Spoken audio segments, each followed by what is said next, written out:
1996. At the Chicago Bulls United Center. Country bumpkin, your layup is like a little girl just learning to walk. Please stop dribbling like a writhing maggot. Dennis, can't you be tougher? You're gentler than my cat. God, am I playing with a bunch of losers?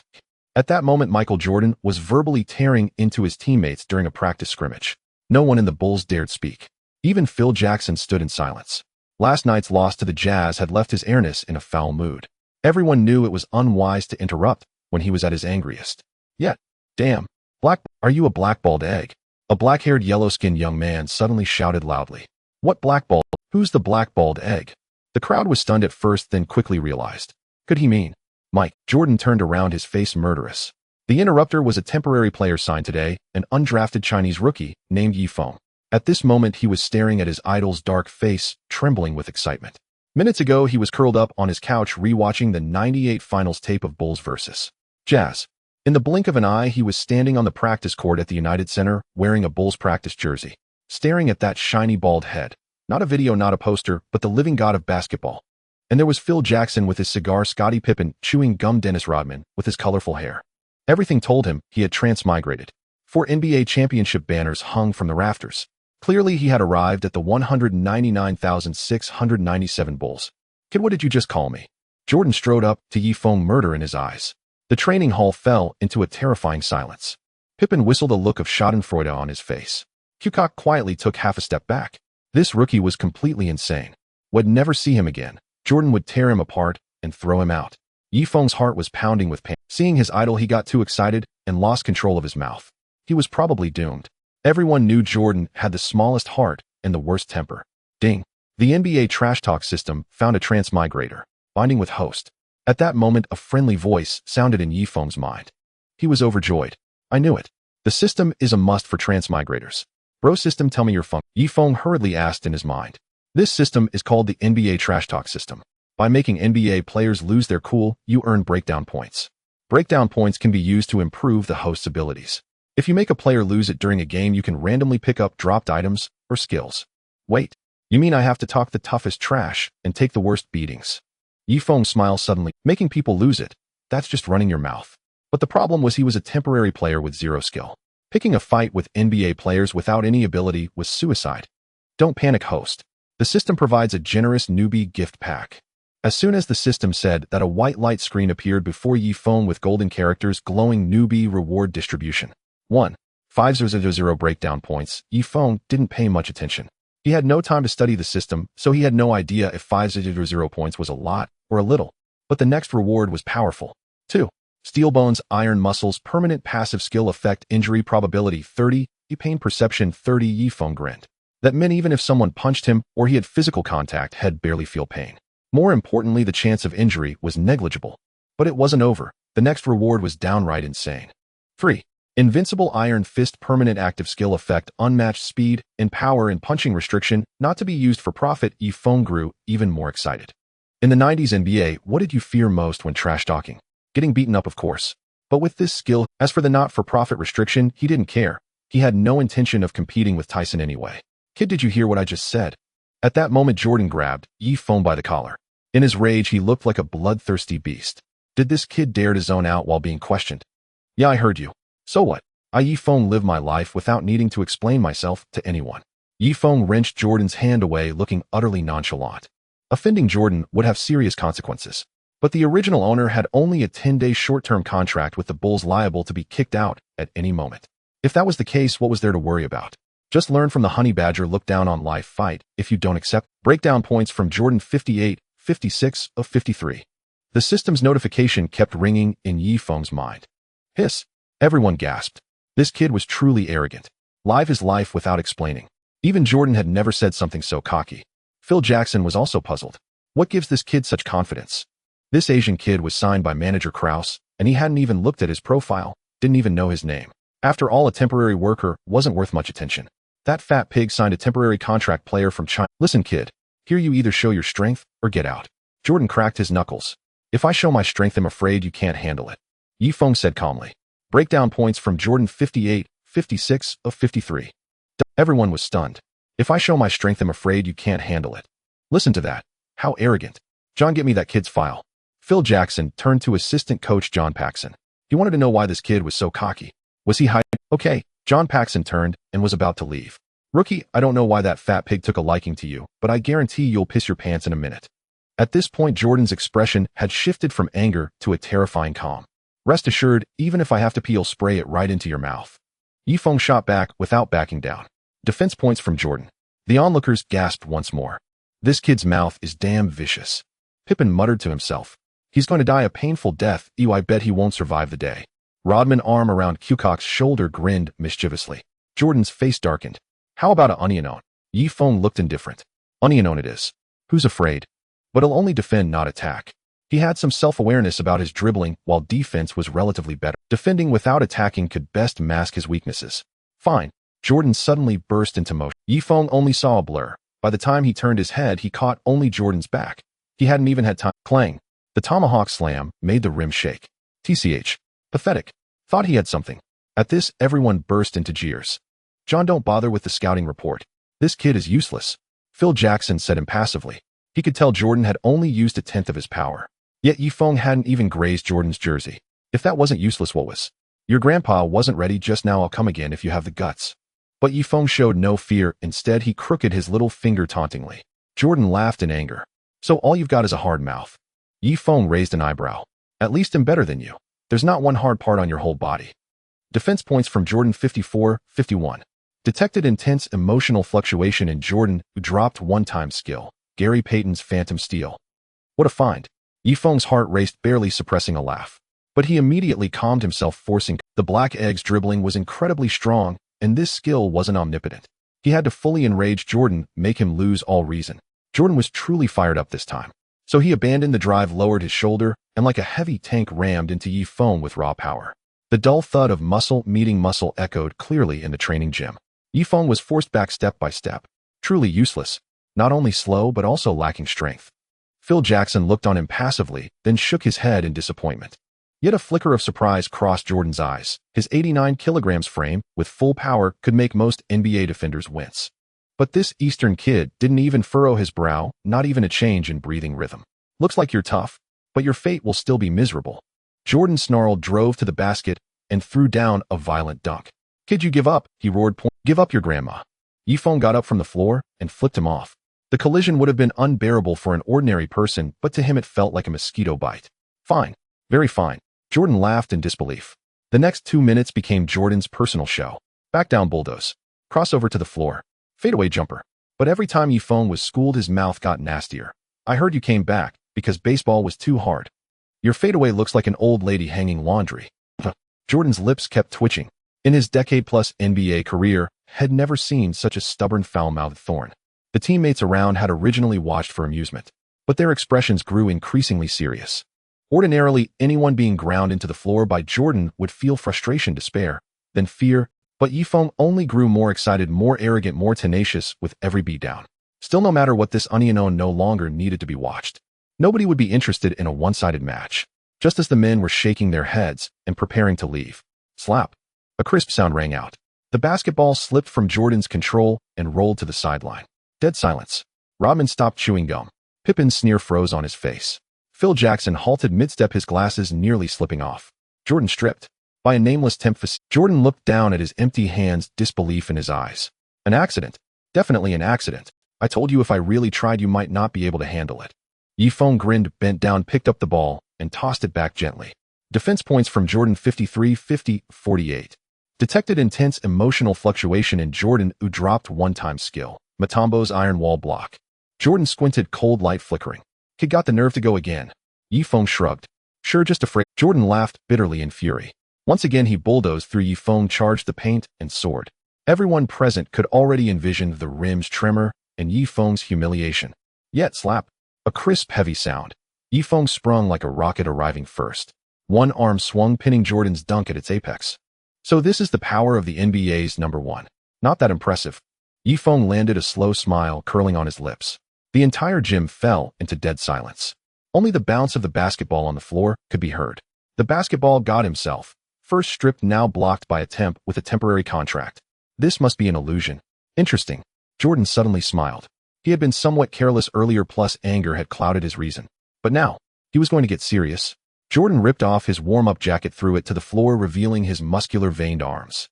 Looks like today I'm going to thoroughly toy with you. What followed was complete annihilation. A serious Jordan, no skill could work against him. Stripped. Blocked. Not happening. At this moment, Yifeng was like a toy being played by Jordan. Yet the onlookers' eyes grew more and more stunned. Damn, is this kid made of iron? Pippin rubbed his eyes. Just moments ago, he saw Yifeng sent flying 3 meters by Jordan's elbow. And the guy just got up and kept going. Rodman was perhaps the most shaken. He considered himself the toughest guy in the NBA, but this kid was tougher. Knock down. Get up and keep cursing. Posterized. Dust off and keep provoking. Even Phil Jackson's disdain had vanished from his eyes. A man who only trash talks is detestable.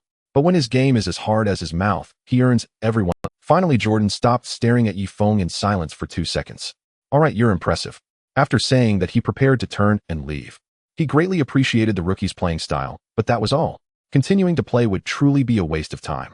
You scoundrel, don't run. How about we battle for 300 rounds, Yifeng? Are you still unconvinced, kid? I only respect one person in the world, my father. You've got guts. Come back tomorrow. Don't go. I haven't had enough fun yet. Before Yifeng could finish his sentence, his legs gave out completely, and he collapsed onto the ground. Phil, what do you think of this kid? The assistant coach leaned in beside the Zen master and asked softly. In the entire NBA, this is the first time I've seen someone so arrogant in front of McCall. More importantly, a temporary contract player was able to complete a steal and a block against him. In the entire league, he's the only one. Phil Jackson said in a deep voice. At this moment, no one noticed that Jordan, turning to walk out of the arena, revealed an imperceptible look of admiration in his eyes. Kid, you're a real man, and I admire you. At that moment, Rodman whistled and walked over, putting his arm around Yifeng's shoulder. His tone uncharacteristically carried a hint of approval, even a touch of envy. It's worth noting that Rodman was the NBA's most rebellious madman, even daring to confront Jordan. Yet, even he had never forced Jordan to break down like Yifeng did in front of the entire team. Yifeng did what he wanted to do, but dared not do. Not bad. Yifeng wore a cheeky smile, but when it comes to being a real man, it's still you, Dennis. He didn't want to provoke Rodman further. Complimenting oneself while trying to irritate the other is undoubtedly foolish. Let's go. He'll treat you to a night out at the club. Rodman laughed heartily, pulling Yifeng up and draping his arm around his shoulder as they headed to the locker room. This loner, who usually kept to himself, now felt a sense of regret for not meeting this rookie sooner. Conceited. Simply a jerk. Today I've endured more humiliation than in my entire life. At that moment, Jordan was walking shoulder to shoulder with Phil Jackson outside the training facility. Fine. Once the contract expires, let him go, the Zen master said casually. Go? No, that kid is the toughest guy I've ever seen. He'll completely shape him up before sending him off. Jordan paused for a moment and then decisively shook his head. He admitted that he admired Yifeng just a little, but only a little. If he didn't completely conquer this wild horse, how could he be satisfied letting him go? A smile crept onto Phil Jackson's lips. In fact, he also leaned toward keeping Yifeng. On one hand, it was due to Yifeng's rugged playing style. More importantly, the Bulls had been cursed this season with continuous player injuries. Kukoc, Luke, Longley, Wennington. One after another, they all got injured. The Bulls' iron triangle remained healthy, but Rodman often faced suspensions. Keeping that tough guy Yifeng around could at least serve as a meat shield. It didn't matter if he lacked skills. As long as he had no practical value, he could be discarded at any time. The night was deep. As Yifeng pushed open the apartment door, his steps felt somewhat unsteady. After challenging Jordan and partying with Rodman at the club, his muscles protested all over. Shut the door and quickly get back to your room. At that moment, a lazy female voice came from the living room. Yifeng looked up, his breath catching in his throat. A white girl was leaning back on the sofa, her golden hair cascading like a waterfall. She wore only a black spaghetti strap dress, her snow-white skin glimmering like pearls. The hem barely covered her thighs, her long legs shining brilliantly under the light. Her name was Vivian, the owner of this apartment and Yifeng's landlord. Good evening, miss. Yifeng greeted. Upon seeing this beautiful girl, he instantly perked up.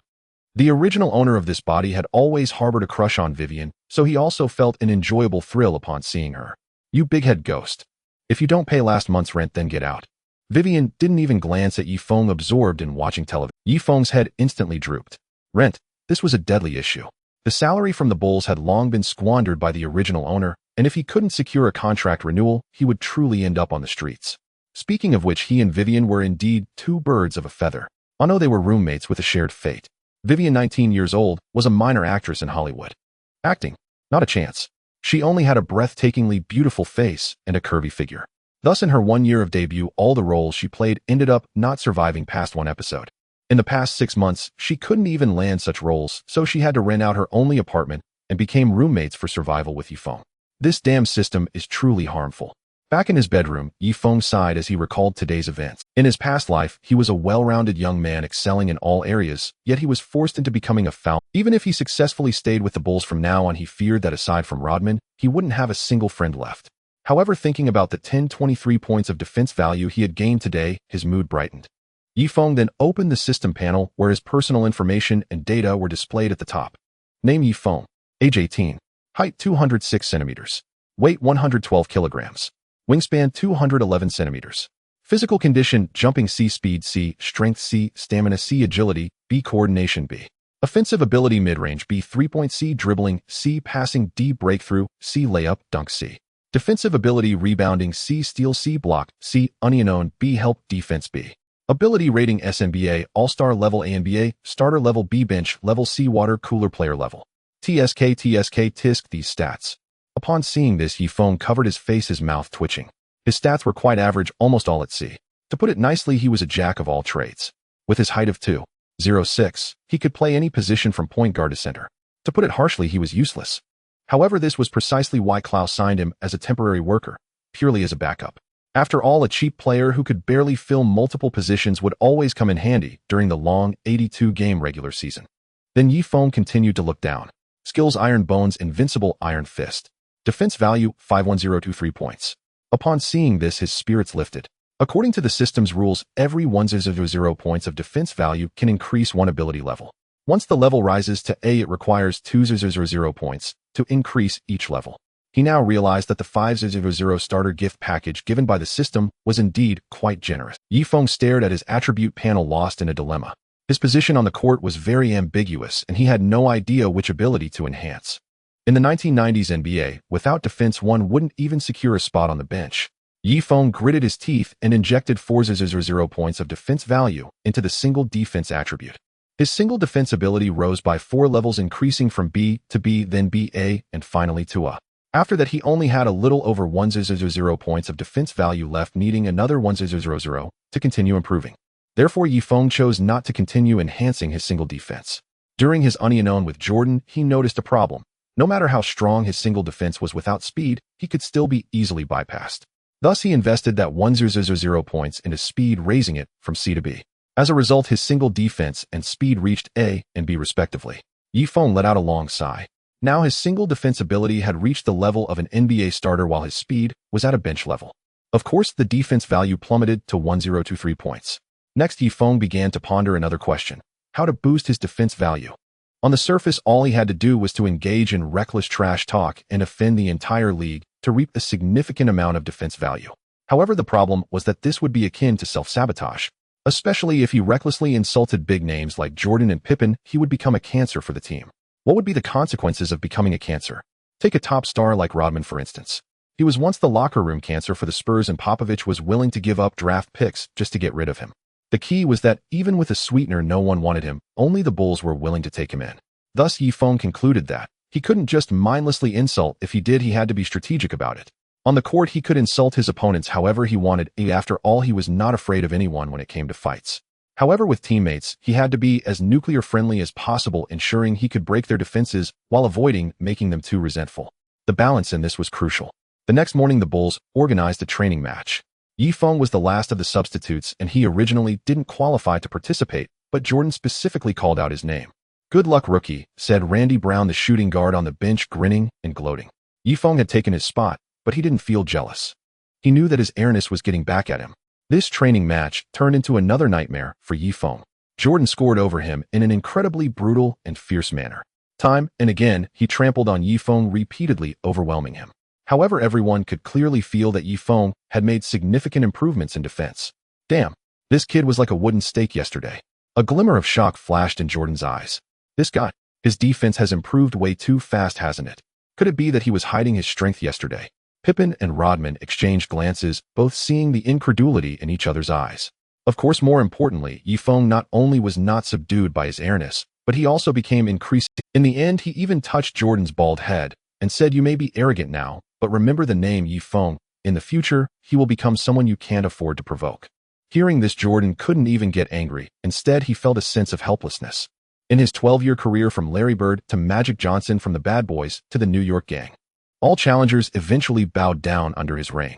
Yet this arrogant kid from the Dragon Kingdom was like a tough piece of meat that could not be subdued no matter how hard he tried. What drove Jordan crazy was that his physical confrontations were enough to break a few ribs. But this kid not only came out unscathed, but instead ended up injuring himself in the process. At this moment, Yifeng was already overjoyed. He discovered that provoking Jordan not only boosted his defense value, but also brought another benefit. No one on the team dared to bully him.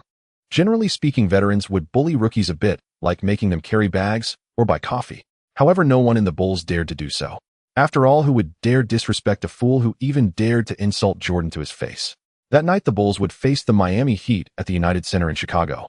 Under the influence of head coach Pat Riley, this team emphasized tough physical confrontations and fear. Their star player Alonzo Mourning was the core of their defense, and a low-post assassin complemented by the offensive engine Tim Hardaway, making the Heat a formidable opponent.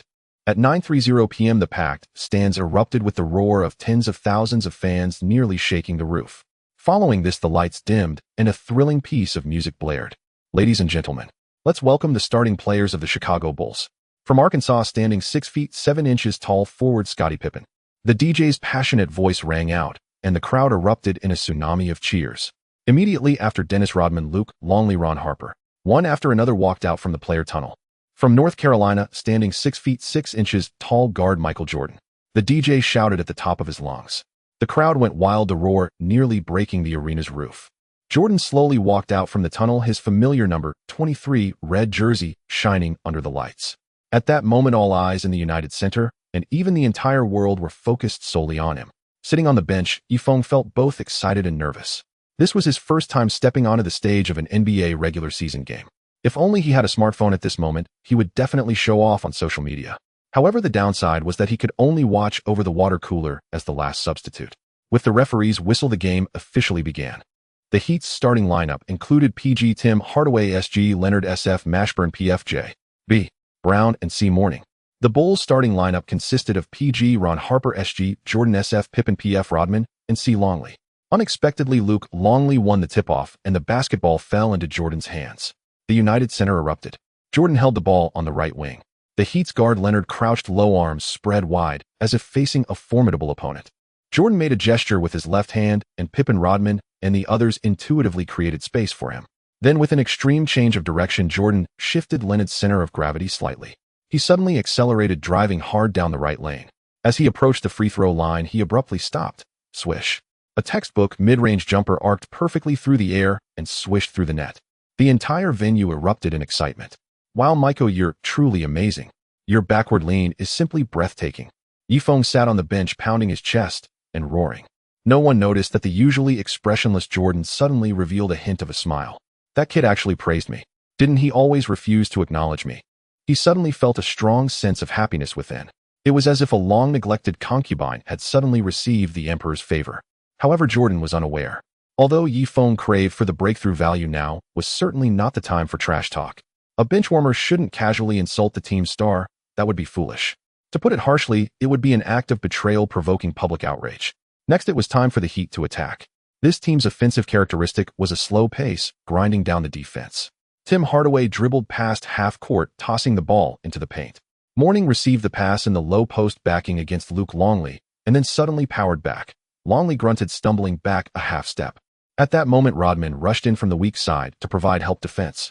But Mourning faced two defenders, grabbing the ball with his right hand and forcefully slamming it toward the basket. Longley and Rodman were simultaneously knocked aside, the rim shaking violently. Did you see that, Aussie? This is the power of Alonzo. After landing, Mourning angrily pounded his chest, pointing at Longley and roaring, as if declaring dominance over the paint.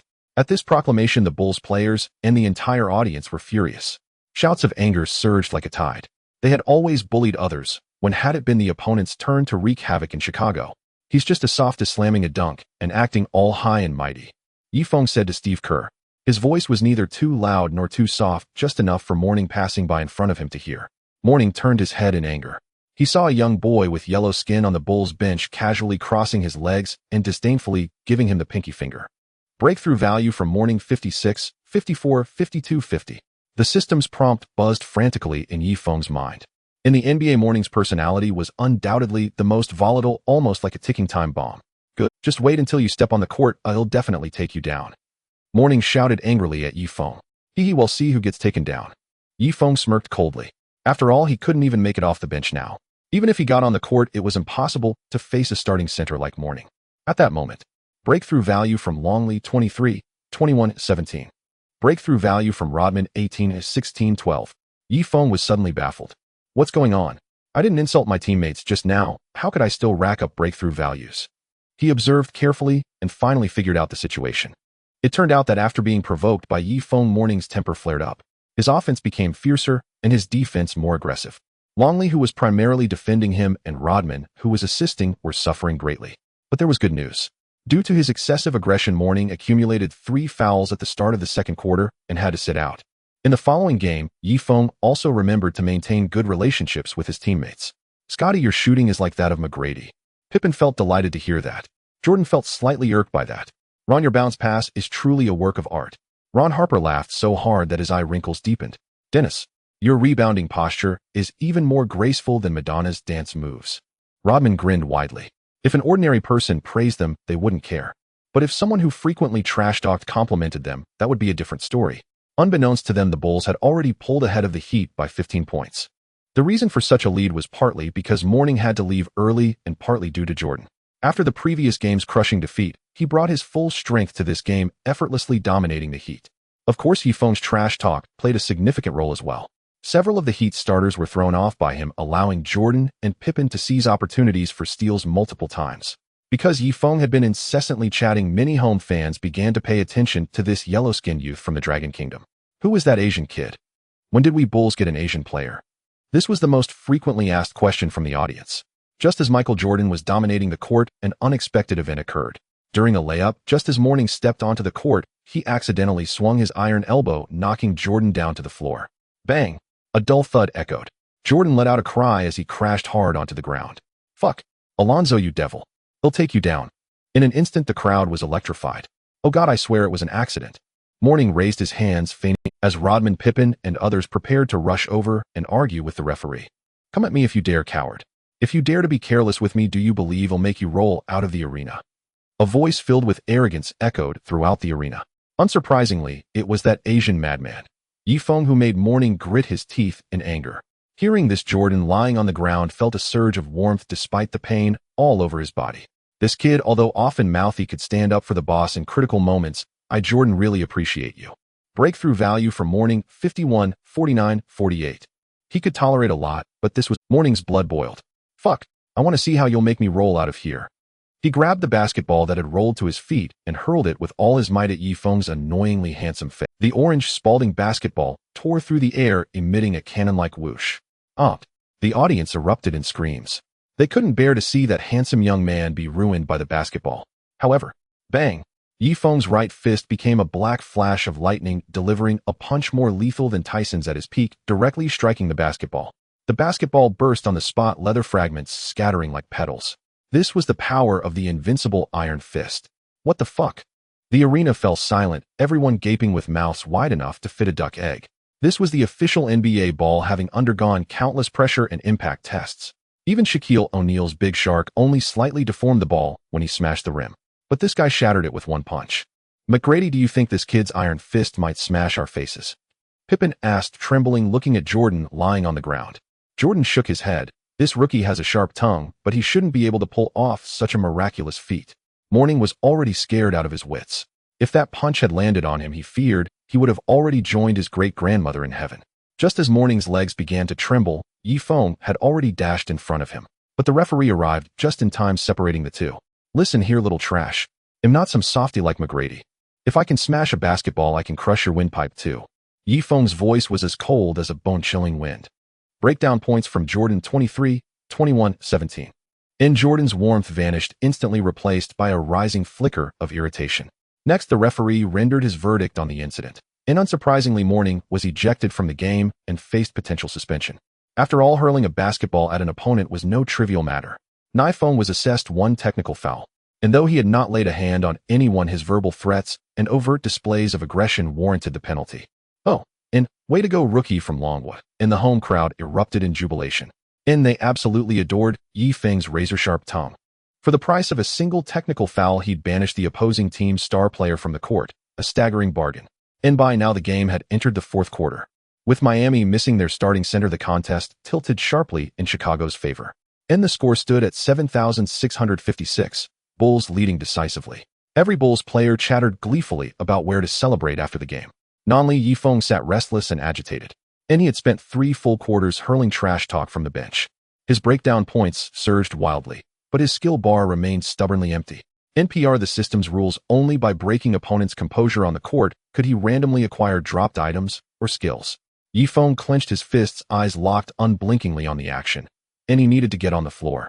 He needed skills. Even a one-time use ability would do. Because enhancing abilities through breakdown points was a slow, arduous process, whereas one-time skills delivered immediate statistical gains. And only with solid stats could he secure a long-term contract with the team. But reality was unforgiving. And the Bulls' bench brimmed with elite talent in Kukak, the European magician, Kerr, the sharpshooting marksman, Al Wellington, the towering defensive anchor. In what claim did he have to playing time? To earn a chance, Yifeng began flashing Phil Jackson desperate, exaggerated glances. Yet the Zen master remained impassive, utterly unmoved, as if Yifeng were invisible. Now Yifeng squirmed like a man on hot coals, twisting restlessly on the bench. And did someone nail your backside to that seat? And during a timeout, Jordan stared directly at him. Not last, son, stand up. In the Zen, my turn to play, eh? Yifeng hastily shrugged off his warm-up jacket. I mean, you've usurped my seat. Who gave you permission to sit beside Michael? And the Zen master pointed wordlessly at Yifeng's rear. Yifeng froze mid-motion, while Jordan shook with silent laughter. Just as despair threatened to overwhelm him, opportunity finally arrived. Miami raised the white flag. The game had fully descended into garbage time. Kid, you're in. And the Zen master finally called his name. Yeah, Yifeng trembled with exhilaration, flung his towel aside, and strode onto the court with commanding steps. And logically, a second-string reserve shouldn't see the floor even in garbage time. Yet the Zen master chose to evaluate Yifeng, and after all his airness himself held a faint grudging admiration for the young man. Beep. And the referee's whistle signaled Chicago's substitution. Yifeng replaced Kukak at small forward. As he rose, the United Center exploded in overlapping whistles. Longwood teenager, whose verbal artillery had dominated the first 3 quarters, was finally entering the fray. Kid, don't let Willie Anderson, the Heat's backup small forward and Yifeng's matchup, make you cry. Jordan clapped Yifeng firmly on the shoulder, offering earnest advice. Just moments earlier this man had defended him, so now it was time to demonstrate the magnanimity befitting a leader. McGee, you've fallen from grace. Yifeng shook his head, wearing an expression of sorrowful disappointment. What do you mean by that? Jordan raised an eyebrow. You didn't make me cry, but you assume Willie could. So you believe you're inferior even to a Heat bench player. Breakdown points from Jordan 12, 10, 9. At that moment, Miami's bench ignited like a powder. Listen up, all of you. Humiliate that kid to your heart's content. And anyone who lets him walk off that court smiling will run 500 suicides tomorrow. Tim Hardaway ripped off his towel and roared. No problem. I'll break his ankles with a crossover and send him crawling back on his knees. Willie Anderson, the backup small forward, smirked coldly as he tightened his laces. Tim, I'm gonna blow his head off. Dana Barros, normally mild-mannered, removed his knee brace, and his eyes blazed with ferocity. A discerning ear might note that though their words sounded fierce, they remained strictly confined to basketball technique. No one dared utter phrases like, put him out of commission. They'd been genuinely unnerved by Yifeng's earlier display, his sheer overwhelming dominance over the game itself. At the referee's whistle, play resumed. Chicago's lineup now read: NPG Steve Kerr SG, Randy Brown SF, Yifeng PF, Jason Caffey C. Wellington. The instant Yifeng stepped onto the court, his gaze locked onto his assignment, Willie Anderson. Nameless black guy. Tonight I'll make you wish you'd never crawled out of your mother's womb. And he bared his teeth in a feral grin. At those words, the Heat bench detonated. Breakdown points from Anderson 53, 51, 49. Breakdown points from Tim Hardaway 23, 21, 17. From Yifeng couldn't stop grinning. But what thrilled him most was, detected extreme emotional fluctuation in Willie Anderson, dropping one-time skill Ben Wallace's iron wall block. Haha. And looks like this black brother really is volatile and highly combustible. Heat ball possession. Anderson, face tight, with fury, waved frantically for the pass from point guard Croati. Come on, rookie. Let me show you what an NBA level drive looks like. and he lowered his center of gravity, dribbling with his right hand, while extending his left to taunt Yifeng with a mocking finger wag.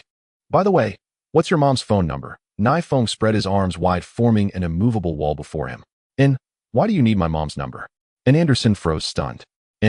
I plan to call her and tell her to prepare a wheelchair, because tonight you'll crawl off that court. Yifeng flashed a wicked grin. What the hell? And Anderson exploded. Breakdown points from Anderson 32, 27, 25. And then Anderson exploded forward. First he drove left. Yifeng slid laterally to cut him off, and failed. And then he switched direction right. Yifeng held his ground unflinchingly, and again Anderson failed. Recall Yifeng's unknown defense had already reached a level, on par with starters. More importantly, Anderson averaged a mere 3 points per game. Defending him was effortless. This kid's defensive instincts are truly impressive. Phil Jackson raised an eyebrow, mildly surprised. What's so remarkable about shutting down a bench warmer? Jordan shook his head, disdain etched across his features. Guys like Anderson couldn't even dribble freely in his presence. Your crossover speed is slower than my second uncle's cousin's nephew. Yifeng scoffed. Oh, I forgot to mention. He's 2 years old. Just learned to walk. FK. Anderson couldn't hold back any longer and decided to go for a strong throw instead of breaking through. He leaped high, executing a perfectly arched jump shot. Bang! Yifeng shot up like a bamboo sprout after a rain, his right hand slashing down like a battle axe, sending the ball flying into the audience. Tell your mother you were schooled by a rookie from the Dragon Country. After he said this, he quietly left. Wow, a hot pot feast from the Dragon Country. The commentator slammed the table, roaring. Awesome. That block was spicier than the girls I hooked up with last night. Rodman jumped up and waved his towel. Phil Jackson raised an eyebrow and unusually clapped twice. The Heat initiated the ball from out of bounds and launched another attack. At this moment, Anderson's face was as dark as the bottom of a pot. Give me the ball. He yelled at his teammates, and upon receiving the pass, immediately turned his back to Yifeng, secretly elbowing him backward. Bang! Yifeng felt a dull thud in his chest, but with his steel-like resilience, it felt like just a mosquito bite. Is that all the strength you have? Even your mother has more power when she breastfeeds you. He grinned. Kid, you're dead meat. Get ready to be crushed by me, Anderson said with a sinister grin. He then thrust his hips toward Yifeng. Yifeng's strength was merely clever, making him no match for Anderson. However, he had already prepared a countermeasure, gripping Anderson tightly around the waist. Oh! Anderson let out a pig-like scream. Taking advantage of the moment, Yifeng snatched the basketball from his hands. Oh my God! The Asian kid just snatched it like he was taking candy from a child. The commentator exclaimed. The home crowd erupted in cheers. This steal was not spectacular. If it were done by Jordan or Pippen, they might have just clapped politely. But who was Yifeng? Just a temporary player. Yet he managed to get a block and a steal in less than 2 minutes, completely overwhelming Anderson. At this moment, Yifeng was charging toward the paint. Come on, little brat. Let me show you what real hot pot is. The opposing center, Cordo Thomas, stood like a black tower at the free throw line, arms spread wide, his gaze fierce, as if ready to kill. Yifeng was not foolish. His breakthrough and layup were only clever. Going hard would only get him blocked. So he tossed the ball to Steve Kerr outside the three-point line. However, Yifeng almost forgot that his passing was worse than his breakthrough. Fortunately, Steve Kerr was a master at catch and shoot. Swish. He shot swiftly, the ball swishing through the net. Heh. Jordan on the sideline squinted. That pass was as bad as dog shit. Only Kerr could catch it. That pass was flat and fast. Anyone else would have flown out of bounds by now. Yet some people clearly had no self-awareness. This is my house. This is my house. Yifeng shouted angrily toward the bench. The home fans were taken aback for a moment before erupting into deafening cheers. This Asian little madman is so to my taste. This is what Chicago basketball is all about. This is what it means to be tough. Several fans stood up and shouted, Pat, I want to get on the court. I want to take down that little brat. Tim Hardaway angrily threw down his towel and stood up abruptly. A benchwarmer dared to be this arrogant. He was starting to lose his cool. But Riley held him tightly, saying, Tim, calm down. You're a star, not some random nobody. Detected significant emotional fluctuations in Tim Hardaway acquiring permanent skill, LeBron James jump shot. At this moment, the system's voice rang out, catching Yifeng off guard. A permanent skill. But this reward was so weak. The game continued with the Heat regaining possession. This time Anderson realized that Yifeng's unknown defense was not bad, so he changed tactics, passing the ball to the point guard and starting to move off the ball. Now Yifeng's slow speed was completely exposed. Swish. Anderson swiftly ran past. Yifeng caught the ball and pulled up for a steady shot. Trash. You're as slow as an old lady with a cane. He deliberately bumped Yifeng's shoulder while retreating. Yes, you're quick. Your wife told me that last night. Yifeng scoffed. After a long pause, Anderson finally understood the meaning. I'll take you down. He completely lost it, ready to charge at Yifeng if his teammates hadn't held him back. It was the Bulls' possession. Kerr dribbled past half court, and Yifeng reached out for the ball. Kerr had no interest in playing in garbage time, so he passed it over. What do you want to take me onion on? Anderson immediately closed in. If you make this shot, I'll eat all the toilet. Yifeng ignored him, suddenly dropping his shoulder and faking a drive. Anderson instinctively took a half step back, but Yifeng had no intention of driving. He simply gathered the ball, twisting his body in the air to create a strange arc. Clang. Swish. The basketball went in off the rim. While the rookie from the Dragon Country scored, the audience cheered. This was Yifeng's first score since joining the NBA, but he wasn't happy at all. In his imagination, his first shot should have been graceful and stylish. Is this kid possessed by a crab? His shooting form is so damn ugly. Jordan's expression on the sidelines looked like he had swallowed a fly. Seeing such a disgusting shot at night is really nauseating. Pippen covered his face. However, Yifeng couldn't score again after that. Jameis' jump shot was a dimensional blow to Anderson. Yet without dribbling skills to support it, it was just a castle in the air. As the final buzzer sounded, the Bulls enjoyed a resounding victory. Jordan racked up 39 points, 7 rebounds, 5 assists, 2 steals, and 1 block, with a shooting percentage of 50. Pippen scored 21 points with 5 rebounds, 6 assists, 1 steal, and 1 block.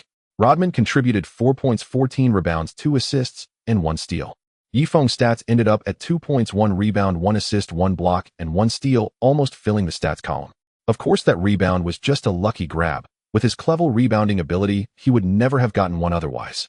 In addition, he also racked up over 1,000 points of breach value. With that, his accumulated breach value had reached over 3,000 points. Mako, look at how glorious my stats are. Oh Scott, I'm practically an all-around warrior. Yifeng threw his arm around Pippen's neck and patted Jordan's bald head excitedly. He was so satisfied with his NBA debut that he immediately wanted to share it with his idols. Get your dirty hand, be careful I smash your dog paws. Jordan and Pippen yelled together. Vivian, why are you still awake? When Yifeng returned to the apartment, it was already past midnight, but the TV was still on, broadcasting a late-night talk show. Vivian was lazily sitting on the sofa, her long legs crossed.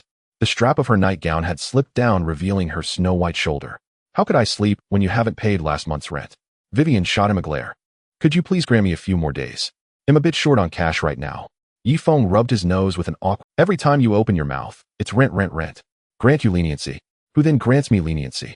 The young woman curled her lips disdainfully. Even the landlord has no surplus grain left. Don't worry, he'll soon sign a major contract with the Bulls. Then he'll pay you a full year's rent in one go.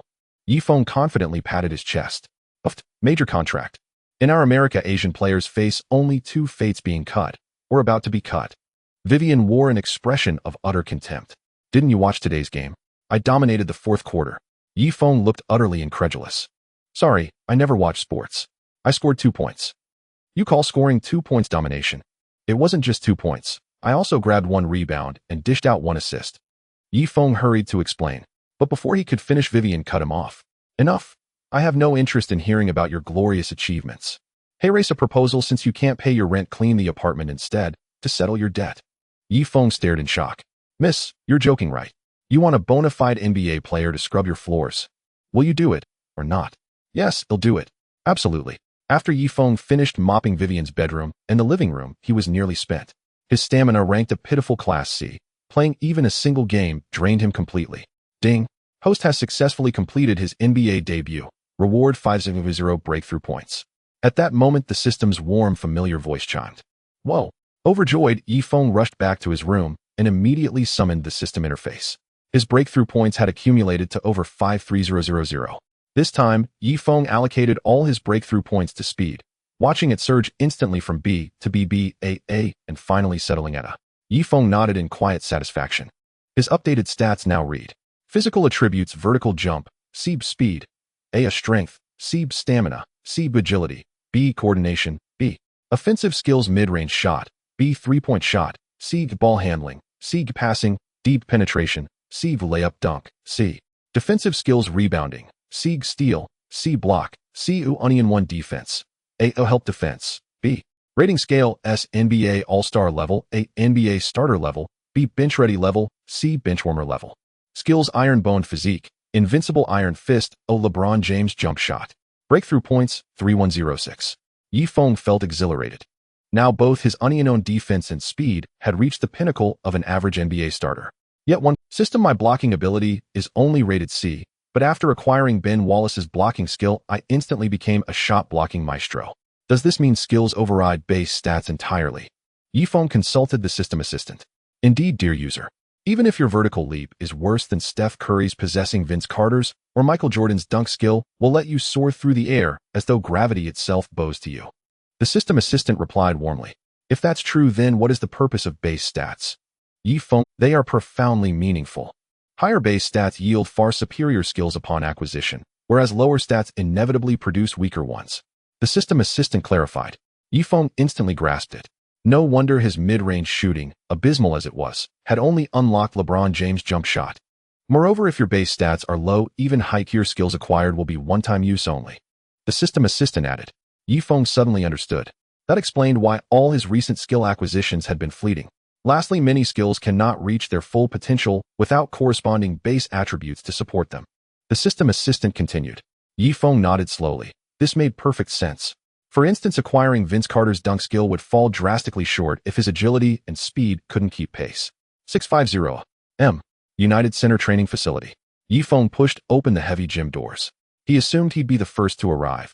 Yet deep within the arena, the dull rhythmic thud of a basketball striking hardwood echoed. Following the sound, he saw Jordan practicing his signature fadeaway jumper along the baseline. His sweat-soaked training jersey clung tightly to his chiseled sculptural musculature. Yifeng instinctively held his breath. This was the training intensity of the basketball god. While most still slept, he had already trained until drenched in sweat. Good morning, Prince. 2 points. Jordan suddenly turned his piercing gaze locking onto Yifeng. Yesterday's game had been unremarkable for Yifeng, but that one steal and one block had been startlingly impressive. Add to that Yifeng's bold defense of him, and countless compliments on how effortlessly cool his game looked, and Jordan had begun warming to the young man. Good morning, Mr. Black Egg. Today prepare yourself to be thoroughly dominated by me. Yifeng replied with impeccable courtesy. Breakthrough points gained from Jordan, 21-19-17. What the hell? Go practice that garbage shooting right now. Or I make no promises you'll live to see tomorrow's sunrise. Jordan was absolutely furious. He'd thought he'd tamed this wild stallion, only to realize he'd mistaken arrogance for affection. From the very beginning, Yifeng hadn't taken him seriously at all. Ignoring Jordan, Yifeng strolled leisurely onto the court and began shooting drills. Since it was shooting practice, he naturally activated LeBron James' jump shot skill. After all, the GOAT's form was unquestionably superior to his own. Do you have any idea how grotesque your shooting mechanics are? Elbow in. Don't flail like a crab. Fuck. Whose twisted coaching produced that abomination? To retaliate, Jordan seized every spare moment during practice to unleash torrents of trash talk. Yifeng bristled. This shot was taught to me by the GOAT himself. Got a problem with that? Jordan raised an eyebrow. GOAT? What's that? Yifeng smirked. Greatest of all time. The greatest player who ever lived. Breakthrough points gained from Jordan, 47, 45, 42. Jordan exploded. Who the hell dares call himself the GOAT? Even I wouldn't dare. Yifeng didn't bother explaining further. You'll never comprehend the majesty of our young emperor. For example, can you perform the heavenly Dragon 8 steps? Hey kid, tell me who this GOAT is. I'm challenging him to a onion. Just as Jordan pressed for answers, Coach Jackson, Pippen, and Kukoc entered the gym. Rodman, however, was absent, skipping practice entirely. Hey Asian kid, you're here early. Morning, buddy. Kukoc, Harper, and others actually greeted Yifeng. Yifeng's fierce defense of Jordan and his jaw-dropping feat of shattering a basketball with a single punch had earned him genuine respect from his teammates. Or perhaps fear. Naturally, this also created far more favorable conditions for Yifeng to stir up trouble. Hey Scott, that jacket of yours is really cool. When I have a salary as high as yours, I'll buy one too. He greeted the team's second-in-command warmly. The training ground instantly fell into silence. From Pippen breaking value 41-40-39. Kukoc coughed to mask his panic while Hubble pretended to tie his shoelaces. Pippin's forehead throbbed. Yifeng blinked, innocently asking what's wrong. Did I say something? Mentioning salary made Pippin's heart ache. As the second-in-command, his annual salary was only over $2 million, even lower than that of Luke Longley, Ron Hubble, and Kukoc. However, he couldn't vent his anger on Yifeng. After all, this guy was a rookie and might not understand the situation. All right, everyone, let's warm up. First, we have a scrimmage today. Phil Jackson clapped his hands. Yifeng initially thought he wouldn't be part of the scrimmage, but to his surprise, the Zen master called his name. The reason was simple. Rodman was absent from training and Kukoc had a slight ankle injury, so Jackson only allowed him to do rehabilitation training. The team was divided into two groups. Starting lineup: Hubble, Jordan, Pippen, Longley, and Kukoc. The bench group consisted of Kerr, Randy Brown, Yifeng, Parrish, and Wennington. The scrimmage officially began. Longley won the jump ball, and Pippen brought the ball past half-court. When he saw that the one defending him was that Asian kid, his eyes turned red as if he wanted to devour him. "I'll score 50 points over you, Asian kid. It's not too late to beg for mercy now." Pippen lowered his center of gravity, dribbling the basketball swiftly between his legs. Yifeng's previous comment lingered in his mind. This was the perfect opportunity for revenge. "Mr. 2 million, you better get started quickly." Yifeng spread his arms wide and said with a grin, "Is that all you've got?" Pippen's veins bulged on his forehead, his blood pressure soaring. He finally understood that this bastard was doing it on purpose. From Pippen breaking value 52, 47, 45. Detected severe emotional fluctuations from Pippen activating disposable skill, Dwayne Wade's chase down block. With a quick right change of direction, Yifeng was shaken off by half a step. "Rookie." Pippen grinned maliciously, breaking to the left. This is the consequence of provoking an NBA all-defensive first team. But just as he was about to break through, whoosh, Yifeng suddenly appeared in front of him. Pippen was forced to stop abruptly, the soles of his shoes screeching against the floor. "Is that it?" Yifeng tilted his head. "Mr. 2 million, your ability to break through matches your salary perfectly." From Pippen breaking value 21, 19, 17. "Oh my god, the speed is incredible."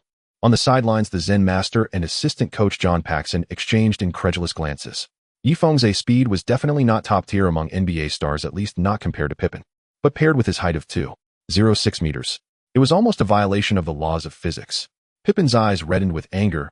This time, he decided to use a rough approach. Bang! He directly shoulder-checked Yifeng, charging into the paint like a raging bull. At this moment, the bench's center Winnington was being completely dominated by Longley. Perfect. Pippen planned to finish the battle with a brutal dunk, and then roared fiercely at Yifeng, "This is what you get for mentioning my salary." But just as he was about to reach his peak, suddenly, he heard his teammates screaming from behind. "What a bunch of country bumpkins. Is there anything surprising about me dunking?" Pippen thought to himself. Little did he know, with a loud bang, the basketball in his hands was knocked out. Time seemed to freeze. "You." After landing, Pippen stumbled a few steps and turned to look at Yifeng, his eyes filled with shock and anger. "Just basic skills, don't make a big deal out of it." Yifeng acted as if nothing had happened. From Pippen breaking value 31, 29, 26. "Phil, it seems we underestimated this kid's strength." At that moment, assistant coach John Paxson leaned in close to Jackson and whispered, "Damn, this kid has the potential to become a defensive powerhouse." The Zen master appeared serious, feeling a slight shock inside. Meanwhile, Kerr dribbled past half-court. Hubble was defending against Kerr. This former offensive core of the Cavaliers, despite experiencing injuries, still brought an oppressive feeling during defense. Under Hubble's interference, Kerr's shot missed. Pippen grabbed the rebound and dribbled past half-court. "Scott, you seem a bit weak today. Have you been drained by a woman?" Yifeng closely guarded Pippen. Pippen's dribbling rhythm noticeably stalled. This Asian rookie clung to him like a piece of chewed gum. Although his defensive skills were still green, that relentless physical confrontation and sharp trash talk made this team's second-in-command feel a rare discomfort. "Bumpkin, being defended like this by a rookie, are you useless?" Soon Jordan's trash talk followed. "This kid's defense is definitely far superior to Tony Kukoc and Steve Kerr." Phil Jackson murmured. The previous big block could be understood as Pippen being careless. However, continuously restricting Pippen could not be explained by carelessness. Nevertheless, Pippen still made the shot. Next, Pippen dominated the duel against Yifeng. It turned out that once he focused, most people simply couldn't beep. Phil Jackson suddenly called a timeout, adjusting the lineup under the astonished gazes of everyone. Yifeng entered the starting lineup as the point guard. The original starting point guard, Hubble, moved to the bench as a shooting guard. Of course, this didn't mean Yifeng would be a starter from now on. Phil Jackson just wanted him to showcase his defensive abilities against the bench. As Yifeng held the ball past half-court, he passed it to Pippen. "Hey, the ball isn't a hot potato. You could have passed it after crossing half-court." Steve Kerr teased. "Playing point guard for the Bulls means you have to be prepared to be a tool." Yifeng rolled it. In fact, he didn't want to expose his weaknesses in passing and ball handling. Facing the tight double team from Hubble and Kerr, Jordan backed down a couple of times, then immediately turned around. A picture-perfect fadeaway jumper. With a swoosh, it went straight through the net. "Compared to that GOAT you mentioned, who's more impressive?" Jordan leaned in close to Yifeng, speaking fiercely. This petty guy was still remembering what he said earlier. "If you face him on your own, you absolutely won't be able to stop his layup." Yifeng paused thoughtfully before replying. "Indeed. How could anyone possibly guard against the Celestial Dragon 8-step? My Jordan breaking threshold 31, 29, 26. In the next possession, Steve Kerr advanced the ball up court. Before even crossing half-court, Yifeng materialized like a phantom, locking onto him. "Steve, pass it now. You won't get past half-court." His right arm clamped across Kerr's chest like an iron vice. Kerr attempted feints to break free, yet each subtle shift was instantly anticipated and sealed off by Yi Feng. Faster, sharper, unrelenting. With 8 seconds ticking away, Kerr hadn't yet crossed mid-court. What? Phil Jackson stared stunned at the unfolding scene. Steve had actually been locked down by a rookie, unable to advance past half-court. Ron, get over here and relieve me. Beads of sweat glistened on Kerr's forehead. Just as Hopper prepared to step in, Jordan suddenly surged forward, trapping Kerr in a double team. Kerr completely lost composure. Seizing the opening, Yi Feng lunged forward with lightning speed. Snap! The ball popped loose. Jordan snatched it midair with reflexes honed by legend. He launched an immediate fast break, blazing toward the rim like a streak of lightning. Yi Feng sprinted hard in pursuit, emerging wide open beyond the three-point arc. Without hesitation, Jordan fired the pass. After all, this was merely an intra-squad scrimmage. The Air King held no interest in scoring. Yi Feng caught the ball and shot without hesitation. LeBron James' jump shot. At present, it remained his sole reliable offensive weapon. As the ball left his fingertips, silence fell over the gym. Once again, everyone stood dumbfounded, stunned by Yi Feng's grotesquely unorthodox shooting form. Yet the ball traced a surreal gravity-defying arc and dropped cleanly through the net. Ron, whose credit is that steal? Yi Feng stepped up to Jordan. Mine, obviously. Jordan replied without missing a beat. Had I not poked it loose, you'd never have gotten your hands on it. So you're stealing my credit. Yi Feng shot back, unblinking, unruffled. Jordan breaking threshold 23, 21, 18. Jordan burst into laughter, amused, exasperated. Did the Air King himself need to steal credit from a rookie? Thereafter, Kerr was effectively shackled by Yi Feng for the remainder of practice, scoring a mere 5 points. Every player in the gym stole glances at the newcomer from Longhua. After all, though Steve Kerr was a reserve, he averaged 8.1 points per game in regular play. Jordan even jogged over to slap hands with Yi Feng. If you can shut down opposing players like this in real games, you'll earn my respect. Permanently. Really? Then may I perch atop your shoulders and relieve myself? Yi Feng asked, delighted utterly. Jordan breaking threshold 30, 28, 26. Inevitably, the starters routed the reserve. Though Yi Feng's stat line was abysmal, he profoundly impressed Phil Jackson. The Zen master convened an impromptu coaching staff meeting solely to discuss him. Yi Feng's elite defensive prowess alone wasn't extraordinary, but his speed combined with his height was astonishing. Imagine a towering 2.06-meter center possessing the agility and quickness of a point guard. How terrifying would that be? Players taller than him lacked his acceleration, those quicker lacked his stature, leaving opponents utterly overmatched. Should he master ball handling, and shooting, his ceiling would be boundless. Ultimately, they reached consensus. Yi Feng was undeniably a high-potential prospect, deserving serious investment and cultivation. After 2 days of rest in Chicago, the Bulls embarked on their road trip. 3 games, 3 decisive victories over the Cavaliers, the Bucks, and the Raptors. With the roster fully healthy and no garbage time, Yi Feng, the deepest of bench reserves, never saw a single minute of action. Yet from the bench, he carved out a colossal presence, racking up a surreal triple-double, averaging over 20 cheers, 20 towel waves, and 50 trash talks per game. Players from all 3 teams were subjected to his relentless verbal barrage. Cavaliers captain Tyrone Hill nearly charged the bench to strike him. Even the ever-gracious Ray Allen shouted asshole at him repeatedly. Vin Baker reportedly contemplated pulling a gun on him during halftime. Glenn Robinson publicly declared that if Yi Feng ever returned to Milwaukee, he'd break one of his legs. Though Yi Feng became public enemy number 1 for all 3 franchises, his gains were immense, accumulating over 10,000 Jordan-breaking points, bringing his total past 20,000. That evening, the entire Bulls squad flew back to Chicago. The moment Yi Feng entered his apartment, he found Vivian once again burning the midnight oil, binge-watching a drama series. She curled on the sofa, her posture accentuating elegant, alluring contours. Hello there. Good evening, dear Miss Vivian. Haven't seen you in days. Have you secretly missed me? Yi Feng resumed, teasing his roommate and landlord. Miss you? Don't make me laugh. Clean the place now. And let me remind you, if you don't make up for these past few days' worth of chores, you'll pay rent, full price. Vivian snapped, sharp-tongued and unyielding. Oh, fine. At the mention of rent, Yi Feng wilted like a frost-burnt eggplant. He forced himself upright and began wiping tables, sweeping and mopping. Damn it. I'll sign that Bulls mega contract, then melt every dollar into coins and flatten every obstacle on her body with them. Yi Feng seethed inwardly. Frankly, the sight of her generously proportioned silhouette only irritated him further. Truth be told, the work itself wasn't arduous. Vivian was a tidy woman. The apartment remained spotless. But who was Yi Feng? A man who casually bantered with legends like Jordan and Pippen. Mopping floors for someone else. That would utterly destroy his street cred. Hey, Yi Fan. It's Yi Feng. Please pronounce it correctly. What is it? Can you get VIP tickets for the Bulls game the day after tomorrow? Of course. Technically, as the deepest bench player, Yifeng held no entitlement to complimentary team tickets. But a word to his brother Rodman should settle it effortlessly. Then get one for me. No way. How about 1 month's rent waived? Deal. Yifeng beamed and dropped the mop instantly. Still, why do you even want Bulls tickets? He asked, puzzled. Vivian rarely watched basketball. My best friend Alexis is a diehard Hakeem fan. She wants to meet her idol up close. She just graduated, can't afford tickets. Vivian blinked her luminous eyes. Okay. Only then did he recall. The Bulls hosted the Rockets at home the day after tomorrow, and their franchise cornerstone was none other than Hakeem Olajuwon, the NBA's preeminent center. Never imagined that gentle giant had female fans. Yifeng shook his head and strode into his room. As soon as he entered the room, Yifeng frowned. The cheerful demeanor he had just displayed in front of Wei Weian was merely a facade. His contract with the team would expire in 3 days. Whether to stay or roll up his belongings and leave, he felt completely uncertain. However, when Yifeng opened the system panel and saw over 20,000 defense points, he felt a slight sense of relief. After pondering for a moment, he decided to allocate all his defense points to single defense. 100 techniques are not as good as one perfected move. Instead of compensating for his shortcomings, he would maximize his strengths. Thus, his single defense ability instantly reached S.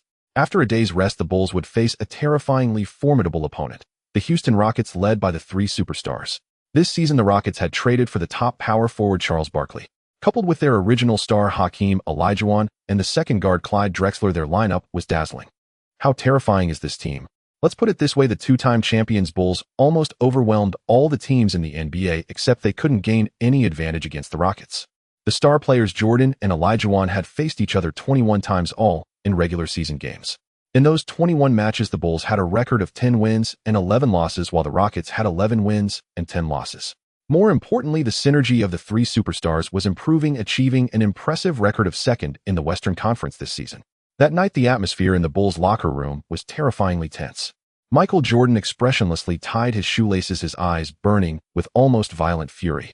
Just half an hour earlier, during the TNT pregame interview, his friend Barkley, with his trademark wide grin, had proclaimed to the camera, "Jordan, what is he? Tonight I'm going to make him wet his pants." He added, "Oh, by the way, I heard there's a very cocky Asian kid on their team. I hope he doesn't get smashed to pieces by me." Jordan finally finished tying his shoelaces and slowly stood up. "Everyone get ready for tonight. If anyone drops the ball, it'll make them have nightmares tonight." "Okay, no problem." Everyone clenched their fists. Even the usually gentle Kerr had a sharp gaze. At that moment, someone muttered to himself, "Barkley is softer than Mikhail. They'll make him go home crying to his mom." Everyone turned to look at Yifeng.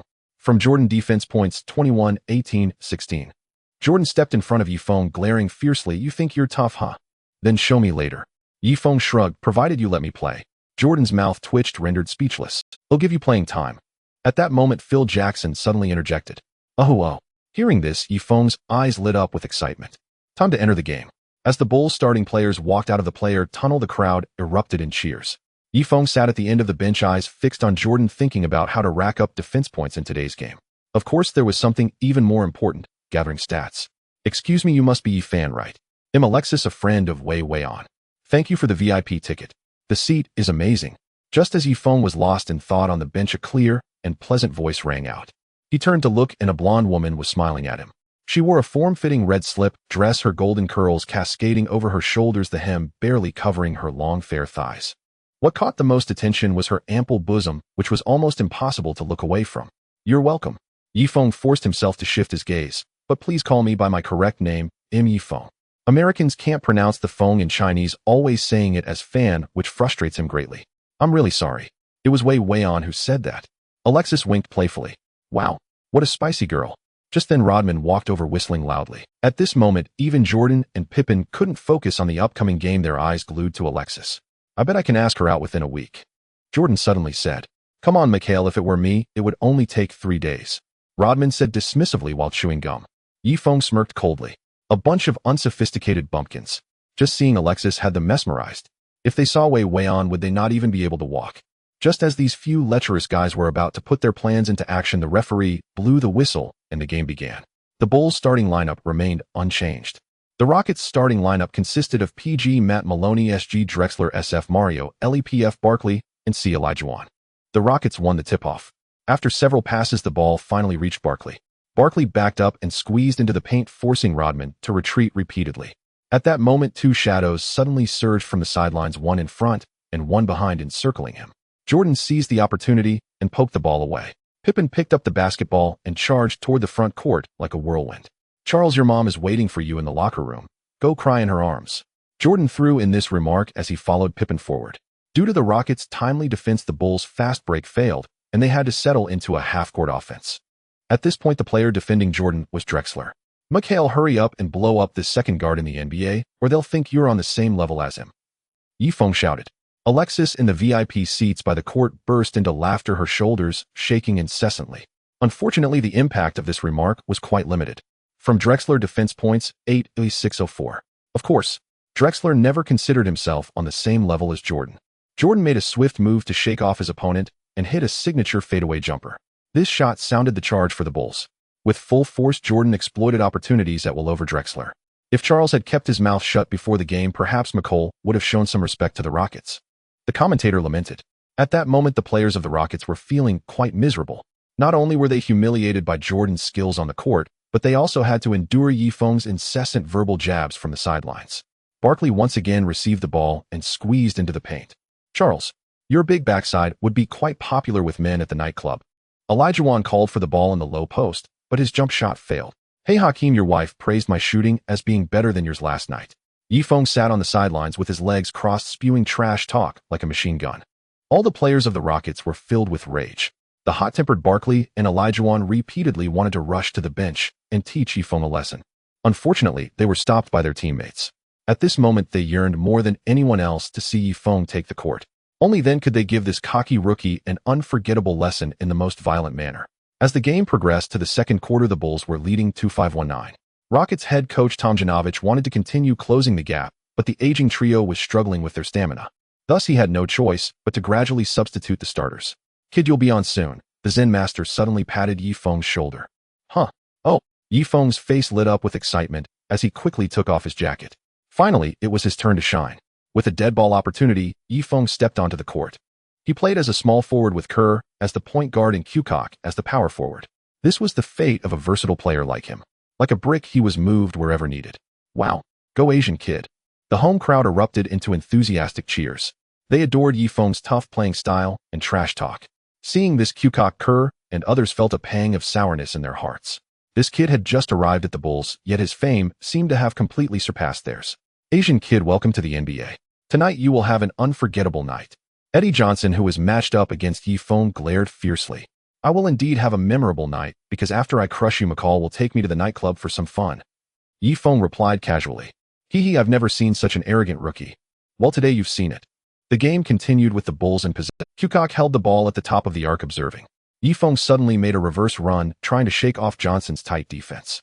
The veteran was already 38 years old, his reflexes not what they used to be. Just as he was about to step into block, Yifeng had already darted out like a cheetah. Whoosh. Kukoc's bounce pass arrived in an instant. Johnson stumbled forward to help defend. It was this half step of space. Yifeng caught the ball and jumped the basketball, tracing a straight arc. Swish. This time, Jameis' jump shot was powerful, and it went in cleanly. The United Center erupted. "Oh my God. Eddie was actually outplayed by a rookie." The commentator exclaimed. "Did you see that? This is the Asian Lightning of Chicago." Rodman on the sidelines waved a towel and shouted loudly. "Eddie, are you a waste of space? If you let this little punk score again, I'll stuff the basketball up your backside." Olajuwon roared furiously. Many people may not know, but Olajuwon had a particularly explosive temper, especially when he was younger, often cursing at his teammates on the court. Hearing this, Yifeng instantly became furious. "Shut up, you old trash. Not only will I score over Eddie, but I'll also take a dump on your neck." Olajuwon was now completely enraged. Olajuwon's defense value drops 56, 51, 49. He threw off his jacket and said, "Rudy, I want to go in and teach that kid a lesson he'll never forget." Head coach Tomjanovich shrugged. "Hakeem, you're a center. Even if I put you in, how will you teach him a lesson?" Just as Yifeng was about to continue his taunts, a sudden system voice rang out. Detected severe emotional fluctuations from Olajuwon, dropping a one-time skill. Stephen Curry's three-pointer duration 5 minutes. Wow. Yifeng was stunned, his hands trembling with excitement. This skill was somewhat overpowered. In the next round, the Rockets had possession. As Eddie Johnson received the pass, Yifeng immediately stuck to him like a shadow. "Old man, your footwork is as slow as if you're shopping at the supermarket." Yifeng wore a provocative grin. "Do you want me to call a wheelchair for you?" Johnson's face darkened as he abruptly changed direction. But Yifeng's lateral speed was astonishing. Bang! The two shoulders collided fiercely, and the 38-year-old veteran groaned. Wow, I love this Asian kid. Look at those defensive steps, look at that speed and the intensity of the confrontation. Old Johnson looks like a fish in a net in front of him. Struggling is futile. The commentator suddenly sprang up from his seat. Phil, aren't you planning to include this kid in the rotation? Assistant coach John Paxson said with a smile to the Zen master. Phil Jackson said nothing. Yifeng's defense indeed impressed him, but his shooting was inconsistent and his other skills were lacking. Want to get into the rotation? It seemed a bit early. In the following game, the Rockets bench was completely overwhelmed by the Bulls bench. With Yifeng's tough defense, Kerr's precise three-pointers, and Kukoc's coordination, they formed a weakened version of the Bulls' triangle offense. On the offensive end, Yifeng performed well this time, using his speed to shake off the aging Johnson several times, then scoring with a James jump shot. By the halfway point of the first half, the Bulls had already established a double-digit lead. Yifeng had scored 4 points by then. As for other stats, well, they were all zeros. Haha, guys, aren't we playing well today? During a timeout, Yifeng swaggered over to the bench, vigorously patting Jordan Rodman and others on the shoulder. However, no one paid him any attention. The Bulls' triangle offense looked dejected like frostbitten eggplants. Are you three jealous of my great performance? Yifeng looked completely puzzled. From Jordan, defense value drops. From Pippen, defense value drops. From Luke Longley pulled at his sleeve and pointed to the VIP seat where Alexis was sitting. Keep it down. The 3 big shots just failed to charm some ladies, and now they were in a bad mood. Yifeng glanced at Alexis in confusion. He saw her expression was cold, seemingly very displeased with these 3 lechers. Yifeng stifled a laugh. You 3 are simply pathetic. Rodman exploded. If you're so good, then you go. Yifeng raised an eyebrow. What if I actually do it? Jordan said with a serious tone. Then I'll give you 1-0. Rodman, I'll do 1-0 too. Pippen hesitated. 1-0-0-0-0. Yifeng was overjoyed. Deal. Pippen, that poor guy. Pfft. Jordan asked, what if you lose? Yifeng replied without hesitation, I'll give each of you 10. Jordan's eyes widened. What the? 10? Are you serious? Yifeng shrugged. Come on, I'm just a temporary worker. I can barely pay my rent. Where would I find so much money? What he said was indeed the truth. Right now he had only a few $100 left. If the Bulls didn't resign him, he would really have trouble affording food. Jordan nodded. All right. However, just as Yifeng was about to make a windfall of 2-0, the whistle blew. The Zen master had no intention of substituting anyone, so Yifeng could only continue to make his appearance. The game continued. Despite adjustments to the tactics by Rockets head coach Tomjanovich, the situation showed no signs of improvement. In the 1990s, NBA scores were relatively low and three-pointers were scarce. A double-digit halftime deficit was already considered significant. All of you get on the court. Tomjanovich roared, slamming down the tactics board. During a dead ball, he decided to send all the starters onto the floor. Haha, finally it's my turn. I'm going to stew that kid into Nigerian soup. Olajuwon tore off his practice jersey, his muscular arms bulging with veins. I'm going to make that kid lie down and leave. Barkley angrily threw his towel. However, the Zen master gently waved his hand. 5 starters of the Bulls simultaneously stood and walked towards the scorer's table. He wasn't foolish. A weakened version of the Iron Triangle could not possibly compete with the Big Three. At this moment, the dynamics on the court had unknowingly changed. Just moments ago, Yifeng's trash talk had pushed Olajuwon's anger to its peak. Therefore, he vented all his fury on the poor Luke Randle. With dreamlike footwork, hook shots, jumpers, and dunks, Rodman didn't dare to double-team. If he did, Barkley's mid-range shot would definitely teach him a lesson. Neither Jordan nor Pippen dared to approach for a double-team or steal. Olajuwon's dribbling and passing abilities were not to be trifled with. The Bulls' interior defense was thoroughly overwhelmed. It turned out that even Jordan and Pippen could not extinguish the raging fire of this top NBA center. The Bulls' double-digit lead was instantly erased. Subsequently, the game fell into a stalemate. For every fadeaway Jordan made, Olajuwon immediately responded with a dunk. His shooting percentage tonight was extraordinarily high, and Rodman's rebounds were rendered nearly useless. At this point, Yifeng felt somewhat anxious, entirely forgetting about his plans to charm the ladies. If the score remained so tight, he wouldn't be able to get on the court to score. If he couldn't get on the court to score, he wouldn't land a big contract. Now the game had entered the middle of the fourth quarter. The score was 7-3-7-5, with the Bulls trailing by merely 2 points. However, this 2-point gap felt like an insurmountable chasm. Beep. The Rockets called a timeout. The Big Three were aging and fatigued, and Tomjanovich wanted to give them a bit of a breather. The 5 starters of the Bulls walked towards the bench with grim faces. Damn, is that old man Hakeem? His legs are quicker than those of a 20-year-old. Pippen yanked off his wristbands and slammed them to the ground. That guy is a monster tonight, and my defense feels like paper in front of him. Luke Randle chugged half a bottle of Gatorade, wiping his mouth in frustration. At this moment, Randy Brown suddenly interjected sarcastically, I say it's all that Asian kid's fault. If it weren't for him pissing off Hakeem at the start, would we be struggling this much? As soon as he said this, the bench fell silent. Brown's words blatantly revealed his jealousy. Originally, he was the team's second backup shooting guard and small forward, but Yifeng's performance tonight had nearly zeroed out his playing time. Randy, say that again. Jordan suddenly stood up, the towel slipping off his shoulder. That Asian kid dares to taunt Hakeem. Just for that, I respect him as a man. Even if we lose, it's just because we're not good enough. You, on the other hand, are not thinking about how to turn the Rockets over, but are blaming a rookie with guts. Jordan stepped closer to Brown, fire blazing in his eyes. Hearing this, Brown's face instantly turned pale. Jordan continued to scold. A rookie dares to publicly taunt an NBA top center? Let me ask you, do you dare? Brown's Adam's apple bobbed, but he couldn't make a sound. He really didn't dare. Jordan turned to the other players. Remember this. We are champions. In a champion's dictionary, there is no such term as shifting blame. Jordan's words warmed Yifeng's heart, igniting a surge of passion within him. No, I have to do something for the team. With this thought, he looked at the Zen master eagerly. Phil, let me on the court. I have a way to change the game. Upon hearing this, everyone was stunned. You? A rookie guarding the water cooler.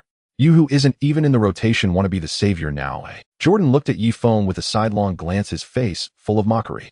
All right, Yifeng admitted that he had just developed a slight fondness for Jordan. Now, all fondness was gone. Huh. Asian kid, should you go take a piss and look in the mirror to see? Pippen slapped his thigh, laughing uproariously. Hurry up and sit down and don't embarrass yourself. Rodman kindly persuaded him. Phil Jackson shook his head with a smile. Although he appreciated the young man's guts, it was indeed a bit far-fetched. Phil, let me on the court. If I can't handle the Rockets, then today you'll crawl out from under Mikhail's pants.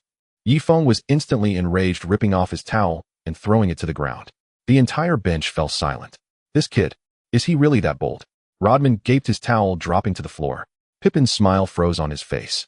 Jordan's fists were cracking, yet he couldn't utter a word. All right, you said it. The Zen master's gaze was piercing as he waved his hand. Substitution. Hubble stared in shock, his eyes wide. Phil, are you serious? It's now. I'm giving you 3 minutes. The Zen master held up 3 fingers. Remember your promise. If you can't handle it, pack your bags and leave immediately. It was just a regular season game. If they lost, so be it. Phil Jackson could handle it. All right. Yifeng's eyes sparkled with cold light. This time is enough to make the Rockets cry for their mom. Jackson immediately began adjusting the lineup. Yifeng would take over as point guard, replacing old Hubble with everyone else unchanged. As the timeout ended, the game resumed. When Yifeng stepped onto the court, the noise of the United Center, suddenly he felt the Cowie's three-pointer skill in his mind radiating a dangerous red light. The Bulls had possession, and Pippen brought the ball over half court. Haha, rookie, you actually got on the court. Are you ready to go to the hospital? Rockets starting point guard Matt Maloney grinned wickedly as he approached. Yifeng had no time to respond to him. Suddenly, he accelerated and shook off Maloney. Pippen, seeing Yifeng open in his peripheral vision, passed the ball without hesitation. I want to see how you handle the Rockets. He scoffed inwardly. After receiving the ball, Yifeng stopped abruptly beyond the three-point line and took a jump shot. Maloney came charging in. Among NBA starting players, Yifeng's speed was already considered very fast, but his dribbling held him back. Maloney quickly reached his face. But how incredibly fast is Kai's three-point shot? Marlani felt a blur before his eyes. Swish. The net rippled with a snowy white wave. The score reached 7-6-7-5 with the Bulls leading by 1 point. Nice. Sporadic cheers erupted from the stands. This basket did not stir much excitement among the spectators. Yifeng indeed had a high popularity at home. However, the home fans were only interested in his tough playing style and trash talk, completely uninterested in his mediocre three-point shooting. But Jordan's eyes lit up. This kid's release is so quick. And how has his shooting form changed? He couldn't fathom why Yifeng's previously awkward shooting form suddenly appeared somewhat stylish. Fuck. Olajuwon was so angry, he could almost spit blood, wishing to kick Marlani to the ground. Hakeem, I'm sorry, I swear this kid will not score again. Marlani quickly admitted his mistake. The Rockets had possession. Marlani dribbled past half court with Barkley eagerly stepping up to set a screen for him. Yifeng was caught off guard, crashing into a hefty body. Rookie, this is your little price to pay. Barkley roared. He could almost imagine Yifeng gritting his teeth in pain from the collision. However, the next moment his eyes widened. Yifeng was unfazed, simply sidestepped him and charged back, and under Yifeng's tight defense, Marlani couldn't find a chance to shoot and had to pass the ball to Olajuwon. Olajuwon executed a splendid dream shake to drive to the basket. Bang! A violent dunk. Luke Randle fell backward. The score reached 7-6-7-7 with the Rockets leading by 1 point. Hakeem, you coward, only bullying the weak. If you have guts, come at me. Yifeng helped Randall up and yelled, "Then why don't you play center?" Elijahwan exploded. Damage dealt by Elijahwan 45, 42, 41. Luke Randall corrected him seriously, "Ye am not weak." Damage dealt by Luke Randall 9, a 6 of 5. In the next possession, Pippen advanced the ball. The Zen Master had already instructed that Yifeng was merely a nominal point guard, and the task of crossing half-court belonged to Pippen. Scotty him open. Yifeng waved for the ball outside the three-point line. Pippen turned to look and was instantly dumbfounded. "What the hell? You call that open? Marlani was right in front of you, are you blind?" Damage dealt by Marlani. Damage dealt by Pippen. Yifeng became anxious. "Pass it quickly. Don't waste time." Only 3 seconds had passed in the shot clock. "Wasting time like this, are you rushing to reincarnate?" Pippen cursed under his breath and passed the ball. He wanted to see what this Asian kid was up to. Once Yifeng received the ball, Marlani tightly closed in. "If you score again, I'll clean out your toilet," Marlani said menacingly. Just as his words fell, Yifeng dribbled and sprinted towards the three-point line. Everyone was stunned. Was he running the wrong way? That was outside the three-point line. Yifeng didn't stop until he was 4 steps beyond the three-point line. At that moment, the area in front of him was wide open. Without any hesitation, he jumped, flicked his wrist. Swish. The basketball swished through the net. The score reached 7-9-7-7 with the Bulls leading by 2 points. "Oh my God, a super long-range 3. Even Reggie Miller wouldn't dare to shoot like that." The commentators screamed in disbelief. "What is this kid doing?" The usually composed Zen Master couldn't help but stand up. You see, in the 90s NBA, the three-point shot was considered an unconventional weapon. Yet Yifeng not only hit 2 consecutive three-pointers, but they were also super long-range ones. In Phil Jackson's eyes, this was simply reckless, utterly unorthodox. However, since Yifeng had made the shots, he had to hold back his words. "Matt, stick to him like glue," Tomjanovich shouted angrily. In the next possession, the Rockets had the ball. Unsurprisingly, Elijahwan once again faked Randall out, scoring with a little hook shot. Tonight, Hakeem was simply unstoppable. The score was tied at 7-9-7-9. Just as Pippen prepared to advance the ball. "Scotty, give me the ball." Yifeng waved his hands anxiously. "Are you crazy? With your handling skills?" Pippen's lips twitched. "Scotty, pass him the ball." At this moment, Jordan interjected. "All right." With the boss command, Pippen dared not disobey and passed the ball. As soon as Yifeng received the ball, Marlani stuck to him like a shadow. "Matt, when are you coming to my house?" "What? Why would I go to your house? My toilet hasn't been flushed for months, just waiting for you." "Fuck." Just as Marlani was caught off guard, Yifeng suddenly nudged him with his shoulder. Marlani, not paying attention, took a half step back. Seizing the opportunity, Yifeng suddenly took off, sprinting down the court. His speed and strength weren't particularly outstanding among NBA starters, and with his lack of dribbling skills, Marlani quickly caught up. However, Marlani never expected that Yifeng would suddenly stop near the logo, jumping, flicking his wrist. Swish. The basketball swished through the net once again. The score stood at 8-2-7-9, with the Bulls leading by 3 points. What the fuck? 3 consecutive super long-range three-pointers. This isn't shooting. It's an intercontinental missile. The commentator's voice trembled. "Oh my God." The crowd went wild. Tens of thousands of home fans collectively stood up, their cheers echoing throughout the arena. Beep. Tomjanovich urgently called a timeout. However, all the players on the court stood still, staring in shock at Yifeng. 3 consecutive super long-range three-pointers, something they had never heard of. This is impossible. How did he do it? Elijahwan held his head in disbelief, momentarily forgetting to insult Marlani. "Listen, Matt, that guy has an exceptionally good touch tonight. From now on, you stick to him like glue. Follow him even if he goes to the restroom." Tomjanovich's forehead bulged with veins glaring fiercely. He still believed that Yifeng was just on fire and that increasing physical resistance would lower his shooting percentage. "Don't worry, Rudy, I was just careless before." "You were careless 3 times. On the Bulls bench, Jordan and the others surrounded Yifeng, bombarding him with questions like curious kids. "Kid, when did you practice your three-point shooting?" "I've told you before, Scotty, you know nothing about my abilities. Also, I'm not a kid and my name is Yifeng." "Rookie, why did your shooting form suddenly become stylish?" The old one looked as ugly as a crab. "My shooting has always been stylish, it's just that your eyes were blind before." "And McCall, let me emphasize again, don't call me Rookie, my name is Yifeng." "Yifan, can you hit a 4th three-pointer?" "As long as I want to, I can shoot until the end of time." "Please pay attention to your pronunciation, Ron, it's Yifeng." "This kid is so cocky, but I really like it." The timeout ended and the game resumed. The Rockets retained possession. Perhaps rattled by Yifeng's 3 astonishing long-range three-pointers, Hakeem Olajuwon missed his mid-range shot. Dennis Rodman secured the rebound. As Scottie Pippen passed the ball to Yifeng, the arena erupted in synchronized chants. Yi. An outsider might have mistaken it for Yifeng suddenly acquiring tens of thousands of grandchildren. "Yellow Monkey, your last shot was pure luck. Next I'll make you crawl back to the locker room." The moment Yifeng caught the ball, Karl Malone clung to him like stubborn gum, pressing his body tightly against him. Little black girl, remember to wear your braces before coming to my place. Why braces? The shit's a bit hard. I don't want you chipping your teeth. Shit. Though Malone's defense wasn't overwhelming, Yifeng's ball handling skills made advancing smoothly across half-court exceptionally difficult. But the ever-perceptive Air King had already sensed the difficulty and stepped forward personally to assist. After crossing half-court, Yifeng signaled for a screen and roll from Rodman. Blocking for a good brother was unquestionably his duty. Rodman charged forward like a mountain of muscle, just as Malone attempted to slip past the screen, he was struck by a concealed elbow to the ribs. Malone grunted in pain, his feet momentarily frozen. The screen and roll succeeded. Now standing directly before Yifeng was Charles Barkley. "You soft coward only dares shoot threes. Dare you drive past me?" Barkley hurled trash talk. Yifeng executed a sharp crossover, driving hard to Barkley's right. Oh no. Phil Jackson leapt anxiously to his feet. In truth, both he and Barkley had been deceived. It was a feint. Yifeng abruptly halted his dribble, then retreated, within a blink, beyond the three-point line. Against a bloated slug like you, threes are more than enough. A cold, sardonic smile flickered at Yifeng's lips as he launched another extraordinary long-range three-pointer. Amidst Barkley's contorted expression, swish.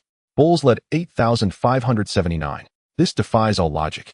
The commentator's voice cracked. The United Center exploded into pandemonium. Yee, yee. Fans wildly waved towels, chanting in unison. "Michael, draw the double team and pass to me." At that moment, Yifeng leaned close to Jordan and whispered. Jordan paused, then looked up.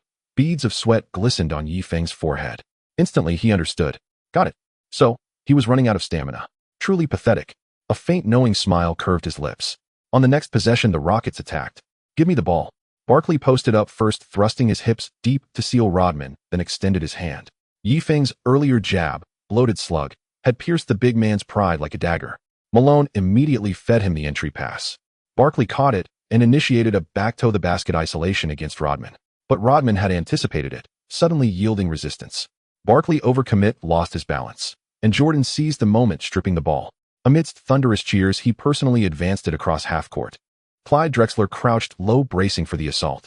The Air King executed a lightning-quick between-the-legs crossover, surging toward the free-throw line. Without hesitation, Malone sprinted over, forming a double-team. No matter how many threes Yifeng had sunk in Jordan's mind, he remained the far greater threat. Jordan halted abruptly. The ball slipped precisely through the narrow gap between the two defenders, landing cleanly in Yifeng's hands beyond the three-point arc. "Rotate! Rotate!" Tomjanovich suddenly felt a chilling premonition and roared. Mario Elie lunged forward, but Yifeng's release was impossibly swift. Before Elie reached him, the ball left Yifeng's fingertips. Swish. Bulls led 8,879. My God, 5 three-pointers. Unbelievable. The commentator screamed hoarsely. The arena detonated. Cheers and applause threatened to shatter the roof. On the sideline, Tomjanovich clutched his chest. An assistant coach rushed forward with blood pressure medication. Just as fans yearned to witness more of Yifeng's transcendent three-point mastery, he was substituted during a dead ball. Phil Jackson had clearly discerned Yifeng's stamina had reached its absolute limit.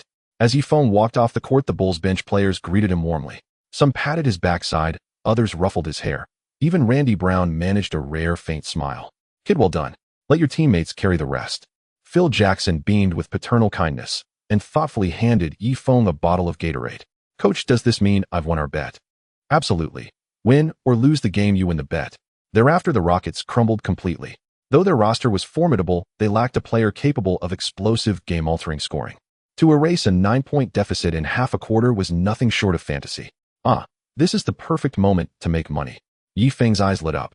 In the heat of his three-point euphoria, he'd nearly forgotten his grand romantic agenda. "Hey, gorgeous, how'd you like my three-point performance just now?" Yifeng turned, flashing Alexis a confident smile. "Not bad," she replied, coolly, casting him a detached, indifferent glance. Yifeng froze, utterly bewildered. What on earth was wrong with this girl? Hadn't she just greeted him enthusiastically moments ago? Yet he quickly pieced it together. He'd just unleashed scathing trash talk at her idol, the Dream, and she'd surely logged every word in her mental notebook. Even Michael and Scott couldn't crack this one. "Do you really think 21000 is easy money?" Steve Kerr chuckled, delighted to see Yifeng flustered. "Shall we place a little wager ourselves?" Yifeng raised an eyebrow. "Deal. If I win, you pay me $5,000. If I lose, I owe you just 10. Kerr hesitated. His annual salary, less than Pippen's, was a mere 75000. "Agreed." Yifeng rejoiced. Kerr watched coldly, eager to witness his humiliation. "Hey, You've got beautiful eyes. Yi Feng turned smiling warmly at Alexis. Uffed. Kerr spat out a mouthful of Gatorade. He'd expected some dazzling, sophisticated charm, but instead Yi Feng deployed a cliched, hopelessly outdated line. Oh, Alexis responded flatly. Inside she was near collapse. All she wanted was to quietly admire her idol's commanding presence on the court. Why did everyone keep interrupting her? Worse still, this intruder had insulted her idol. Were it not for Yi Feng's gift of the tickets, she wouldn't even have bothered replying with an "oh." Though, your eyes aren't as beautiful as mine. Yi Feng continued calmly. Kerr stared stunned. This kid didn't play by any known script. Wasn't he supposed to pivot straight into praising her figure or features? How so? Alexis asked, genuinely curious for the first time. Because my eyes hold you within them. Yi Feng declared utterly earnest. Uffed. Alex suddenly covered her mouth, bursting into laughter, her cheeks flushed pink. Cole was utterly dumbfounded. This kid truly was a born romantic. How did I not think of such perfect words? But I don't like you. Alex spoke solemnly. Then who do you like? Only myself. From today onward, I shall be your lifelong rival in love. At those words Alex's face instantly turned crimson all the way to her neck. That's embarrassingly sappy, yet I absolutely adore it. Mph. You just insulted my idol a moment ago. That's because I wanted you to remember me. See, aren't you now utterly captivated by me? TCH. By the way, tell me first, where on earth did you learn those corny pickup lines? They just surfaced, spontaneously, the moment I saw you. Before long, Yi Feng and Alex were already deep in animated conversation. As for her idol, Elijah, the fiery young woman had already forgotten him entirely. Cole's eyes bulged wide open. Guided by an instinctive male intuition, he already sensed Yi Feng had succeeded, at least 99%. After all, he could clearly see that Alex's gaze upon Yi Feng had grown soft, dreamy, almost syrupy. By then the game was nearing its end. The Rockets were beyond recovery. The head coaches began substituting their Mac. That Asian rookie delivered tonight. Don't forget to invite him to our club celebration later. Do I even need to say so? A rookie from Longhua, all alone in our country. We elder brothers ought to offer him a little warmth now and then. At that moment, Jordan, Pippen, and Rodman were strolling toward the bench, chatting and laughing. Giggle, giggle, giggle. Suddenly a clear, melodious, and utterly intoxicating laugh rang out. Everyone looked up, and there was Yi Feng whispering something into Alex's ear while she laughed uncontrollably, her laughter bubbling over with unrestrained delight. Fuck. Their faces instantly darkened. The joy of victory evaporated in an instant. Breakdown points from Jordan: 59, 58, 57. Breakdown points from Pippen: 59, 58, 57. Breakdown points from Rodman: 57, 55, 52. Yi Feng abruptly lifted his head. He'd just realized the game was entering its final seconds. Sorry, the game's almost over. Shall we continue our chat over coffee somewhere later? Yi Feng said wistfully. Absolutely. Alex had completely forgotten why she'd come to the United Center. Now her world held only one man. Witty, effortlessly charming, and devilishly handsome. Later I'll tell you some amusing stories about Mac and Scott. I'm not interested in them. I only want to hear about your adventures back in Longhua. Oh, come on. At that moment, Jordan, Pippen, and Rodman grew increasingly grim. None of them could fathom it. Besides sheer good looks, what else did Yi Feng possess that surpassed them? How could such a stunning, fiery girl possibly be so blind? The final whistle blew. In this game, Elijah amassed 35 points, 10 rebounds, 4 assists, 1 steal, and 4 blocks, filling the stat sheet completely. Yet none of it altered the Rockets' inevitable defeat. The final score stood at 9,884. For the Bulls, Jordan scored 38 points, 5 rebounds, 5 assists, and 2 steals. Pippen tallied 19 points, 7 rebounds, 6 assists, and 1 steal. Yi Feng, meanwhile, scored 19 points, setting a new career high. After exchanging handshakes and embraces, the players headed toward the locker room. Mac, Scott, Dennis. Yi Feng sprinted after them. What is it, Jordan asked, voice low and tense.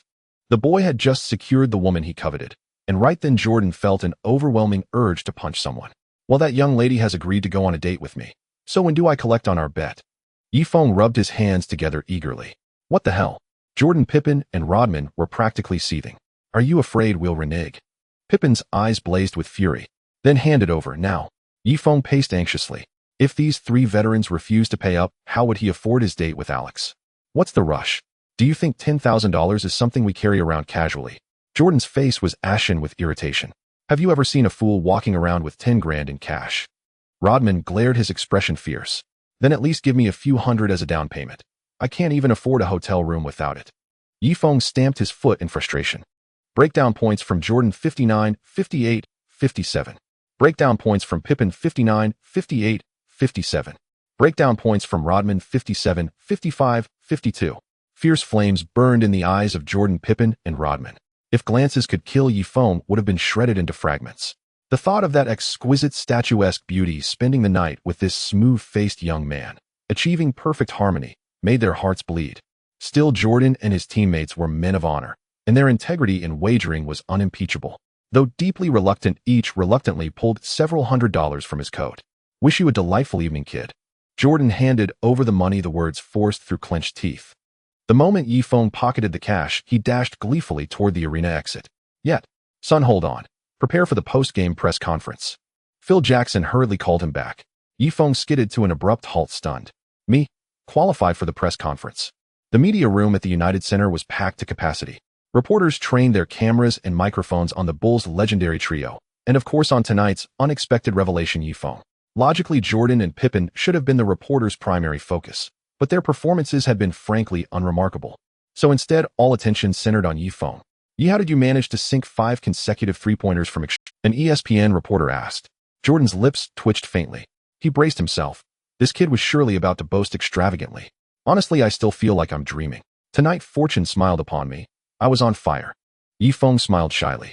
The Bulls trio raised their eyebrows in unison. Since when had this guy become so modest? Phil Jackson nodded approvingly. This young man at least retained a measure of self-awareness.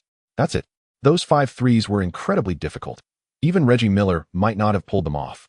The ESPN reporter wore an expression of utter disbelief. "That's right, I just don't want to let down Fayer's trust in me." Yifeng shrugged. Trash-talking NBA players is just to break their defense value. But one must still be humble when it's time to be humble.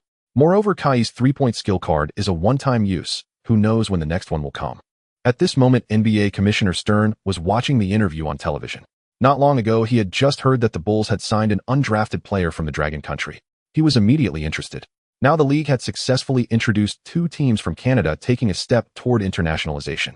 However, for the league to further develop, it must tap into the Dragon Country market with its billions of people. And Yifeng is precisely the player who can help the NBA further internationalize. This kid is impressive. Quite impressive. He scores nearly 20 points right after entering the league. Moreover, he is refined, humble, and cautious. Simply the perfect player. Stern nodded in satisfaction upon hearing this. "But I heard that this kid has become the enemy of several teams." His assistant Adam Silver smirked slightly. "Oh really?" Stern raised an eyebrow in confusion.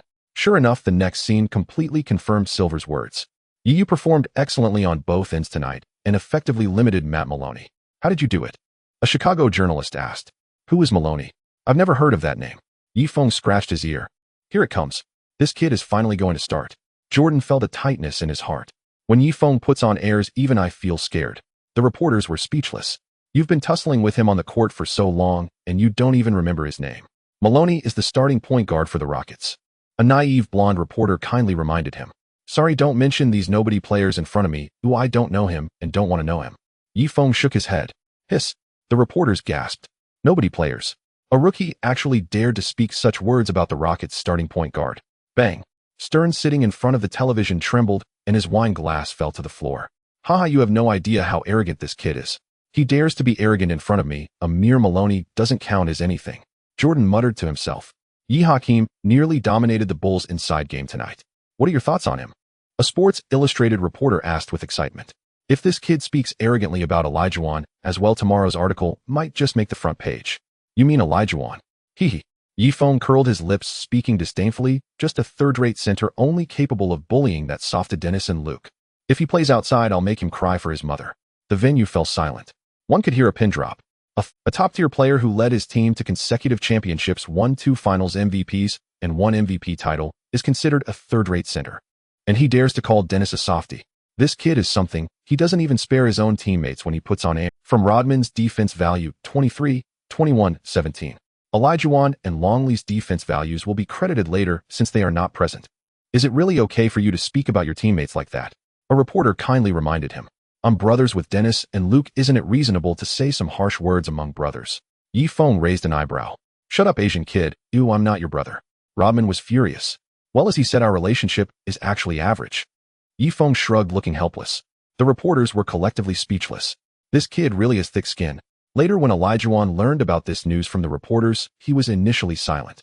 Then his breathing grew heavier. Bang! He grabbed a basketball and slammed it toward the hoop. Impudence. Absolutely impudent. A rookie who hasn't even weaned dares to say I'm a third-rate center. He should be thankful he didn't play inside, otherwise I would break every bone in that bastard's body and make him regret coming to this league. Elijahwan's roar echoed throughout the training facility. After the game, Yifeng and Alex arrived at the hotel. The first thing was, of course, to take a shower. When Yifeng walked out of the bathroom wrapped in a towel, Alex's breathing quickened and her ears began to flush. This little brother with a gentle and handsome appearance, but that body, simply explosive, defined pectorals and eight-pack abs. This body had no excess fat, as if sculpted by God. Next it was Alex's turn to take a shower. However, just as she entered the bathroom, she heard heavy footsteps behind her. Darling, didn't you just take a shower? But I want to wash again. Then you go out first, wait for me to finish washing. Water resources are precious, we need to save. No, Camlong despicable. Oh, I'm so happy. That night Yifeng and Alex spent an unforgettable evening together. The two engaged in an academic discussion about English and biology. Yifeng had just finished a game and was nearly exhausted. Moreover, his stamina was only at a level, so during this academic discussion, Yifeng could only perform at 30 capacity. But the stamina of professional athletes is not something ordinary people can compare to. Even at this 30 level, Alex was complaining endlessly. According to the hotel staff, after the two left, the room looked as if it had been ransacked by bandits. When Yifeng returned to the apartment, it was already 8 a.m. Fortunately, there was no training that morning, so he could sleep until noon before heading to the training facility. At this time, Miss Vivian was still sound asleep, so Yifeng directly returned to his own bedroom. Ding detected that the host has scored over 10 points on the NBA court for the first time, rewarding 5 of his 0 defense value. At this moment, the system's affectionate voice rang out. Upon hearing this, Yifeng was overjoyed and quickly opened the system panel. He took several deep breaths, forcing himself to calmly think about how to allocate this fortune. In this match, he had accumulated a total of 3,000 defense points. Adding the system reward and his previous savings, the total defense value had reached 5,800. Yifeng first allocated 2,000 defense points to speed. As a result, both his speed and single defense abilities had reached S, already touching the threshold of a top-level star. In the Bulls, his speed was second only to Jordan and Pippen, and his single defense was only behind the Bulls' iron triangle. There were still 3,800 remaining. Strong defensive ability alone is not enough. What I need the most right now is data. So Yifeng injected another 3,000 into stealing. His stealing ability skyrocketed from C to B. Upon opening the system panel, Yifeng noticed significant changes in his stats: physical fitness, jumping C, speed S, strength C, stamina C, agility B, coordination B, offensive ability, mid-range shooting B, three-point shooting C, dribbling C, passing D, breaking through C, layup, dunk C, defensive ability, rebounding C, stealing B, blocking C, man-to-man defense S, help defense B, skills, steel bones, invincible, iron fist, LeBron James jump shot. Defense points 8,000. Kids, today we are going to have a relaxed intra-team training match. Attention, we just finished a fierce battle yesterday. Our goal this time is to practice tactics, so everyone. Phil Jackson adjusted his glasses with a smile. Wow. Before he could finish his sentence, a beast-like howl erupted in the training hall. Rodman ripped off his shirt, revealing a tattoo-covered back. Pippen cracked his knuckles with a sinister grin. Even the usually gentle Longley began to move his limbs. What's going on? The Zen master was momentarily taken aback. Wait, it's just a training match. Do you really need to be this excited? As he followed the fiery gazes of the crowd, he suddenly understood. That rookie from the Dragon Kingdom had stirred public outrage. Rookie, just wait until I beat you to a pulp today. You better write your will in advance. Soon I will break your ankles with a cross step and make you crawl out of the gym. Kid, today I'm going to take your skull and use it as a bowl. Jordan, Pippen, and Rodman all stared at Yifeng with fierce eyes like bloodthirsty beasts. From Jordan's defense points, 23, 21, 17. From Pippen's defense points, 21, 20, 15. It turned out that Yifeng's successful date with Alex yesterday had deeply wounded the hearts of these three big shots. For all three of us, whether in skills, fame, or status, we should be leagues ahead of you. Why can you flirt with Alex? Why did you win so much of our money? Other than being better looking than us, what else do you have? Yifeng, I must correct you again. I, Luke Longley, am by no means a softie. The usually gentle Luke Longley also flashed a glint of sharpness in his eyes. Yes, Yifeng, I won't let this go. Today I'll let you taste my iron fist. Starting point guard Ron Harper also joined in the taunting. During this time, Yifeng had thrown countless trash talk at him, and now he was filled with pent-up anger. Hee, this is what happens to those who talk too much. Randy Brown laughed maliciously. Who fears who? Come on, let's raise the intensity. If I'm scared, then I'll crawl through your legs. Yifeng raised his pinky finger and shouted arrogantly. The training hall exploded in an uproar. FCK. SHD. Kill him. The 5 starting members of the Bulls were furious, ready to smash Yifeng's handsome face with a basketball. Ladies and gentlemen, please come in. Let me briefly introduce our team culture. The Bulls have always been known for their harmony and have never experienced any form of racial discrimination. As for bullying newcomers, haha, since Tony Kukoc, this phenomenon has disappeared from our team. Kukoc was bullied by Jordan and Pippen after joining the Bulls. Michael and Scott, the star players, are generally quite friendly to newcomers. At this moment, Bulls general manager Jerry Krause was beaming as he welcomed a few well-dressed league officials. These officials came to the Bulls ostensibly for a compliance check. However, in reality, they bore a much more. Yesterday, Yifeng's stunning performance made Stern believe that this kid might become a superstar in the future. More importantly, he could serve as an important bridge for the NBA's globalization. Thus, he secretly instructed these officials to closely observe and interact with this Asian player. Bang, bang, bang. Suddenly, several loud noises erupted from the training hall, like violent body collisions. What? An official named Evan Walsh raised his eyebrows in confusion. Krause's smile stiffened for a moment, but quickly returned to normal. Haha, these kids are just training. I'm sure you all know that Mike is particularly competitive. He will give it his all even in a training match. Evan Walsh nodded. That makes sense. However, when they opened the door to the training hall, the scene before them left everyone dumbfounded. This was anything but a training session. This was clearly a life-and-death struggle. Rookie, are you still being arrogant? Jordan backed Yifeng down like a hungry lion, each impact causing the slender body of the Dragon Kingdom youth to tremble violently. Yifeng quickly fell to the ground. Come on, is this all the strength you have? He grinned and got back up to continue defending. Immediately, Rodman stepped up to set a screen for Jordan. During the screen, he deliberately extended his iron elbow to push against Yifeng. Jordan drove into the paint for a dunk. Oh my God. Mike and Dennis are actually teaming up to bully a rookie from the Dragon Kingdom. Several league officials exchanged glances, deeply shocked. To think that with Jordan's strength, he could easily get past anyone in the NBA. However, Rodman was actually stepping up to set a screen, and even putting up a strong physical confrontation. The following scene was even more astonishing.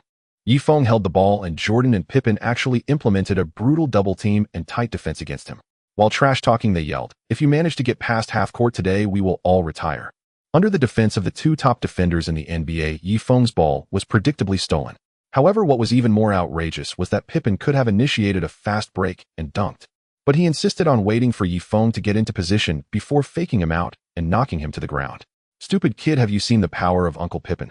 After dunking, Pippen shouted at Yifeng, "Who do you think you are? I've never backed down to you." Yifeng shouted with determination. Seeing the tragic scene before them, the league officials were all filled with righteous indignation and fury. This is not a training match, this is murder. Evan Walsh gritted his teeth, glaring fiercely at Krause. This is racial discrimination. I will report this to David Stern. A middle-aged man was burning with fury in his eyes. He is still an 18-year-old kid, how can you treat him like this? A middle-aged female official wiped her red, teary eyes. At this moment, Krause was also seething with anger. He quickly walked up to Phil Jackson and whispered furiously, "Phil, what the hell is going on? You must give me a reasonable explanation today."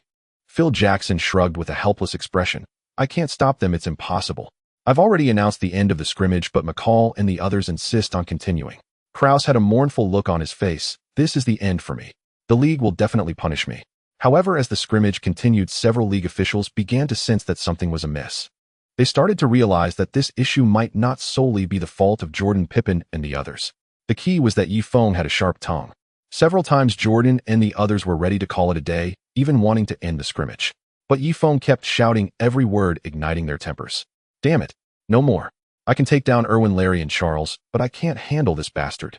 On the court, after being knocked down by Jordan for the nth time, he was left in despair, tugging at his jersey. "I'm done too. This kid has a mouth sharper than Reggie Miller." Pippen slammed the basketball on the ground. "Farewell, everyone. If I hear one more word, I'm going to kill someone." Rodman had already started putting on his jacket. "Are you all running away? You bunch of softies. I haven't had enough fun yet." Meanwhile, the instigator, Yifeng, was sprawled on the ground, giving a middle finger. The league officials exchanged glances, their earlier righteous indignation now turning into awkwardness. If they were in Jordan's or Pippen's shoes, they would probably have beaten this kid even harder. After the scrimmage, McCall, what do you think of Yifeng? Phil Jackson turned to the side, his voice laced with a hint of amusement. Jordan looked complexly at the other end of the court. Yifeng was sitting shoulder to shoulder with Rodman, laughing and discussing which nightclub to hit up tonight. Although Yifeng successfully flirted and called Rodman a soft, the rebounding king finally graciously forgave him for the offense. Jordan fell silent for a few seconds before shaking his head. This kid is truly inscrutable. "Oh, Why do you say that? Jackson's eyes sparkled behind his glasses. This guy is a madman. His toughness is simply not like that of an Asian player. I've played in the NBA for over a decade, seen countless tough guys from the bad boys Lambeer to the New York gangsters. But no one is like him, completely unafraid of physical confrontation, even seeking it out. Just now I elbowed him and sent him flying 3 meters away, and his first words upon getting up were, "Is that all you got?" What a thorough madman. As Jordan spoke, the corners of his mouth involuntarily lifted. Moreover, his rate of improvement is too bizarre. The first time we faced off, he couldn't even touch the hem of my jersey. Of course, aside from that steal and block. But now, his lateral quickness and defensive anticipation have all improved significantly. What's most outrageous is his three-point shooting. Jordan suddenly paused, his expression turning strange. In the last game, he hit 5 long-range threes, each as precise as a missile. Yet today in practice, he only made 10 out of 50. I asked him what was going on. Can you guess what he said? The Zen master leaned in curiously. What did he say?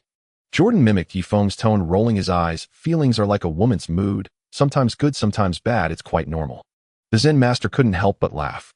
Jordan shook his head, mumbling softly, this kid is either a genius or a madman. But in any case, he looked at the court where Yifeng was flashing a smile and making a provocative gesture at him. Jordan snorted coldly, yet the corners of his mouth slightly lifted. He certainly makes the game more interesting. Phil Jackson pushed up his glasses. His 10-day contract is about to expire, so your opinion is? We must keep him. Before I conquer this wild horse, no one can drive him away from the Bulls. Jordan's eyes ignited with a fierce flame as he turned to glance at Yifeng, who was training in the gym. At this moment, Yifeng stood outside the three-point line holding the ball. Everyone clear out. He dribbled while scanning the whole court with a resolute, domineering, and sharp gaze. Today I'm going to show you what a real dunk looks like. McCall's dunks are nothing compared to mine. He revealed a wild and domineering smirk. Rodman's cigar fell from his mouth. Pippen stopped stretching and slowly stood up. Even Jordan squinted, leaning forward unconsciously. I want to see just how impressive your dunk is that you think mine is rubbish. Yifeng began his run-up. His jersey flapped in the wind, and his expression was fierce, as if he were about to kill. Everyone held their breath, anticipating a breathtaking dunk. At this moment, before Yifeng even reached the free throw line, he had already begun to leap. His body soared, forming a perfect arc in the air. Wow. McCall, this guy is trying to mimic your free throw line dunk. Pippen's mouth fell open. Not mimicking, but surpassing. He's dunking from outside the free throw line. Ah, Jordan murmured. But then, bang! A dull thud echoed as the basketball hit the bottom edge of the backboard, and Yifeng fell to the ground. Silence. A deathly stillness. The muscles on Phil Jackson's face began to twitch uncontrollably. My God, is this the dunk you were talking about? You didn't even jump higher than my cat. Rodman laughed himself to the ground. Jordan's mouth twitched. Damn, I almost believed it. You guys don't understand. I just wasn't taking it seriously. If I participated in the dunk contest, I would definitely win. Yifeng stood there, his face as red as a tomato. Oh, then shall we make a bet? Jordan raised an eyebrow. But the opportunity is past. I won't be participating in the competition. Yifeng spread his hands. Defensive values broken by Jordan 23-21. Defensive values broken by Pippen 2017. The next morning, as soon as Yifeng stepped into the training facility, he received a notice from the team staff. General Manager Jerry Krause wanted to see him. Yifeng felt a rush of excitement. It seemed the Bulls were going to discuss a contract with him. Rookie eager to sign. Just as he was about to leave, Jordan suddenly called out to him. My. Yifeng looked at the legendary flying man with confusion. Wait, how does my signing a contract concern you? Why do you care so much? Don't you need an agent to sign a contract? Be careful that Krause, that vampire, doesn't screw you over. Jordan said coldly. Yifeng then remembered that he currently didn't have an agent. But then again, what does a player on a 10-day contract need one for? So what? So I'll lend you my agent for now. Of course, the commission comes straight out of your salary. In hearing this, Yifeng felt a faint, fleeting warmth in his chest. His Majesty Airman, normally consumed by training, gambling, and scathing tirades, somehow found time amid his chaotic schedule to attend to Yifeng's rookie contract. Don't get the wrong idea. I'm only doing this because I can't afford to lose you to that blood-sucking agent. After all, who'd be my stress valve then? Narai smirk flickered at the corner of Jordan's mouth. Little black beauty, you've mastered the art of feigned indifference quite elegantly, and, I must admit, you've successfully captured my attention. Yifeng flashed a devilishly arrogant smile. I'll beat you to death. At those words, Jordan erupted, launching himself in furious pursuit. Breakdown points gained from Jordan 12-9. In a tiny garden we dig and dig and dig, planting tiny seeds that bloom into tiny flowers. Humming cheerfully, Yifeng deliberately revved the battered Chevrolet's engine into a thunderous roar.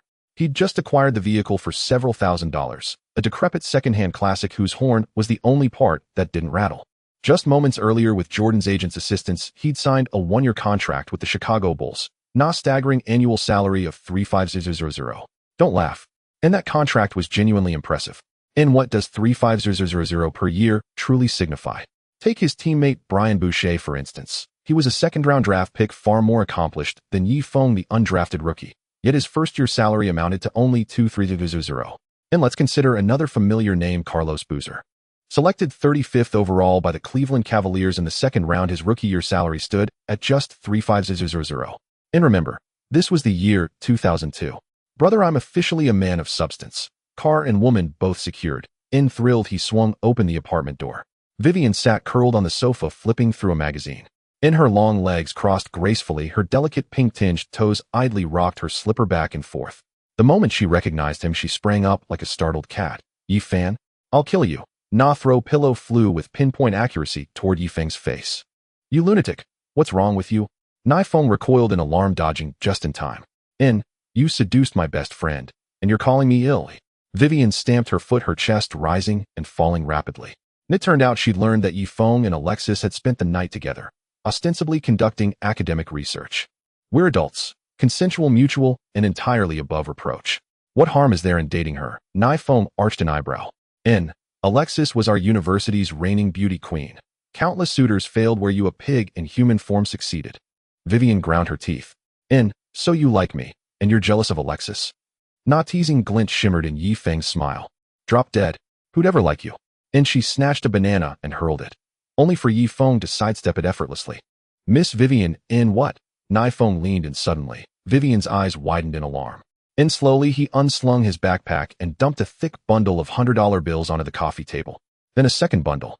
Then a third. Each muffled thud made Vivian's eyelashes tremble. This is... instinctively she covered her slightly parted lips. I just signed with the team. The 800 here is my first installment. As he spoke, he kept pulling more cash from his pack. And these 210,000. A modest side income. All told, 290. Also, I own a Chevrolet sedan, admittedly secondhand. That concludes the full extent of my worldly possessions. Yifeng gazed at her tenderly, as though beholding a beloved partner of many years. Staring at the towering stack of bills, and Yifeng's soulful gaze, Vivian froze completely. An obscure 18-line actress, she'd never seen so much money in her entire life. Why is he looking at me like that? Could it be, these bills, and the car, are meant as gifts for me? No, I'm not that kind of woman. I won't accept gifts from another man. A rosy blush bloomed across Vivian's cheeks. So what? She blurted out, breathless. So? Yifeng leaned even closer, his eyes soft, his expression deeply affectionate. So I simply brought them out to show off, to flaunt how obscenely wealthy I am. With that, Yifeng snatched every bill and strode away. Laughing, he dodged a flying yogurt bottle and snatched an apple from the fruit bowl on his way out. Yifeng, you bastard, I'll flay you alive. Her enraged roar echoed behind him. Inside his bedroom, Yifeng opened his system interface. Ding. System detects successful signing of official team contract. Reward 6,000 breakdown points. A cold mechanical voice resonated. Wowoo. Yifeng's face lit up with exhilaration. Truly fortune favored him doubly today. Yet he quickly steadied himself. These were merely beginner's blessings, rare luxuries unlikely to recur. First he intensified his steal ability. Spending 3,000 breakdown points, his steal rating surged from B to A. He retained 3,000 points. After careful deliberation, he allocated the remainder entirely to his block skill, elevating it from C to B. Updated stats and physical attributes: vertical leap, C; speed, S; strength, C; stamina, C; agility, B; coordination, B; inoffensive skills, mid-range shot, B; three-point shot, C; ball handling, C; passing, D; penetration, C; layup, dunk, C; indefensive skills, rebounding, C; steal, A; block, B; unknown defense, S; help defense, B; in skills, iron bone body, unbreakable fist, LeBron James jump shot. That evening the Bulls faced a notoriously abysmal opponent, the Philadelphia 76ers. They'd selected Allen Iverson with the first overall pick. Iverson averaged 23, 5.7, 5 assists, 4, 1 rebounds and 2, 1 steals per game, and was named Rookie of the Year in his prior timeline. Yet despite the answer's brilliance, his team's record remained catastrophically poor. Their current win rate stood at a mere 26, dead last in the Eastern Conference. At 9 p.m., The matchup between the Bulls and the 76ers commenced at the United Center, already packed to capacity. During warm-ups, Allen Iverson chewed gum nonchalantly, then walked straight up to Michael Jordan before dozens of watching eyes. "And hey man," wiping his nose with his wristband, Iverson asked, "I hear you're the god in..." "Oh, so the little guy's issuing his pre-game declaration." Jordan rose slowly, towering over the rookie with a faint amused curl to his lips. "No, it's a notification. And tonight, I come to slay a god. I'll hang 30 on you and break your ankles with a crossover." Iverson flashed a sudden sharp grin. Upon hearing these words, Jordan's face turned a shade of iron, his eyes gleaming with a dangerous light. Yifeng couldn't help but laugh beside him. He loved seeing his airness provoked. "Asian kid, I've heard of your great name." Iverson suddenly turned to Yifeng, "A little weakling who can't even be a starter, yet is more arrogant than me. Tonight, I will first blow up McCollum and then have some fun with you." The mischievous Rodman laughed loudly while sitting beside him. "Ha! Our beloved trash talker was ridiculed." Yifeng's smile instantly froze. "Are you talking to me?" "I'm right in front of you. Who else should I talk to?" Iverson raised an eyebrow. "Let me remind you, don't bark at me. The wrath of Yifeng is not something you little trash can handle. Moreover, more importantly, I only throw trash talk at the team leader. You, the second-in-command, are not qualified to speak to me," Yifeng said coldly. Damage value from Iverson 52, 50, 49. Iverson trembled with rage. Yifeng's words hit him right in the sore spot. He hated it most when others questioned his position on the team. And indeed, he was currently just the second-in-command on the 76ers, with Stackhouse being the leader. "You wait for me." Iverson's fingers trembled slightly with fury, his chest rising and falling violently. "As soon as you step on the court, I'll be the first to take you down." "I'm always ready." Yifeng smiled faintly.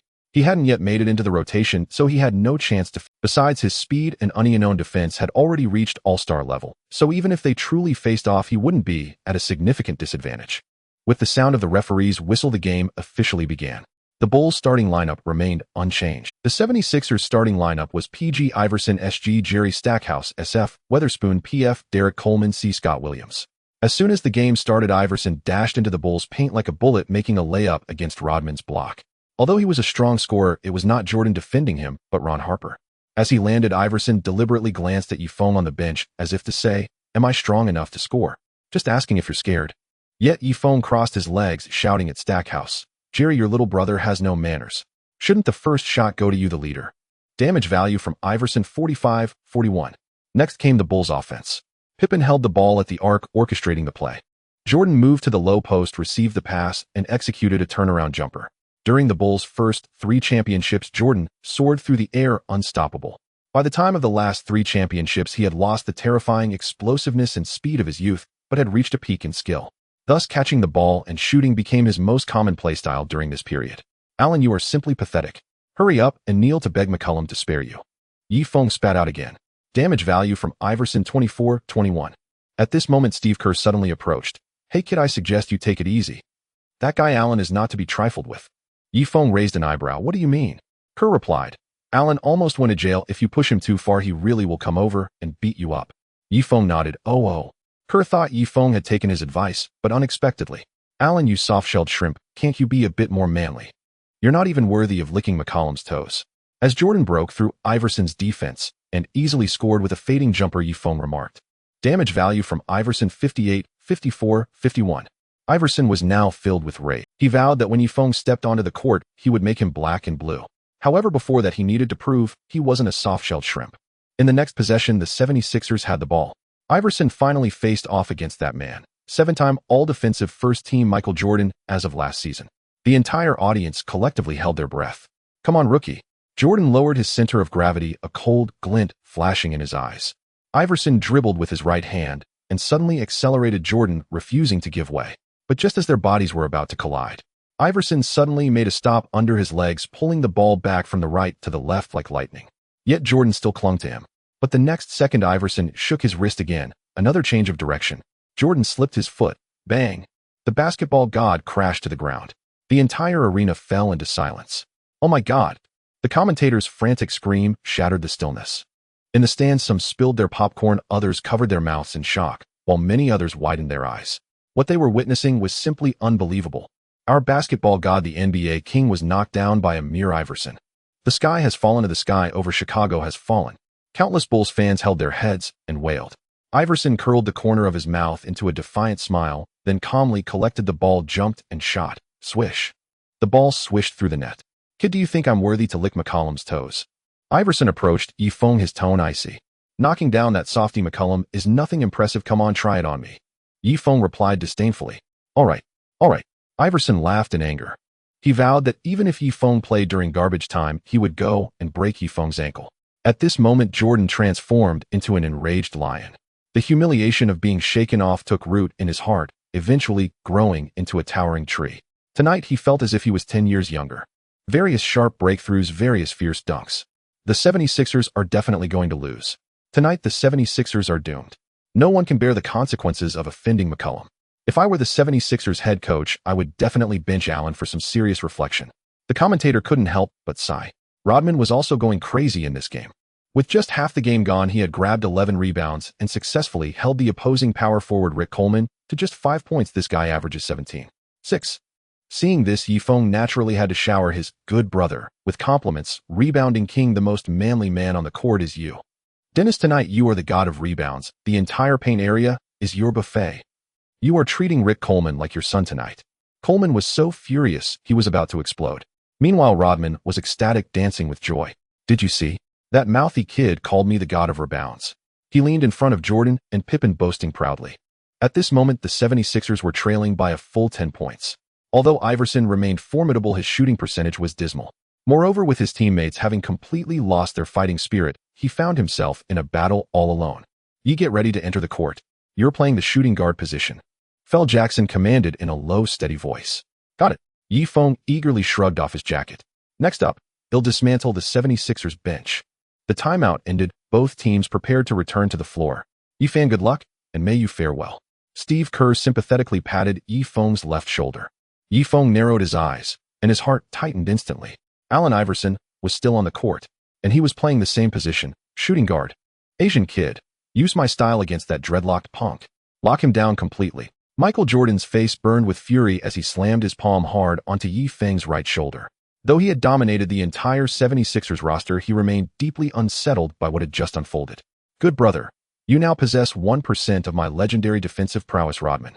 Go out there and shut Allen down for good. Rodman beamed as he spoke. Yifeng no longer had the patience to deal with this fool. This was his first true confrontation with a bona fide superstar, even if the man before him was merely a rookie entering the league. According to historical records, this dreadlocked young phenom would average 23.5 points per game in his rookie season, sweeping both Rookie of the Year and first-team All-Rookie honors. Can I actually guard him? Will his crossover snap my ankles? If I get utterly exposed, will those female fans still agree to date me? Before Yifeng could gather his thoughts, the referee's whistle pierced the air. At the moment Chicago inbound the ball, Iverson lunged forward like a shark scenting blood, his elbows driving sharp concealed force into Yifeng's lower back. Rookie, you love trash talking, don't you? Iverson's voice rasped between heavy breaths. Let's see if that mouth of yours matches your skill on the court. Good lord, looks like Yifeng has truly enraged Allen. He's deploying playoff-level defense against a second-round pick. Whoa. The broadcast booth erupted in shrill disbelief. This is pure unrelenting domination, like an adult crushing a child. Thud. A brutal collision sent Yifeng staggering backward 2 full steps. Though Iverson stood short, his physical power dwarfed Yifeng's mere Class C strength. Serves him right. That's the price of running that foul mouth. Randy Brown smirked quietly from the bench, only to freeze under 2 icy glares. Michael Jordan and Dennis Rodman stared at him with the contempt reserved for discarded refuse.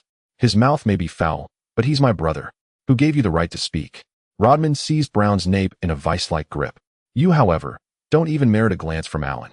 As pressure tightened around his neck, Randy Brown fell utterly silent.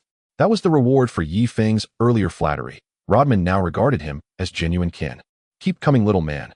Shaken off, Yifeng immediately re-engaged, closing in again without hesitation. To him, that impact felt no more than a mosquito's sting. The harder you hit me, the more alive I feel. Yifeng bared a feral grin. Hearing those words, Iverson's pulse faltered, just slightly. This guy is insane. Unbeknownst to Iverson, Yifeng was inwardly elated. Relentless physical contact would rapidly drain his stamina.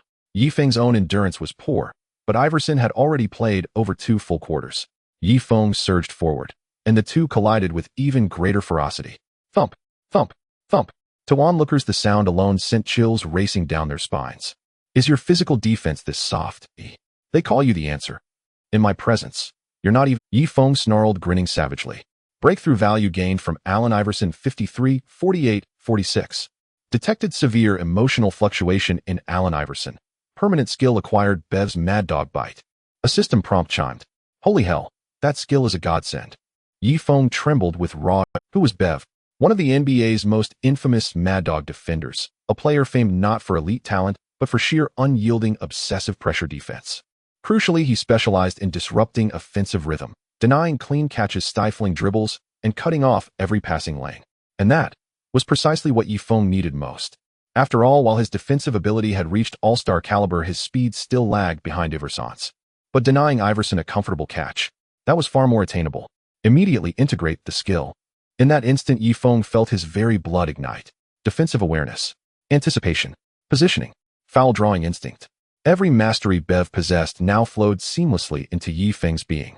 Kukoc, seeing no open teammates, decided to take matters into his own hands. As sixth man of the year facing the 76ers, bench was nothing short of dimensional annihilation. First, he sealed his defender deep, then exploded past him toward the rim. Swish. Ball in. 76ers, possession. Just as Iverson moved to receive the inbound pass, Yi Feng charged forward like a ravenous wolf. His arms slashed wildly, cutting off every conceivable passing angle. His feet shuffled relentlessly, using thighs and hips to wedge against Iverson, forcing him to stagger and reset his balance. Aren't you the answer? Then why can't you even shake free for an open look? Yi Feng grinned, teeth bared. Iverson's gaze turned glacial. Then he feinted sharply in the opposite direction. But Yi Feng had anticipated it, stepping laterally with lightning precision to slam the door shut once more. All you do is charge blindly, huh? Today I'll teach you a lesson. Basketball is won with the mind, not brute force. Yi Feng poured on the taunts. Rookie, you're asking for death. Blinded by rage, Iverson drove a vicious elbow into Yi Feng's chest. Thud. Yi Feng crumpled to the hardwood. The referee's whistle shrieked instantly. Offensive foul. Possession changed. Chicago's ball. Textbook defense. Textbook foul drawing technique. The commentator shouted, electrified. Wow, truly magnificent. Crush that little runt. Rodman waved his towel like a man possessed, leaping along the sideline. Yi, yi, yi. The United Center roared, deafening cheers and thunderous applause shaking the rafters. At courtside, Jordan and Coach Jackson exchanged stunned, speechless glances. This kid's defense had undergone a complete seismic transformation. Yi Fan, I love you. Yi Fan, I love you. Amid the deafening ovation, a fiery figure suddenly rose from the stands. Alex cupped her hands around her mouth, bouncing wildly as she screamed. Her striking silhouette swayed hypnotically, leaving spectators breathless. Breakthrough value gained from Michael Jordan. Breakthrough value gained from Scottie Pippen. Breakthrough value. The water bottle in Jordan's hand was suddenly crushed with a snap. Pippen's long face fell. Rodman held back a torrent of praises. They never expected that the goddess they yearned for would actually become that Asian kid's devoted admirer. Yi Feng immediately felt invigorated. On one hand, he had a girlfriend cheering him on. On the other hand, he found another great way to break the defense, showing affection in front of Chiao Pai and the others. However, he quickly shifted his focus back to the game. Is this the answer? The correct answer is to roll back to Philadelphia. Yi Feng grinned at Iverson. Defense value from Iverson 46 of 42-40. Detected severe emotional fluctuations from Iverson, triggering a one-time skill. Vince Carter's hanging dunk. He was completely stunned. Xiao Tong, my jumping ability is so poor, how could I possibly acquire such an impressive dunking skill? Yi Feng asked curiously. It's a low probability event, you know. Moreover, this system detected the presence of the host's girlfriend and specially unleashed a cool skill for the host to show off. The system explained. As expected of you. Such a thoughtful Xiao Tong. Yi Feng gave a thumbs up. Bulls possession. Kukoc operated at the top of the arc while Kerr ran to an open spot, received the pass, and shot immediately. The basketball swished through the net. It was now the 76ers' turn to attack. With the star Stackhouse absent, Iverson took on almost all ball handling duties. This time he managed to shake off Yi Feng with his speed, but Yi Feng kept close behind, providing significant interference. The basketball bounced off the rim and Kukoc grabbed the rebound. The reason Yi Feng could repeatedly limit this top scorer was not only due to his own abilities and skills, but also due to Iverson's declining physical condition being a key factor. Otherwise, his footwork might have been a half-beat faster. Is the rim at odds with you tonight? It has been deformed by your shots. Yi Feng teased. What does it have to do with you? Iverson shot back defiantly. Phil, this kid's defensive skills have skyrocketed. Are you planning to put him in the rotation? John Paxson asked excitedly. Honestly, I'm somewhat tempted. The Zen master smiled.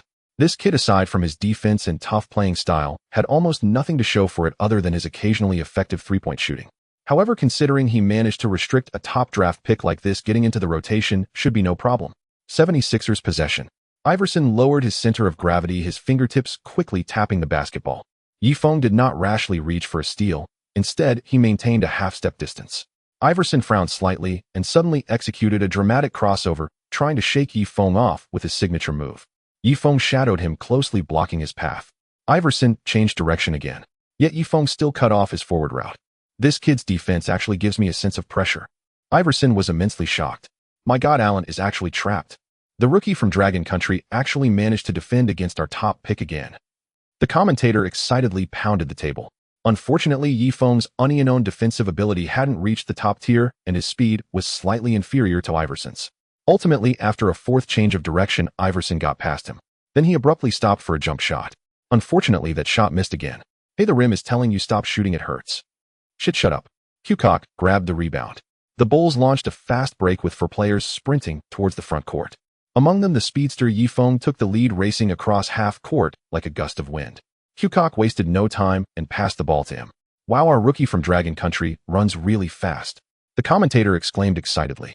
To be honest, the rookie from Dragon Country's speed isn't top tier in the NBA.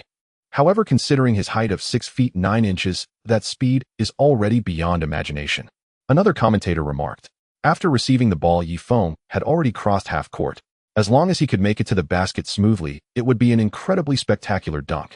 The home crowd widened their eyes, ready to witness the rookie from Dragon Country's first dunk in the NBA. However, Iverson chased up like a ghost. His speed was astonishing, and he was in an off-ball state like a lightning bolt, closely tailing Yifeng. Yifeng felt immensely exhilarated. Just 2 steps past the free throw line, he suddenly leaped into the air, soaring like an eagle towards the basket. Oh shit. Jordan abruptly stood up, utterly astonished. That kid is going to dunk. Pippen gaped in shock. How could you dare? Your dunking ability is terrible, don't you have a sense of reality? However, bang! The basketball was forcefully smashed into the basket. Even more terrifying was that Yifeng's right arm completely passed through the hoop. Iverson underneath him looked up, his expression resembling that of a ghost. Holy shit. The entire United Center went into a frenzy. Fans wildly waved their towels. His dunk is earth-shattering. It can even be said to rival that of McGrady.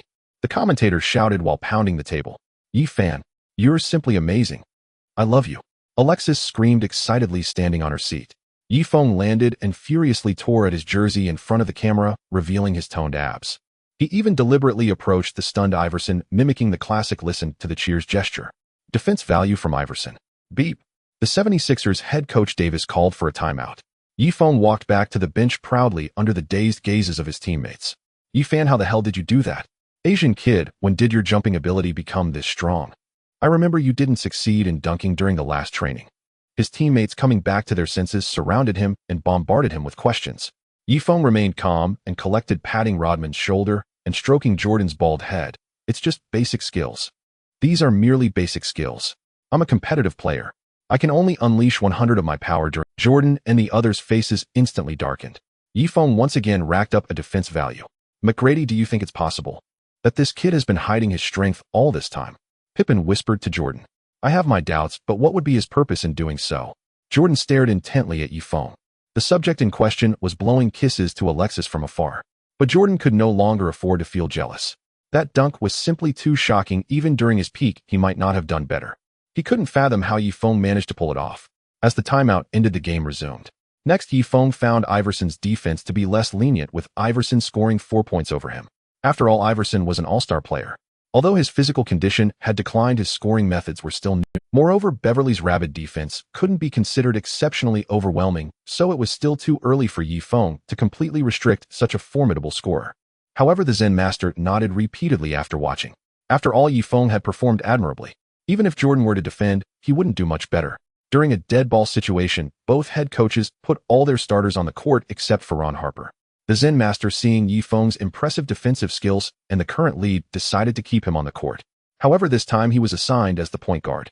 This lineup adjustment stunned the commentators. My God, a 6'8", 206 meters point guard. Is Phil trying to turn Yi into a magician? The Zen master had no such intentions. He simply thought it was a good opportunity to train the rookie. Moreover, with Ron Harper's aging body unable to guard Iverson, it was better to let Yi Fong give it a try. Rube, pass me the ball. As soon as the game started, Jordan asked Pippen for the ball as he brought it across half-court. The obedient second-in-command immediately passed it. Clearly, the airborne majesty hadn't yet calmed down from his anger towards Iverson. Iverson was defending hard and doing his best. But no one could stop the basketball god with his full offensive power. Jordan faked a move causing Iverson to jump. Rookie, go practice for 10 years before you challenge me. Jordan taunted while suddenly accelerating for a breakthrough. The 76ers power forward Coleman hurried to help defend, but Jordan forced his way through. Only the center Williams remained under the basket. Boom. Jordan soared into the air, delivering a thunderous dunk over Williams. The rim shook violently, as if bowing down to the basketball god.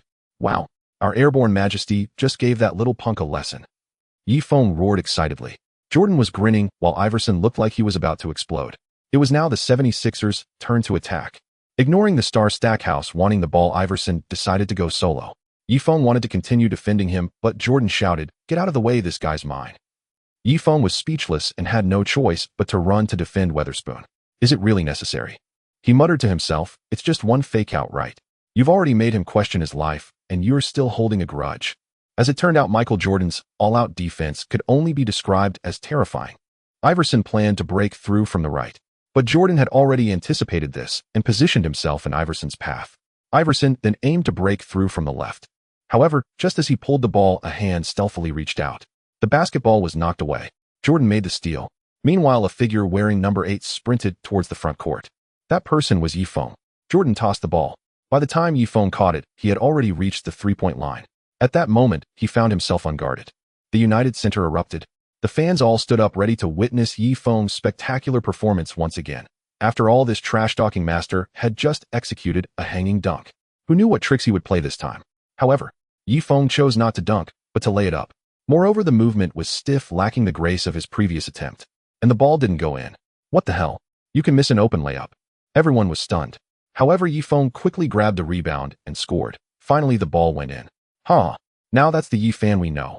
The audience collectively covered their faces while Rodman on the bench laughed so hard he was pounding the ground. Rookie, I seriously suspect you're just padding your stats. Jordan stood at center court with his hands on his hips. Padding stats is part of the game. Yi Fong shrugged. FK. Jordan immediately exploded. This kid was truly shameless. How could he say something so disgusting? Next, Jordan, Pippen, and Yi Fong locked down the 76ers' three-point threats, while Rodman's tough defense forced Coleman to miss repeatedly. Finally, the game entered garbage time. The Zen Master waved his hand, substituting all the starters, including Yi Fong. The Bulls' core trio relaxed on the bench, joking and fooling around. However, they soon found it hard to keep laughing. Darling, look this way. Alex stood up from the audience and blew a kiss to Yi Fong. Wow. The bench erupted with Harper Longley and others making a ruckus. The smiles of Jordan, Pippen, and Rodman froze. From Jordan's defense value. From Pippen's defense value. From Yi Fong, unwilling to back down, returned a flying kiss. Alex immediately cupped her heart with both hands and shyly twisted her body, causing the entire audience to scream and cheer. Yuck. Ugh. Why do I have to witness such a disgusting scene? Jordan and the others kept gagging. Ding. The referee's whistle sounded, and the game finally ended. The Bulls won decisively with a score of 8-9-7-8 against the 76ers. Jordan racked up 42.7 rebounds, 4 assists, 2 steals, and 1 block. Iverson only managed to score 22 points with 3 rebounds and 5 assists under Jordan's tight defense. As for Yi Fong, he only managed 5 points, 1 rebound, and 1 steal in this game. Nevertheless, his gains were significant. He managed to rack up a defensive value of over 1500. Additionally, his defensive skills were recognized by the Zen Master. After some discussions, the coaching staff officially included him in the rotation. Yi Fong had hoped for a triple joy and planned to have a sweet double date with Alex that night. Unfortunately, the team faced a back-to-back away game. They would soon be flying to Salt Lake City to face the Bulls' archrival, the Jazz. When the Bulls arrived at the hotel in Salt Lake City, by plane it was already past 2 a.m. Yi Fong and his good roommate Steve Kerr entered the room and collapsed into bed. However, not long after. Bang, bang, bang. There was a wild knocking on the door. Yi Fong, get dressed and come out to play cards. The deep voice of the airborne majesty rang out. What the hell? It's so late, and you still want to play cards? Yi Fong sat up and shouted angrily. Yi, I advise you to just obey McCall. If you don't agree, he'll come in and pull your covers off. Steve Kerr sighed. Obey my ass. If he dares to keep barking, I'll beat him up. Yi Fong raised his middle finger at the door. We need one more player. Hurry up and come out. Get out. Bang bang bang. Get lost. Bang bang bang. What the hell? Yifeng instantly exploded, rushing to the door ready to pin the airborne majesty down and give him a good beating. Just as he raised his fist, Jordan calmly said, "I'll lose, but I'll give you 1000. If you lose, Yifeng's fist froze in midair, his eyes spinning. This deal was quite favorable for him. Losing a few hours of sleep for a chance to earn some dollars. Doesn't that sound good? Very well. I'm coming right away. Weren't you just saying you wanted to sleep? Why linger in slumber while alive when eternal rest awaits beyond deaths?" Whoa, what profound wisdom. After throwing on his clothes, Yifeng entered Jordan's and Pippin's room. At last he understood why His Highness the Flying Man had grown so restless, and why he insisted on playing cards deep into the night. It all began like this. Pippin had bought a lottery ticket and won a 1000 jackpot. Euphoric, he immediately taunted their team captain, "Mike, my luck is red hot tonight. If you dare play cards with me, you'll lose every stitch you're wearing." Jordan, fiercely competitive, exploded at the provocation. "Bring it on. Anyone who refuses is a..." Yet just as they prepared to begin, they realized all their teammates had already retired for the night, and 2 players alone cannot hold a proper card game. Instantly, Jordan thought of Yifeng. The man had cost him 1000 just days before. And thus the scene unfolded. "What shall we play?" "Texas Hold'em, of course." "I don't know how to play." "What the hell? You've never played Texas Hold'em?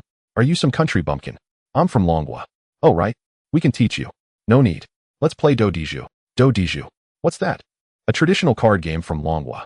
After Yifeng patiently explained its rules, Jordan and Pippin exchanged glances, eyes gleaming with sudden excitement. This game seemed far more thrilling than Texas Hold'em. A sly smile flickered across Yifeng's face. Tonight fortune would smile upon him. In his past life, he had been a master of Do Diju, commanding over 10 million joy beans. And so the massacre began. Pair of sixes. Can't beat that. Pair of kings. Wild bomb. Wahaha, I win. Pay up, pay up. They played from 230 m until 400 m. His Majesty Jordan was utterly routed, yet Pippin suffered even worse. The 1000 jackpot had so narrowly won vanished entirely into Yifeng's pockets, and Pippin ended up owing several thousand more. Again, let's play until dawn. Jordan refused to yield, eager to continue, but Pippin backed down. No, we've got a game tomorrow. His heart truly bled at the thought of another round. With 3 players and no fourth, the match collapsed. Yifeng counted his winnings openly before Jordan and Pippin, shaking his head with theatrical disdain. TSK. People actually deliver cash at midnight. Such philanthropy. That's enough to cover my hotel stays with Alexis for years. Having finished counting, he turned and strode out, leaving Jordan and Pippin roaring in fury behind him. At 9:30 p.m., the Bulls Jazz game officially tipped off. The Delta Center was packed to capacity. "Mike, get back to Chicago. Migraine man. Were you hiding in the locker room again, swallowing painkillers?" "Dennis, you're nothing but a cross-dressing failure. Softies of the Bulls, you're not welcome in Salt Lake City." As the Bulls stepped onto the court, a torrent of abuse crashed over them like a storm. "I hate Salt Lake City. The very air here feels hostile," Tony Kukoc sighed bitterly. "Shut your mouth, softy. When Detroit fans hurled insults back in the day, you were still sucking at your mother's breast." Rodman chewed his gums slowly, eyeing Kukoc with undisguised contempt. "Bull pups, tonight we crush these Salt Lake cowards." Just then Yifeng suddenly leapt up from the bench. Breakdown points acquired. From Karl Malone, 23, 21-17. Breakdown points acquired. From John Stockton, 21-19-16. From... At those words, the entire arena erupted. "Damn it. Who the hell is that punk? Who gave him the nerve to stand up and shout? Does he want to die? John, Carl, break that yellow-skinned monkey." Several burly men surged toward the court to attack Yifeng, only to be swiftly intercepted by security personnel. This kid really knows how to stir trouble. Jordan and Pippin exchanged helpless looks. They'd never imagined Yifeng would dare provoke the crowd in Salt Lake City, the most hostile home court in the league. Even Randy Brown gazed at Yifeng with open admiration. "Ladies and gentlemen, tonight promises extraordinary drama. A rookie from Longwa has just issued a public challenge to every fan and Jazz player in this arena. The battle begins now." The TNT announcer spoke with electrified enthusiasm. Amidst the chaos, no one noticed 2 Longwood journalists seated quietly in the media section, badges of Sports Weekly pinned proudly to their chests, staring intently at Yifeng. "Good heavens, am I seeing clearly? Is that player in jersey number 8, from Longwa? I've never heard his name before." Photographer Lee Howe's voice trembled. "He must be an independent player, outside the national system. He never made the national youth team, nor did he ever play in the CBA. Perhaps he left Longwa early." Reporter Lin Xiaolei's eyes sparkled with exhilaration. "But none of that matters. She seized Li Hao's arm, her voice quivering with fervor. Brother Hao, quick. Zoom in on him. Capture every expression, every gesture. Do you hear me? If this story reaches Longwa, the entire nation will ignite. A whistle pierced the air. The game officially began. The Bulls' starting lineup remained unchanged. The Jazz's starting five were PG John Stockton, SG Jeff Hornacek, SF Brian Russell, PF Karl Malone, and C Greg Ostertag. Ostertag won the tip-off. Possession went to the Jazz. Stockton advanced the ball across half-court. Facing Ron Harper's tenacious defense, he calmly called for a screen. Malone's massive frame blocked Harper cleanly. Stockton drove into the lane, then dished the ball back. Malone rose for a mid-range jumper and sank it effortlessly. This was the timeless Utah duo, decades of flawless synergy. Their pick-and-roll execution was peerless, refined to perfection. At that moment, Phil Jackson quietly took a seat beside Yifeng. Your role tonight carries great weight. It'll increase your minutes. I expect you to be ready. He spoke with solemn gravity. How so? Yifeng looked puzzled. Ron plays only 22 minutes per game, while John plays 30. The Zen Master's gaze sharpened. Those 13 minutes, you will fill them. Indeed, Ron Harper's advancing age had eroded his stamina, and Yifeng's relentless defensive performance in the prior game had deeply impressed the coach. He was the ideal candidate to replace Harper. As for the original backup, Steve Kerr, he could shift to the shooting guard position. Yifeng's eyes lit up. Defending scorers like Iverson or Miller might strain him, but Stockton, perfect. A 1.85-meter white point guard, moderate speed, average strength, unremarkable scoring ability. While Yifeng stood 2.06 meters tall, armed with the ferocious dog defensive instincts of Patrick Beverley. Half his perfect counter. Only half, because no one could truly stop Stockton's passing. At this moment, it was the Chicago Bulls' turn to attack. After losing to the Jazz in a previous match, Jordan remained troubled. Thus, he immediately switched to his killer mode. Before him stood Hornacek. In the blink of an eye, Jordan shook off his grip and charged towards the free throw line. Malone and Russell simultaneously stepped up to defend. Jordan executed a difficult fadeaway jump shot, scoring effortlessly. Yifeng watched in rapture, standing up and wildly waving his towel. Mike, you are simply awesome. Jordan smiled slightly and pointed at Yifeng. Likewise, he had somewhat figured out the temperament of this rookie from the Dragon Kingdom. He responded better to kindness than to toughness. If he was treated with a gentler attitude, his mouth wouldn't be too obnoxious, allowing for a bit of peace for one's ears. Watching this scene, reporter Lin Xiaolei was utterly petrified. This compatriot named Yifeng seemed to hold a significant position within the Bulls. Who on earth doesn't know that his airness has always been aloof, yet Yifeng actually engaged in close interaction with him. Despite Jordan's heroics, the Bulls were still trailing. Tonight, Pippen appeared to be in a daze, performing particularly. Moreover, the rebounding king was faring no better. Karl Malone dominated him completely, scoring 8 consecutive points. Beep. Unable to bear it any longer, Coach Jackson called a timeout. Jordan launched a scathing verbal assault on Pippen and Rodman. Backwoods hick. Did you come to Salt Lake City for vacation? Even a dog I brought onto the court would be more useful than you. And you, Dennis, why don't you switch to the WNBA? The physicality's lighter there. If you're too afraid to guard, at least Yifeng knows what it means to fight with everything he's got. Pippen and Rodman bowed their heads in silence.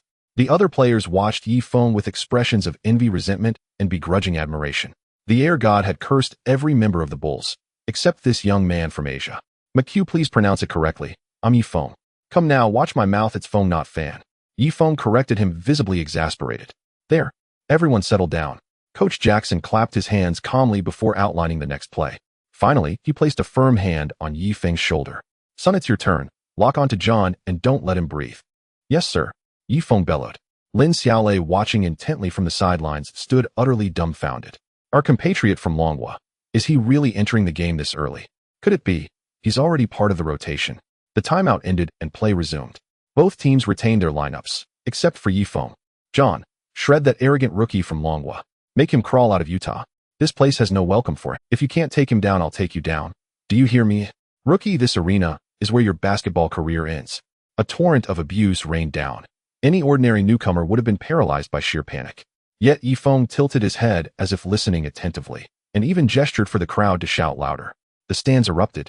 Several enraged fans seized popcorn buckets and fry bags beside them and hurled them furiously at Yifeng.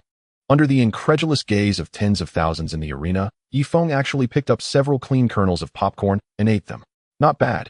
Thanks for the treat. He called out toward the stands. Breakdown points acquired from Stockton.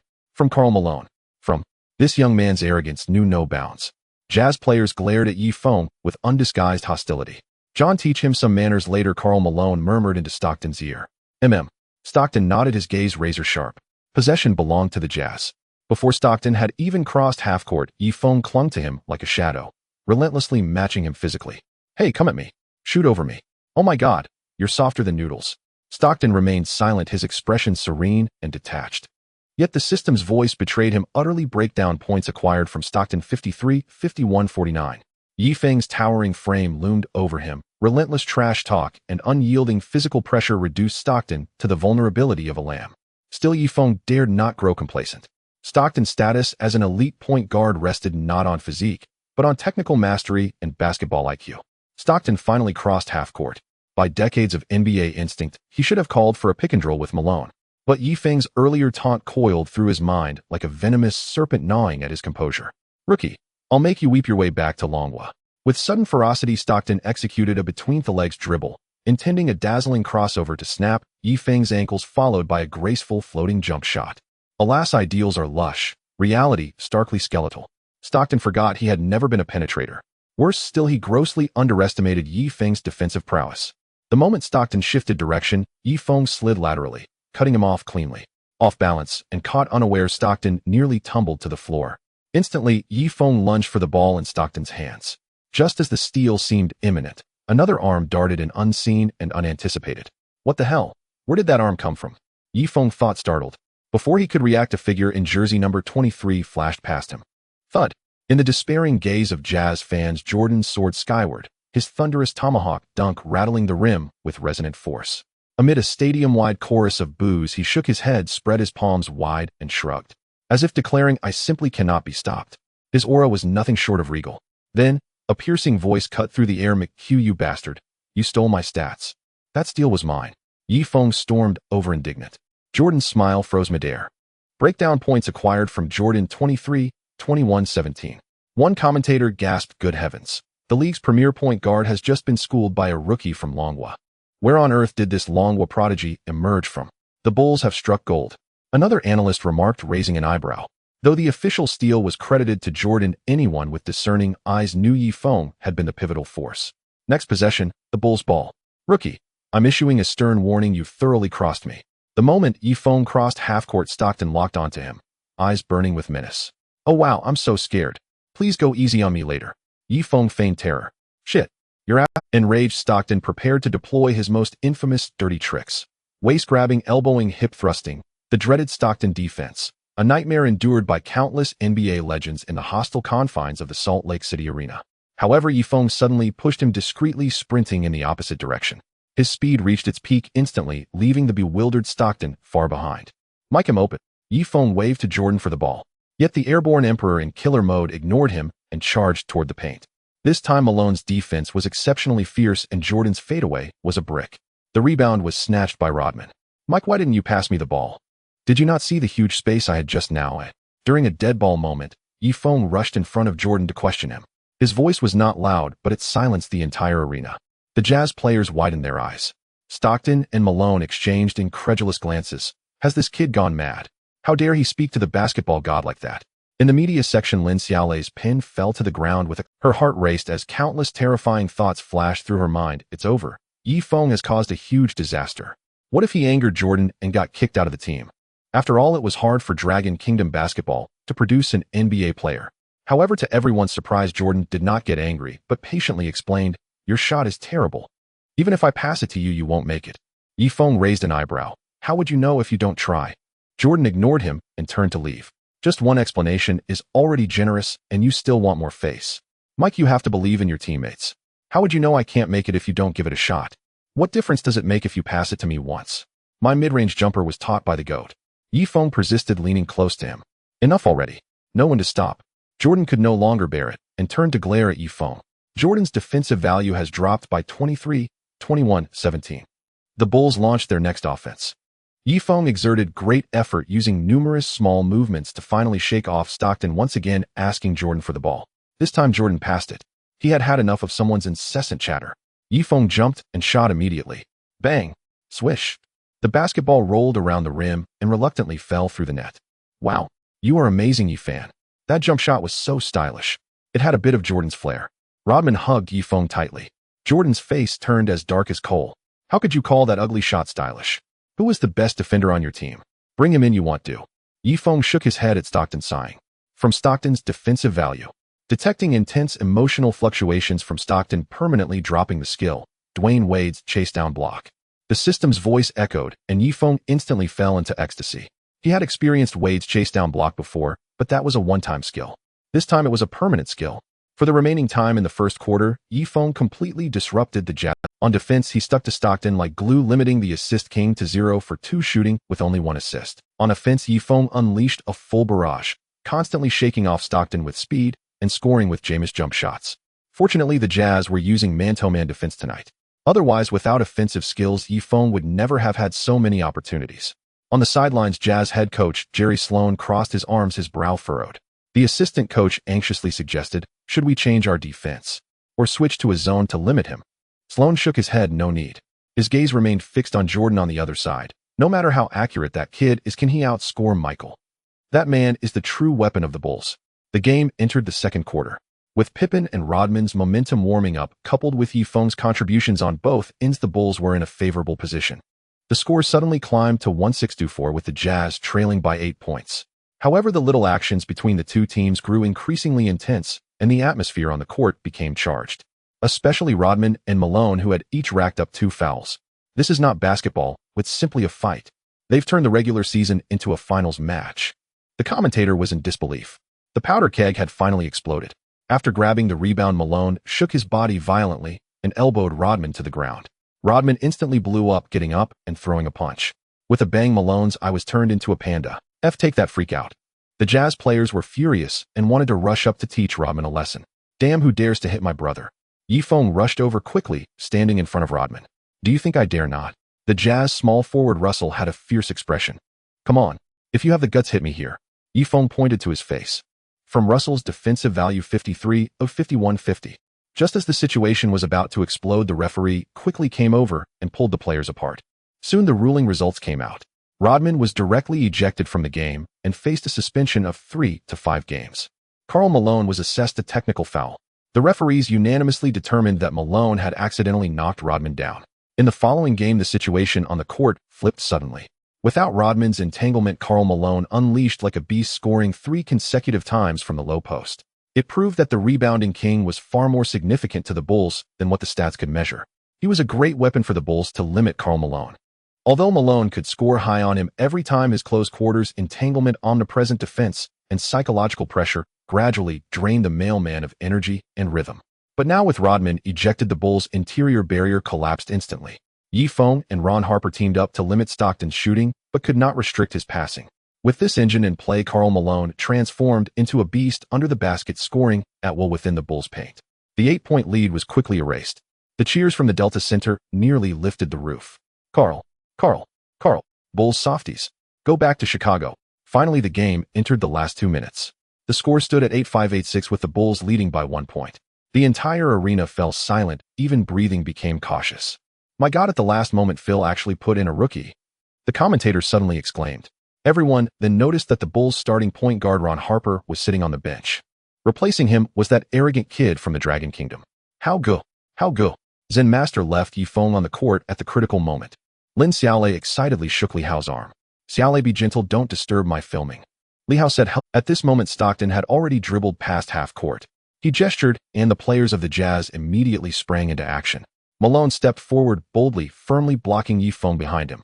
Yifeng tried to squeeze past, but was completely blocked by Malone's strong body. Seizing the opportunity, Stockton broke through, and Kukoc hurried to provide defense. However, Stockton once again passed the ball accurately back to Malone. The moment Malone caught the ball, Yifeng was already lunging towards him. Both of them stood at the same height too, 0.6 meters. Yet Malone still managed to make that signature mid-range jump shot despite Yifeng's interference. Swish. The ball went straight through the net. Rookie, welcome to the NBA. Stockton spread his hands towards Yifeng. This is the power of our Karl Malone. Malone flexed his biceps at Yifeng, his expression fierce. Remember how arrogant you are now, you won't be laughing. Yifeng coldly stared at them. Just now he failed to block Malone's jump shot, partly due to insufficient jumping ability. More importantly, Dwayne Wade's shot-blocking skill only activated when chasing an offensive player. 8-9-8-8, the Jazz led by 1 point. Jordan's eyes were almost spitting fire.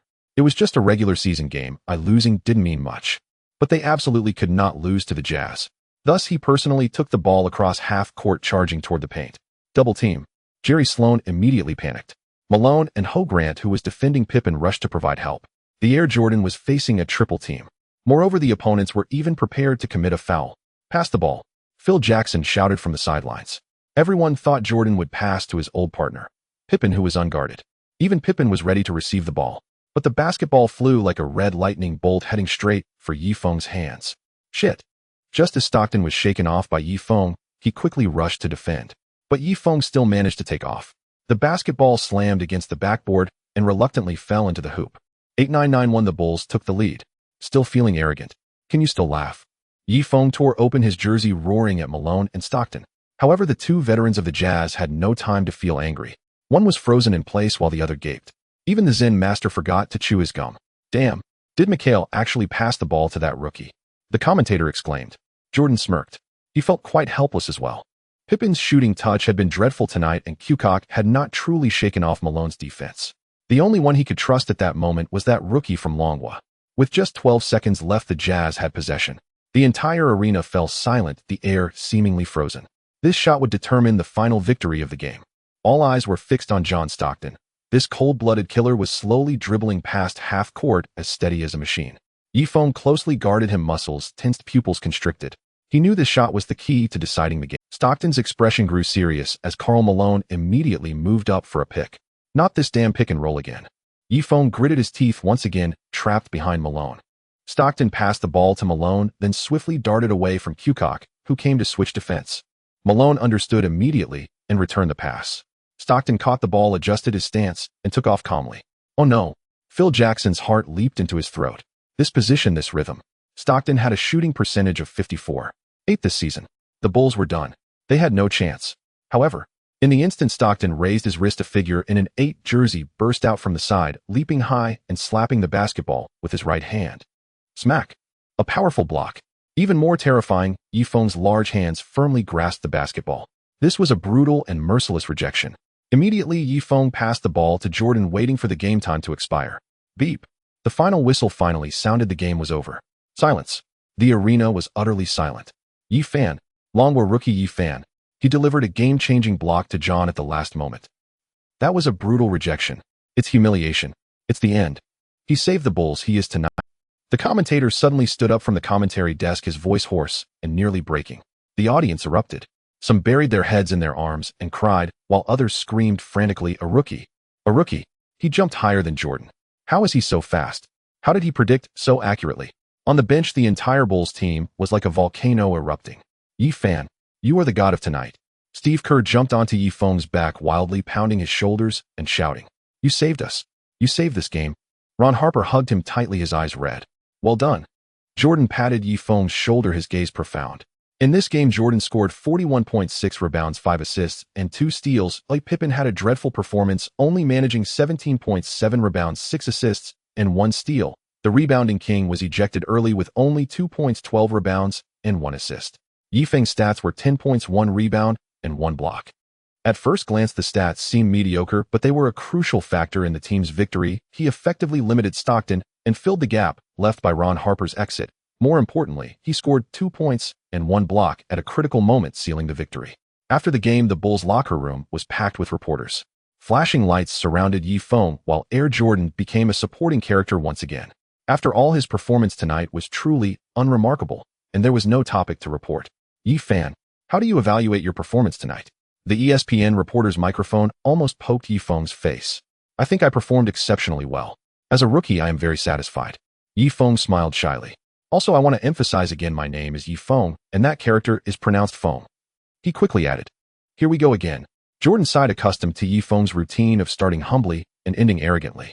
A journalist from Salt Lake City maliciously asked, You not only provoked the entire crowd, but also humiliated the Jazz veterans. Aren't you worried about becoming the enemy of Salt Lake City?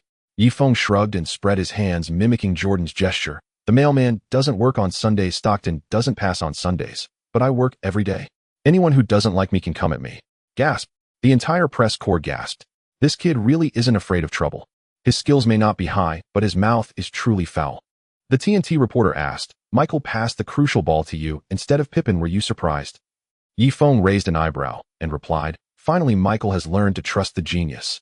But next time, please remember to pass it earlier. I almost didn't have time to pose. Jordan was immediately furious upon hearing this. This bastard is really shameless. You're no genius at all. If it weren't for that country bumpkin's terrible shooting tonight, do you think I would pass the ball? The reporters wanted to ask more, but Yifeng suddenly brightened up. He spotted a familiar face in the crowd. Black hair, yellow skin, wearing a press badge from the Sports Weekly. This lady. Yifeng suddenly raised his hand, pointing at Lin Xiaolei, and asked in Chinese, "What do you want to ask?" Lin Xiaolei was momentarily stunned, her eyes immediately sparkling with excitement. She took a deep breath and also spoke in Chinese. Yifeng, as an important substitute for the Great Bulls Dynasty, what do you want to say to the fans back home? First of all, I want to thank all my compatriots for their support. Yifeng's expression suddenly softened. I hope that in the future there will be more players like me standing here. Let the whole world see. People from our Dragon Nation can also play basketball well.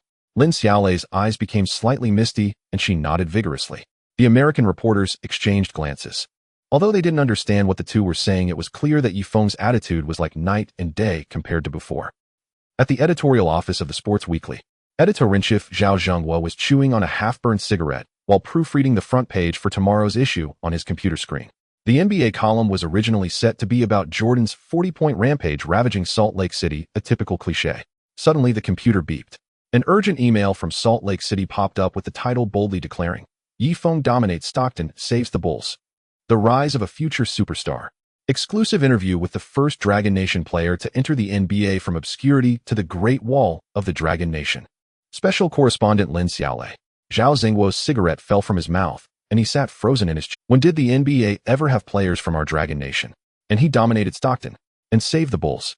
A future superstar. At that moment, Zhao Zhenghuo's first thought was, Lin Xiaolei is clickbaiting. But he still clicked on the email with his trembling right hand. The first thing he saw was a high-definition image of a stunning dunk. An invincible, handsome figure in a Bulls jersey, soaring high, his right hand like a vice gripping the basketball. Stockton was suspended in midair, his face filled with shock. He really blocked Stockton. Where did this Yifeng come from? Zhao Zhenghua looked incredulous. Then he opened the main text. When Yifeng brutally blocked Stockton's game-winning shot, nearly 20,000 spectators in Salt Lake City fell silent in an instant. This Dragon Nation player in a Bulls jersey declared in the most passionate way, the NBA era of Dragon Nation basketball truly begins now. According to our exclusive verification, the 18-year-old Yifeng is the first player of pure Dragon nationality to enter the NBA. Basketball god Michael Jordan told our reporter, "I like this Dragon kid. He is an indispensable part of our team. In this game, he saved the Bulls." Zhao Zhenghuo's mouth fell open. My God, Jordan actually has such a high opinion of Yifeng. What he didn't know was that Lin Xiaolei had also interviewed Phil Jackson. However, to spare Yifeng's face, she didn't include it in the report. The Zen Master's original words were, "You mean that rookie from Dragon Nation Yifan? He's quite a character. I have no comments on him. His core strength is pitifully weak, yet he can withstand the collisions with Michael, Scotty, and Dennis. His jumping ability is terrible, and he can be blocked by the rim even on dunks during practice, yet he can pull off a hanging dunk in a game.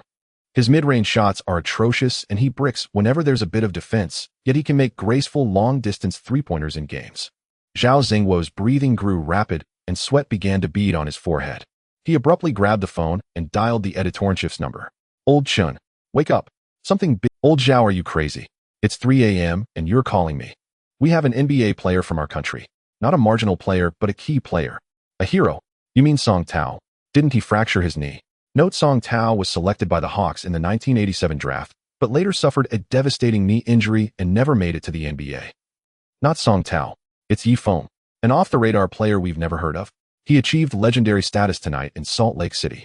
The person on the other end of the line fell silent for 3 seconds. "Are you sure? I saw him block Stockton with my own eyes. All the photos and text are right here.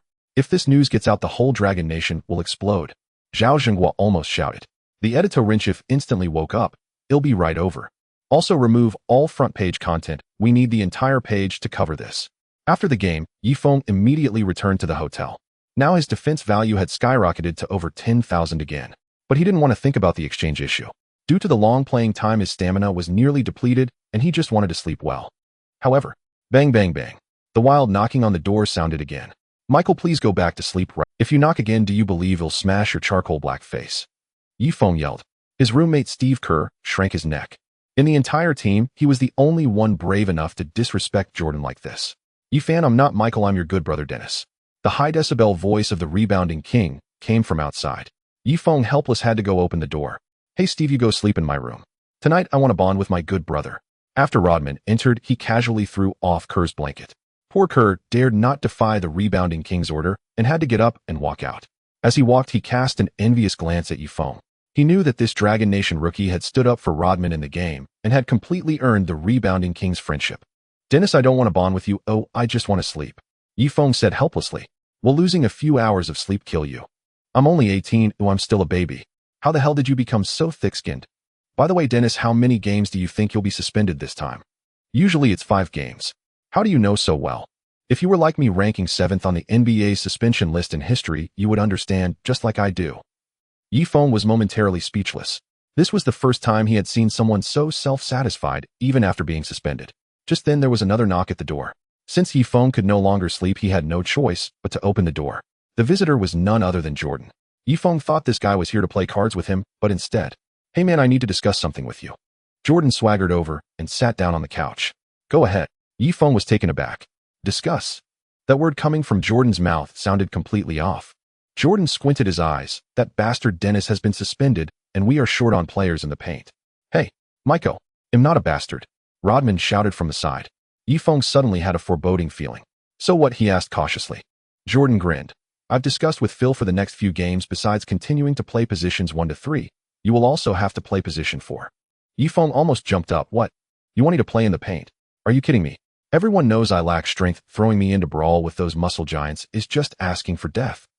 Jordan patiently explained, "Phil, and I think this way. On offense, your speed is fast, and your mid-range shot is accurate compared to some of those muscle giants in the paint, which can draw the opposing big men out of the key. That way I can break through with less pressure. On defense, your ability to withstand confrontation is strong, at least stronger than that soft-footed Tony." Yifeng panicked, "But I lack strength." Jordan remained calm. "What are you afraid of? At worst, you'll get knocked down. Didn't you often end up like that when you were unknown with me?" Yifeng's expression fell instantly. He certainly wasn't afraid of brawling in the paint. Getting knocked down wasn't a big deal.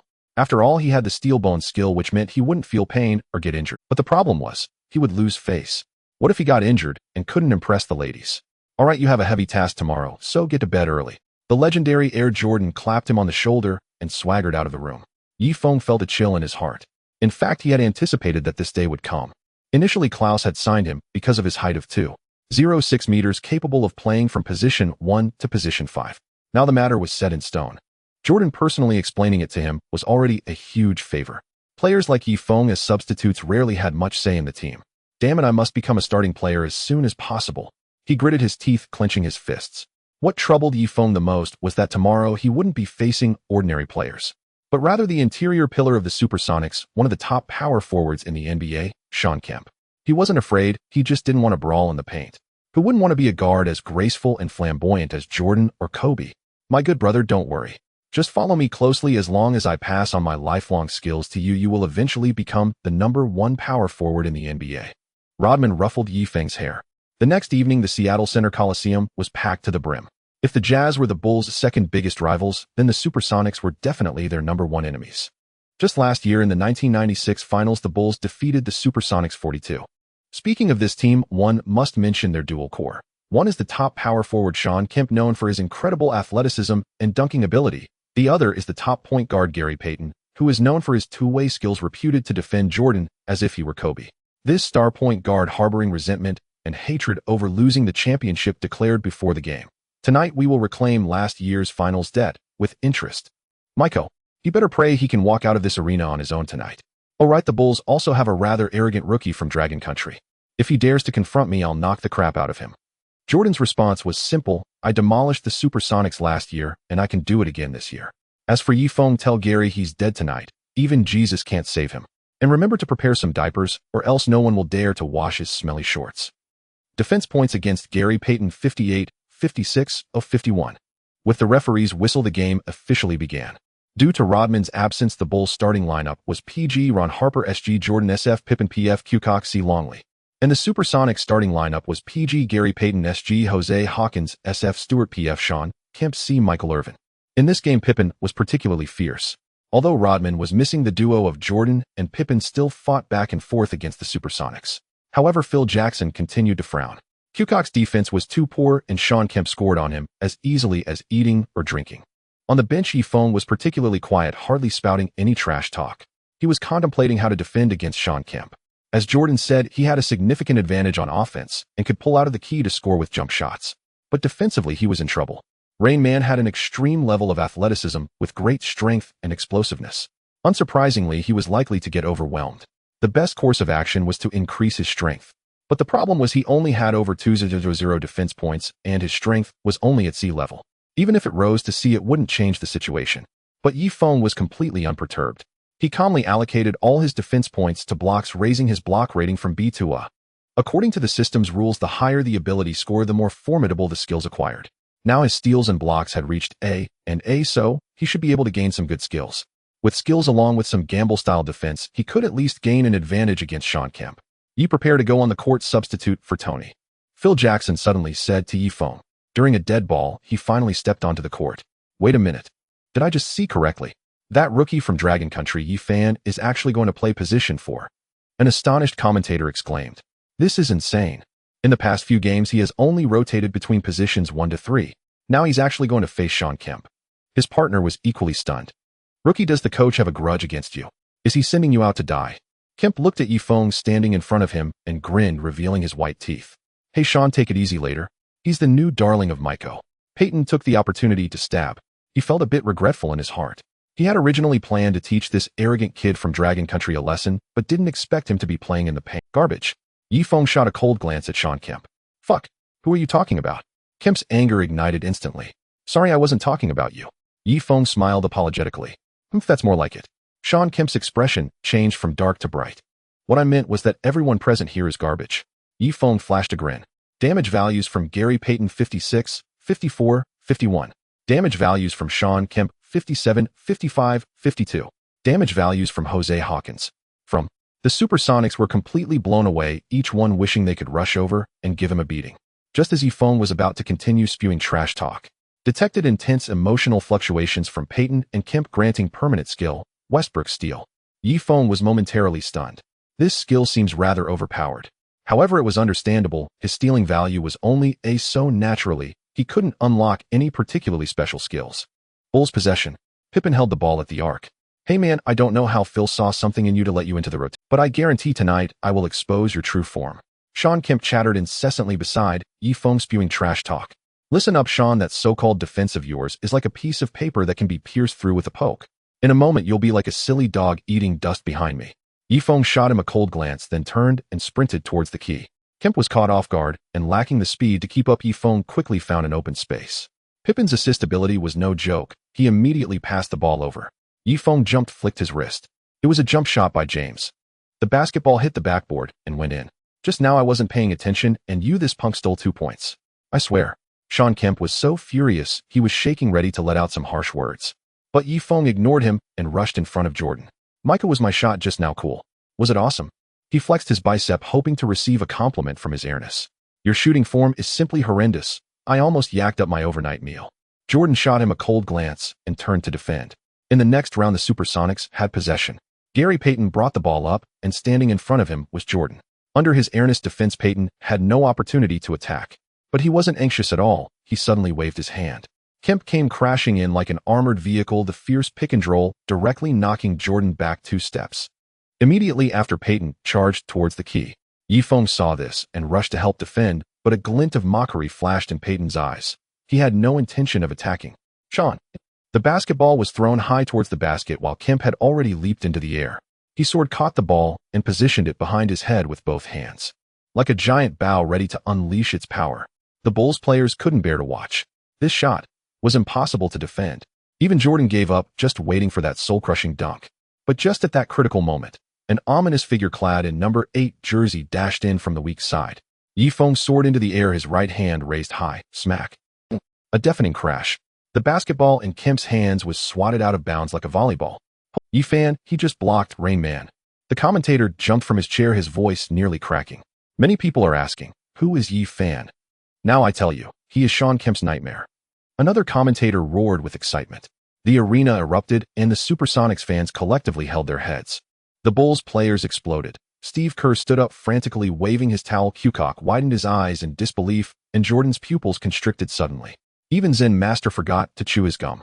And Yi Feng, after landing, stood directly in front of Kemp, arrogantly spreading his hands. I told you, you are all garbage. Kemp turned pale with anger, and Peyton rushed over to shove Yi Feng. Rookie, are you looking for death? Just as a major fight was about to break out, thankfully the referee arrived in time to intervene. Yi Feng let out a long breath. He wasn't afraid of fighting. If it really came to that, even Tyson would kneel. But being suspended, that would mean losing a huge amount of cash. Hey, Phil Jackson suddenly sighed. Phil, with Yi Feng's strong defense, why are you sighing? Assistant coach John Paxson asked. This kid dares to offend so many people while still being a bench warmer. If he becomes a starter, wouldn't he have enemies throughout the league? Zen Master showed a bitter smile. The Supersonics threw the ball in. After receiving the ball, Peyton passed to Shrimp. Shrimp's back down against Longley, forcing his way to score. Ball possession switched, the Bulls attacked. Sean Kemp immediately locked onto Yi Feng, firmly blocking him in front. Little fairy, are you ready to accept my ravaging? Yi Feng's appearance had the rugged charm of a man from the Dragon Country, but in Kemp's eyes, he was just a sissy. So he planned to pull some small tricks and give Yi Feng a taste of NBA intensity. At that moment, Jordan, advancing with the ball, suddenly waved at Yi Feng, calling for a pick. Yi Feng hurriedly. To be honest, his pick quality was quite average and didn't create any shooting space for his airness, but it did lure. Jordan shook off Peyton and charged towards the basket. Kemp showed no hesitation and moved up to double team. Michael, I'm open, Yi Feng shouted. But Jordan ignored him, forcing his way to the rim against a sea of defenders. Unfortunately, the shot didn't go in and the rebound was snatched by Kemp. Possession switched again. Yi Feng chased after, angrily questioning Miku, why didn't you pass to me just now? I was open. I pass when I want to. Why so much nonsense? Then what's the point of me playing inside? He'll pass to you when you improve your mid-range shot.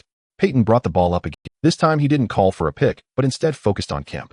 He finally found the Bulls' biggest defensive flaw. That Dragon Country rookie lacked strength and absolutely couldn't withstand Kemp's backing pressure. Just as the pass was about to be made, Yi Feng firmly blocked in front of Kemp like a piece of stubborn toffee, directly cutting off the passing lane. Want to play around? Kemp sneered, a flash of viciousness in his eyes.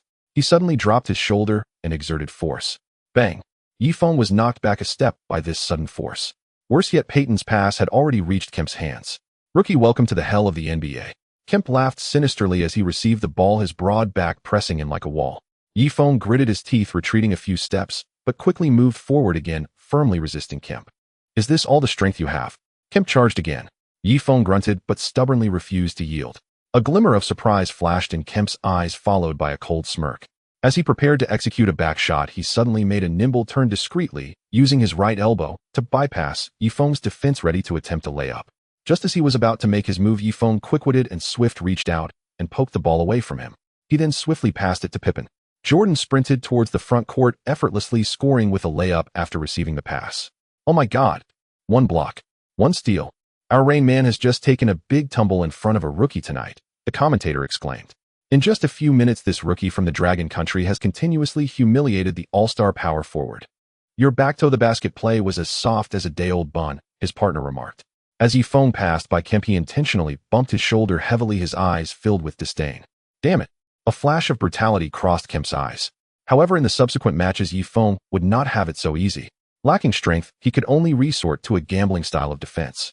It proved that during his peak, Sean Kemp was one of the most terrifying beasts in the paint on this planet. When he decided to get serious, Yi Feng's defense immediately fell apart. But the good news was that Zen Master quickly called a timeout. After laying out the strategy, Yi Feng returned to his familiar point guard position. Just finished playing power forward, now it's time to play point guard. This rookie from the Dragon Country is simply a jack of all trades. The commentator felt utterly astonished. However, although Yi Feng was playing point guard, he was not defending Peyton. His airness principle has always been defend the one you can guard best and attack the one you can hit hardest. Moreover, seeing Peyton approach naturally ignited his desire to defend personally. Thus, Yi Feng was tasked with defending Jose Hawkins. He was a speed-oriented black point guard adept at playing off the ball. Rookie, I'm going to completely dismantle your defense. I will devour you alive. Hawkins' trash talk came with a bad breath. Is that so? Yi Feng scoffed coldly. Defending against such a speedy point guard was a piece of cake for him, but the fool was completely unaware. Hawkins slipped past Yi Feng like an eel. But Yi Feng's reaction was even quicker. He shadowed him closely, refusing to let go.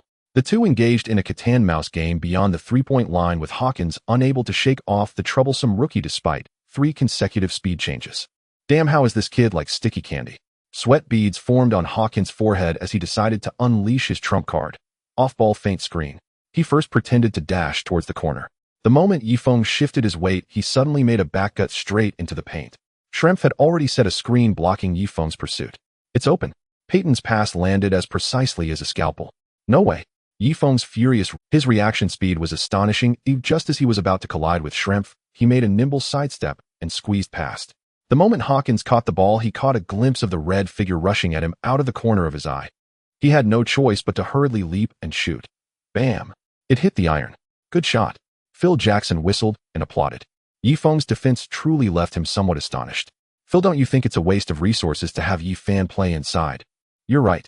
Zen Master pondered for a moment and said, once Dennis returns, I won't let him play inside. In the subsequent matches, the Bulls completely fell behind. It proved that Rodman's absence had a tremendous impact on the interior.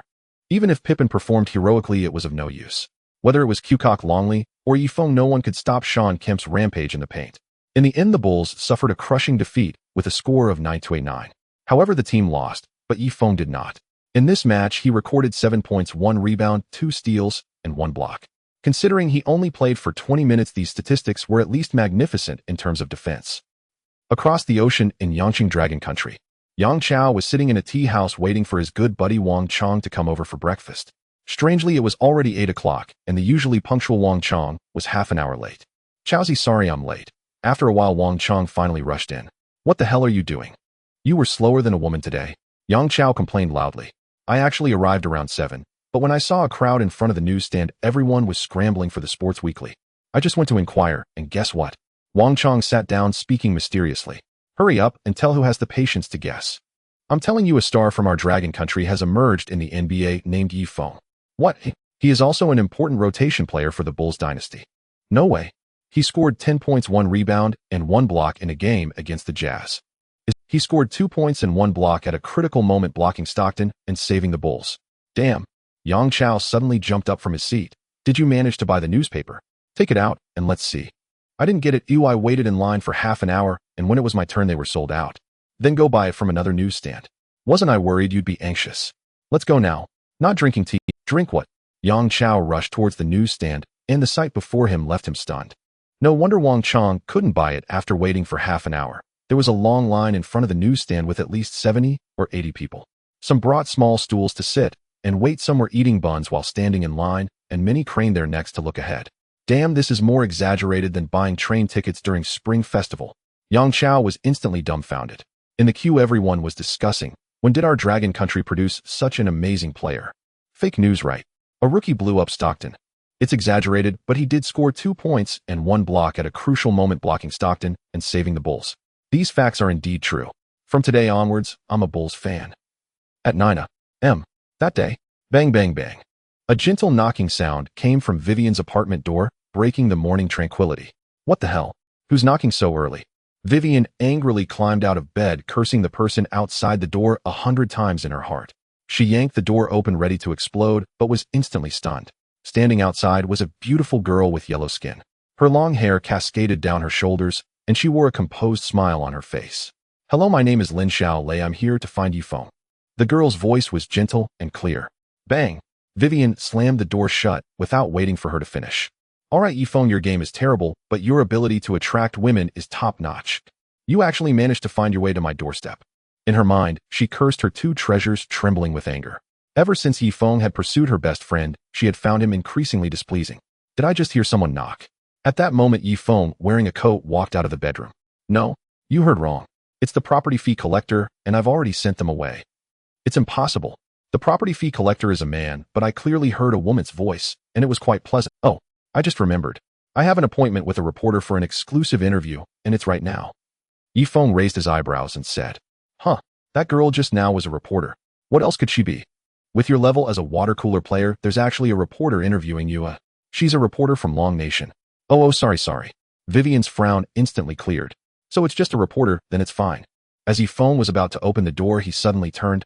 Are you not letting the pretty girl in because you have a crush on me? Vivian's smile froze, and she threw her slipper at him. Me? Have a crush on you? Gross. Ugh. Yifeng quickly reopened the door, stepping aside to create a passage. Reporter Lin. I'm so sorry. Please come in. It's all right, Mr. Yi. Lin Xiaolei walked into the living room, gracefully revealing a gentle smile. She cast a glance at the pouting Vivian and felt quite shocked. This woman's beauty is astonishing, especially her long legs that must be 3 meters. I guess she must be Yifeng's girlfriend. But then again, only someone as outstanding as Yifeng could be her boyfriend. Lin Xiaolei quickly pulled her thoughts back. By the way, we at the Sports Weekly owe you our gratitude. Thanks to you, our newspaper sales have soared recently. And because of your exclusive news, I've been promoted and given. After exchanging a few pleasantries, they officially began the interview. Vivian's apartment had 2 bedrooms and 1 living room, making it awkward to choose a room. To avoid any misunderstanding, they could only conduct the interview in the dining room. With her sleepiness gone, Vivian turned on the TV, watching while occasionally glancing over. Yifeng, first of all, congratulations on becoming the first player from Long Nation to enter the NBA. How does it feel to establish yourself in a dynasty team like the Chicago Bulls? Is the pressure high? Lin Xiaolei asked. Pressure? It's all right. I think some of the older guys on the team might feel more pressure than I do, like Ron Harper. Yifeng said with a relaxed expression. Oh, why is that? Lin Xiaolei leaned in closer, curious. After all, my progress has been too fast, and he's been having trouble sleeping lately, constantly worried about being overtaken by me for the starting position. Yifeng shrugged. Lin Xiaolei chuckled, her eyes turning crescent-shaped. Smooth talking. Just know how to make girls happy. Vivian, pretending to watch TV, rolled her eyes. Although she couldn't understand their conversation in Chinese, Yifeng's handsome face made her very displeased. If Ron Harper hears what you said, he won't let you off easily. Lin Xiaolei thought Yifeng was joking to lighten them. Yifeng had just entered the NBA and was an undrafted player. It would likely be a long time before he could become a starter.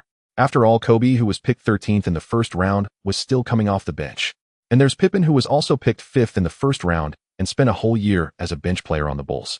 In the NBA, there are plenty of people who won't let me off the hook. Ron Harper isn't even in the top 10. Yifeng smiled faintly. Almighty, you have that many enemies in the NBA. Lin Xiaolei covered her mouth. Of course. Did you not see the game against the Jazz? Malone and Stockton would have loved to kill me. Lin Xiaolei was speechless. Our players from Long Nation are typically gentle and humble. Someone like Yifeng is simply a rare breed. So she wrote in her notebook, Yifeng is seen as a competitor by many NBA players due to his excellent performance. Lin Xiaolei asked again, I noticed you seem to be quite close with Michael Jordan. Yifeng answered without hesitation, of course he's my good buddy. Lin Xiaolei almost choked. Good, you're too arrogant, aren't you? Even Pippen doesn't have the privilege to be friends with the basketball god. In fact, what she didn't know was that Yifeng had maintained a considerable level of restraint when facing domestic media. If Jordan had heard what he just said, he would probably be shocked. Shouldn't he be calling me his little brother?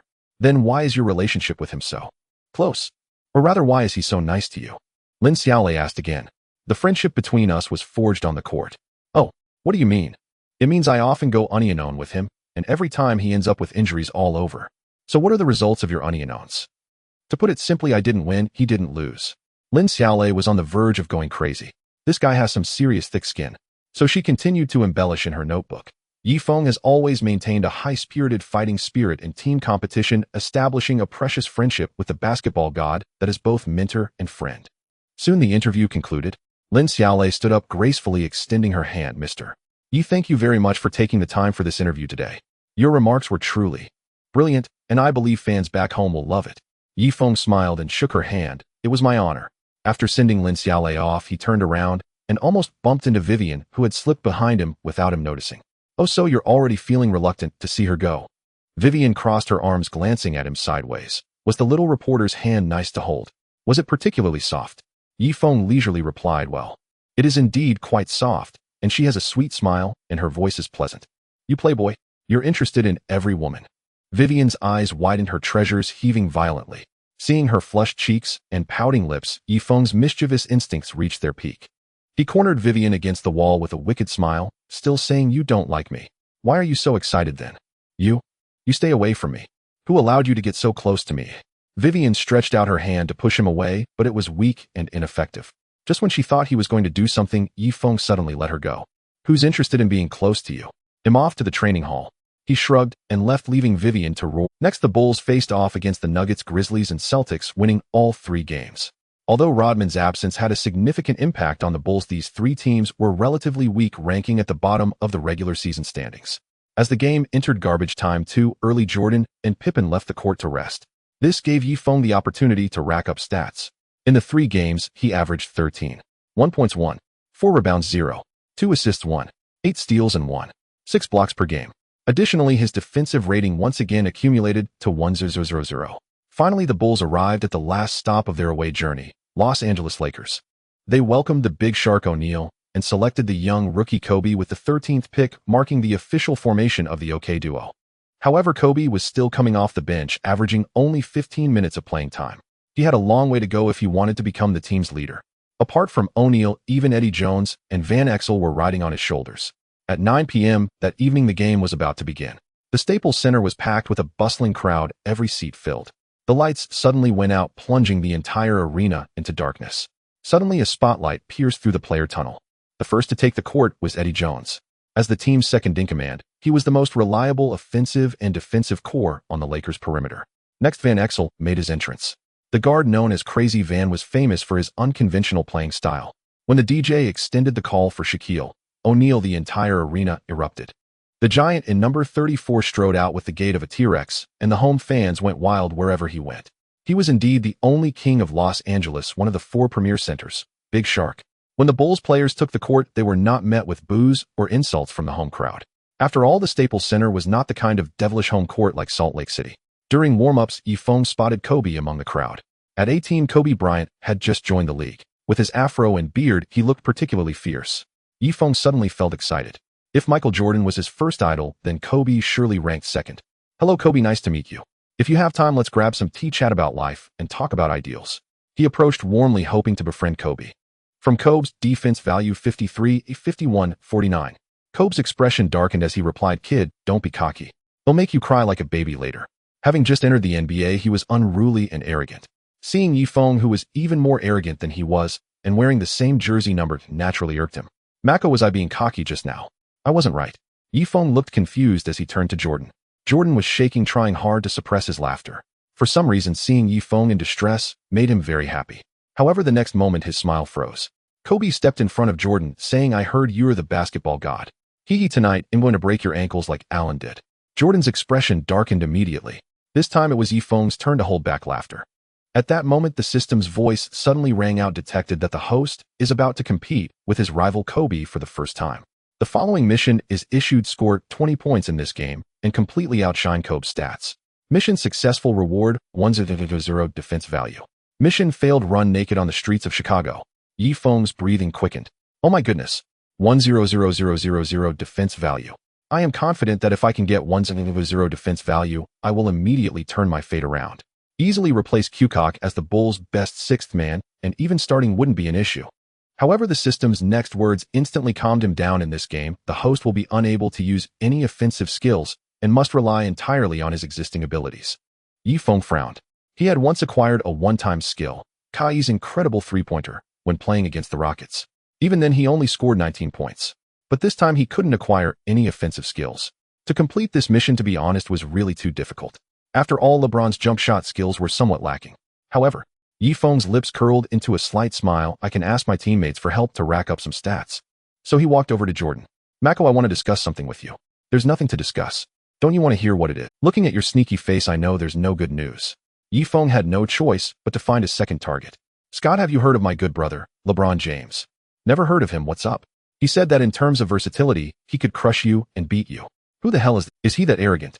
Give me the address. I want to challenge him to a unknown." "Hey, why can't you grasp the point? Even if you win the unknown, what good is it? Even if he trembles under you, what difference does it make?" "What do you mean?" "Winning a unknown only proves your scoring and defensive abilities, but it doesn't prove your versatility." "That's true. So what? Why not get a double-double or a triple-double in this game?" Good idea. Then remember to pass me the ball more later." "Dream on. Why would I look for you to rack up assists? Isn't it better to find Mako?" Yifeng's head drooped in disappointment. This was bad. With Jordan and Pippen not cooperating, and his good buddy Rodman suspended, scoring over 20 points was going to be nearly impossible. Now he had prepared for the worst. "If I run naked in the middle of the night, surely no one will see right." Yifeng stroked his chin, pondering repeatedly. The game finally began. The Bulls' starting lineup remained unchanged, with Kukoc playing the 4 position. The Lakers' starting players were PG, Van Exel SG, Eddie Jones SF, Kobe PF, Campbell C. O'Neal. O'Neal won the jump ball for the Lakers. Van Exel advanced the ball under Jordan's defense. "Nick, over here." O'Neal firmly boxed out Longley, raising his hand for the ball. Although Van Exel was a madman, he was relatively restrained at the start of the game. He made a quick bounce pass, delivering the ball straight to O'Neal. The moment he caught the ball, O'Neal leaned back forcefully, causing Longley to stumble backward. Without any fancy moves, he simply turned and leaped high with the ball in both hands. Boom. The rim let out a painful groan. O'Neal hung on the rim for a moment before landing. Hey softy, check out the power of my big diesel engine. He stomped forward, flexing his biceps in front of Langley. The Staples Center erupted instantly. This is our shack. This is our top center. The Bulls center looks like a toy in front of him. The commentator shouted excitedly. Although O'Neal looked arrogant, Yifeng didn't throw any trash talk. All he could think about was how to score 20. Beside him, Zen Master also frowned. If O'Neal was allowed to wreak havoc inside tonight's game, would be as good as lost. On the next play, Jordan drove into the paint, drawing a double team, and passed to Pippen outside the three-point line. Pippen swiftly took the shot, nailing a three-pointer. It was the Lakers' turn to attack. Van Exel made 2 consecutive crossovers, shaking off Hubble. Then he charged towards the basket relentlessly. With 3 defenders collapsing on him, he forced the ball into the hoop. Hey man, this is my territory. This is my territory. Van Exel tore at his jersey, roaring madly at the home crowd. Wow. The fans let out deafening cheers. They loved this Van Madman to death. Arrogant and wild. This was his personality. Relentless and full of tricks. This was his playing style. He would shoot whether he had conditions or create conditions to shoot. This was his style. Seeing this scene, Yifeng had a flash of inspiration. In a team with Jordan and Pippen, how could he score 20? The answer was to quickly build a substantial lead so that they could rest early. How to quickly build a substantial lead? The answer was to provoke this Van Madman. As long as he could drive him completely crazy, getting lost in endless unknowns, it would cut off the communication between the Lakers inside and outside, and the Big Shark would lose much of his threat. At that time, facing the Lakers' garbage substitutes, he could definitely wreak havoc with his shooting skills like LeBron. Phil, let me play point guard. I can limit Van Exel. Yifeng proposed to Zen Master. After a moment of contemplation, Phil Jackson's eyes suddenly lit up. The speed and defense of the Dragon Kingdom rookie were indeed stronger than the old and tired Hubble, making him a good choice for point guard. Finally, during a dead ball, Yifeng suited up. Hey man, welcome to the NBA. Are you ready to be schooled by Van Madman? Van Exel grinned and bumped shoulders with Yifeng. Listen, nick him, not that softy Ron. Your scoring ends here. Next you will face hellish defense. Yifeng wrapped an arm around his shoulder, revealing a sinister smile. Hee, I've never seen anyone more arrogant than me. Van Exel's eyes glinted with cold light. Today you will see. Next, you're going to beg the coach to substitute you. Yifeng shrugged. Lakers. Van Exel advanced with the ball. Chewing gum, he beckoned to Yifeng with a finger. Come on, rookie, let me see what your hell defense looks like.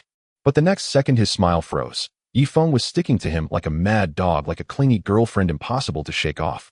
Your drive is slower than my unborn son. Have you considered practicing for a few years before coming to play with me? Guarding you is easier than guarding Shaq's grandma. He lowered his voice, constantly trash-talking in Van Exel's ear. At the same time, the small actions kept coming. Elbowing, pinching, kneeing. Every contact made it hard for Van Exel to move. Shit, get away from me. Van Exel complained angrily. What's wrong? Can't you handle this? Yifeng grinned. This is just the appetizer. The main course will be even richer.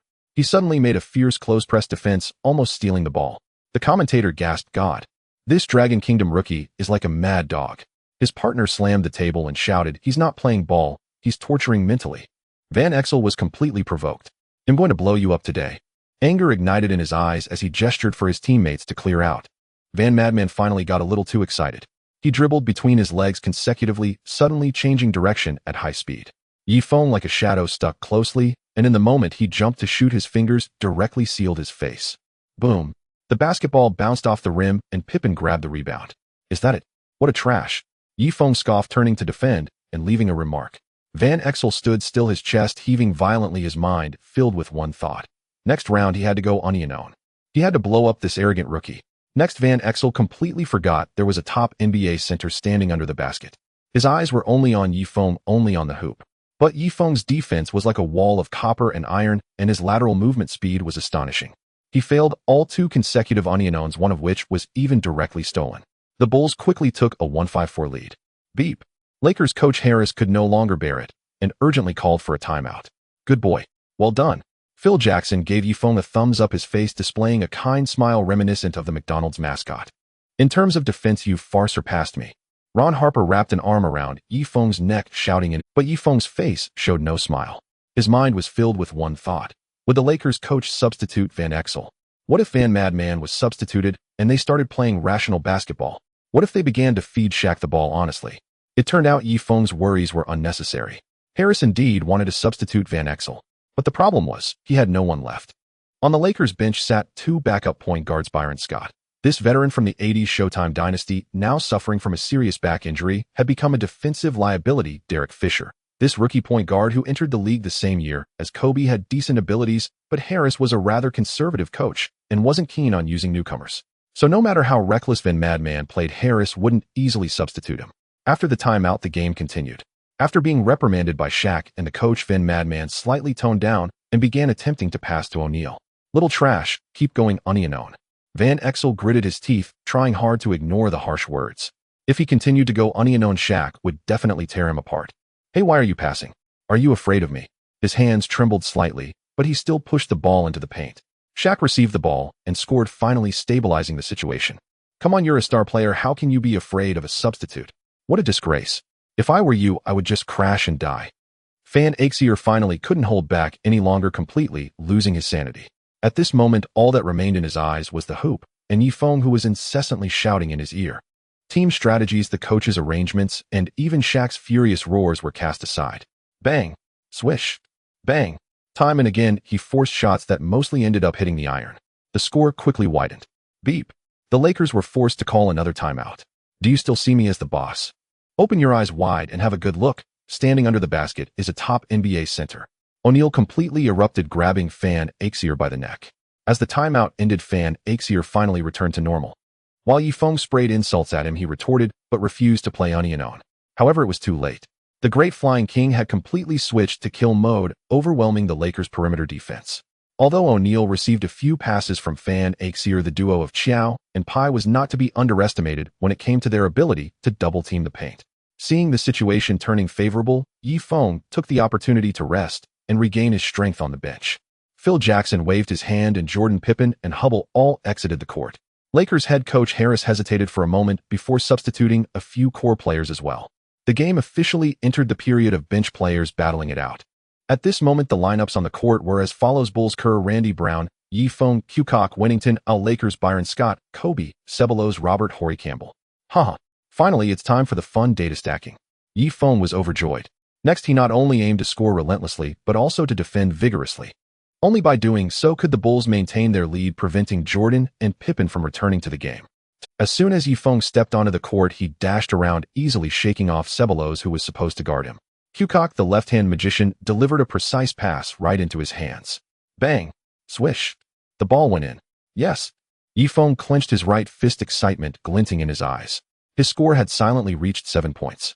In the remainder of the game, as long as the Bulls maintained their lead, Jordan and Pippen would not return to the court. With Jameis' jump shot, he was confident he could easily score over 20 points against the Lakers' bench. However, he did not expect that his arrogant demeanor had deeply offended someone. Cedric Ceballos, let's switch defenses. Kobe walked up to Ceballos, his gaze emanating a murderous intent. All right. Ceballos nodded repeatedly, like a chicken pecking at rice. His speed was slow, making it difficult for him to defend against Yifeng. Now that someone was switching with him, he couldn't have asked for more. Next, it was the Lakers' turn to attack. Kobe advanced with the ball, and Yifeng went straight at him. This was his initiative to request from the Zen Master. He played the small forward position and did not match up directly with Kobe. But to ensure that Jordan and Kobe didn't return to the game, he had to defend against the opponent's most capable player. Kobe, hello, you've always been my idol. Let's just have fun in this game, then clock out on time to have some tea and chat about life and ideals. What do you think? Yifeng approached with a friendly greeting. Now was a crucial moment for him to stack data, and he absolutely couldn't provoke the unruly young Mamba. But Kobe showed no gratitude, saying, I don't want to talk about life or ideals, I just want to slam you into the ground. As soon as he finished speaking, he made a quick change of direction, and Yifeng reacted swiftly, his feet quickly sliding to block his path. But at the moment of contact between the two, bang! Kobe forcefully nudged with his shoulder, causing Yifeng to stagger back a half step. Seizing the opportunity, Kobe halted and jumped for a shot. Yifeng desperately extended his arm to interfere, but it was still a moment too late. Swish! The basketball went through the net cleanly. Is that all you've got? Kobe shot Yifeng a cold glance as he retreated to defend. Yifeng clenched his fists. To score his 20 points, he would endure for now. Once he completed his system task, he would show him what was what. In the next round, the Bulls had possession. As Yifeng crossed half court, he saw Kobe slither up like a venomous snake, as if he intended to swallow him whole. What the hell, why is it you? Yifeng was taken aback. Why can't it be me? I told you I want to demolish you and slam you into the ground. Kobe said fiercely. Yifeng was left dumbfounded. All I want is to quietly stack some points. Why is it so? He wailed inwardly. With only the jump shot skill of James, Yifeng could hardly find any offensive opportunities. At that moment, he felt the overwhelming malice of life directed at him. While Xiao Pai was on the court, he had very few chances to attack. Just when Xiao Pai finally left the court, Kobe turned his attention to him. In his near despair, he suddenly had a brilliant idea. Thus, Yifeng engaged in a friendly conversation with Kobe. Kobe, let me ask you, who among the Bulls substitutes has the strongest scoring ability? Of course it's Tony Kukoc. In that case, why don't you defend against him? Because I find you unpleasant to look at. Then let me ask you, isn't your biggest dream to replace McGrady and become the #1 in the NBA? That's obvious. Then McGrady's life philosophy is to attack those you can defend against and defend against those you can attack. In terms of fighting spirit, you are far from McGrady. Upon hearing this, Kobe quickly fell into deep thought. To attack those you can defend against and defend against those you can attack. This is what true strength is. Among the Bulls substitutes, the strongest is Kukoc. Why should I have any conflict with the weak Yifeng? In the next round, Kobe finally switched defense with Ceballos. Yifeng let out a long sigh of relief, a sly smile curling at the corners of his mouth. The current situation was very favorable for him. After Kobe focused on Kukoc, scoring became extremely difficult. As Yifeng ran without the ball to create multiple opportunities, the selfless young man from Yugoslavia naturally worked hard to pass him the ball. The following game turned into Yifeng's personal scoring showcase. He repeatedly shook off Ceballos' defense, hitting 4 mid-range shots in a row. Using Wennington's screen, he drove to the vicinity of the free throw line and completed a jump shot before Campbell arrived. Finally, he earned a free throw opportunity, but due to his poor mid-range shooting ability, he only made 1 out of 2 free throws. Most importantly, the Bulls were leading by 12 points. Unsurprisingly, Xiao Pai and the other player would still not be on the court at the start of the fourth quarter, leaving Yifeng ample time to continue racking up the final 2 points. Beautiful pass, Tony. Yifeng embraced Kukoc with heartfelt gratitude. Your performance tonight is simply incredible. Likewise, Kukoc replied with a shy smile. Without your passing, I wouldn't have had so many opportunities, Yifeng humbly remarked. 2 country bumpkins. His airness cast a disdainful glance at the two. Yifeng ignored Xiao Dan. At this moment, his stamina was flashing a warning on the verge of exhaustion. Damn it. For the sake of scoring, I will give it my all this time. With a firm bite of his teeth, he injected all his accumulated 100 defense points into his stamina attribute. Ding. His stamina rating improved from C to C. Instantly, he felt a refreshing energy coursing through his entire body. Of course, even with a stamina rating of C, he was still quite weak. Yifeng estimated that he could hold on for at most 5 minutes. However, that was definitely enough time to complete the task. If he couldn't earn 2 points in 5 minutes, he would really want to find a block of tofu to crash into. Yet, 3 tall figures suddenly stood up from the Lakers bench. O'Neal, Eddie Jones, and Van Exel. And Kobe remained on the court. What the hell? The starters are back. Yifeng was taken aback. This was truly dangerous because the player he was about to face was the real defensive powerhouse, Eddie Jones. If there were no butterfly effect, this guy would be selected to the all-defensive second team for 3 consecutive years in the next 3 seasons. Phil, are we sending in the starters? Assistant coach John Paxson asked. What's the rush? Let's take the opportunity to let Macaulay Scott rest a bit longer. Zen Master closed his eyes, his expression calm and unbothered. Van Exel drove towards the basket with the ball. O'Neal moved up to set a high screen. Eddie Jones quickly cut to the basket, received a pass from Van Exel, and charged towards the hoop. However, the shot was a miss. Since O'Neal was still up high and unable to recover in time, Kukoc grabbed the crucial rebound. At that moment, a streak of red lightning suddenly rushed towards the front court. Kukoc didn't hesitate and threw the ball out. What the hell? Has this guy been injected with something? Everyone was stunned. Yifeng vowed he had never run this fast in his life. The only thought in his mind was, if this shot goes in, it's 20 points. Get back on defense. Lakers head coach Harris shouted hoarsely from the sidelines. Kobe reacted quickly, immediately turning to chase. Logically, Yifeng's speed shouldn't be inferior to Kobe's, and he had the advantage of starting, so he shouldn't be caught up. But let's not forget his dribbling ability was a pitiful C. Running without the ball and dribbling are 2 different things. Oh no, I'm going to get caught. Yifeng felt his heart leap into his throat. He could clearly hear the rapid breaths and footsteps behind him. The Staples Center was in an uproar. It's over. It's over. Kobe's block might send the ball into the 3rd row of the audience. The commentator slammed the table and shouted. Jordan, leaning back with his legs crossed, shook his head while chewing gum, saying, it's time for the rookie to pay his tuition. 3 steps. 2 steps. 1 step. The basket was getting closer. In the blink of an eye, Yifeng suddenly had a stroke of inspiration. He intentionally slowed his sprint, taking an extra step with his right foot, creating the illusion of going for a low layup. Kobe fell for it and jumped up to block with all his might. Smack. A hand slapped down on Yifeng's arm. Beep. The referee's whistle sounded promptly. Kobe was fouled, and Yifeng earned free throws. Nice job. The commentator exclaimed excitedly. This is the epitome of playing smart basketball. Phil Jackson's eyes flashed with a hint of admiration. Macaulay crushes his opponents with talent, but this kid. He paused, relies on basketball IQ. However, there was not a trace of a smile on Yifeng's face. His mid-range shot was only a dismal C. If things went as expected, he would make at most 1 out of 2 free throws. When Yifeng stood at the free throw line, he suddenly made a move that silenced the entire arena. He spread his legs shoulder-width apart, and then slowly squatted down. Holding the ball with both hands, he lifted it from between his legs forward, as if cradling a spittoon. Holy shit. A urine basin-style free throw. The commentator jumped up from his chair. This is Rick Barry's signature move. O'Neal gaped, wearing a ghostly Jordan spat Gatorade on Pippen. Immediately the arena erupted in laughter. What's so funny? Yifeng thought disdainfully. Rick Barry's free throw posture was indeed ugly, but his shooting percentage was high. Swish. The first free throw went in without touching the rim. Bang. Swish. The second free throw hit the backboard and went in. Ding. Host has completed the task. 1-0 defense points credited. The system's cold voice echoed. 20 points. I did it. Yifeng immediately danced with joy. What's wrong with this kid? Has he gone dumb? Pippen frowned. He only scored 20 points against the bench. Let's see what he's so proud of. Jordan looked disdainful. In the subsequent game, the long silent Big Shark finally unleashed his prowess. In 3 minutes, he led a small surge, successfully forcing the Bulls to call a timeout. Zen Master waved his hand, sending the starters back in. Yifeng returned to the bench with a beaming smile and immediately opened the system interface. He began to seriously consider how to allocate the precious 1-0 defense points. First, he must analyze the team's shortcomings. What they lack the most is, of course, an inside presence, especially a center. However, Yifeng is not fond of playing in the paint, so interior skills are temporarily not considered. Aside from that, the Bulls are in dire need of a stable third scoring option. Although Kukoc has decent scoring ability, averaging 13 points. However, the problem is that this guy flounders in the playoffs, with his scoring suddenly dropping to 7-9. It can be said that this Bulls team was entirely dragged into the finals by the Bulls' iron triangle. Note, strictly speaking, only Jordan and Pippen, while Rodman also faltered in the playoffs, averaging a mere 8 for rebounds. More importantly, in the NBA of the 1990s, almost all formidable teams had numerous scoring options. For instance, the Jazz had 4 players scoring over 10 points. The Rockets and Heat were even more explosive, boasting as many as 6 players. And what about the Bulls? They only had a pitiful 3-2 in the playoffs, Jordan and Pippen.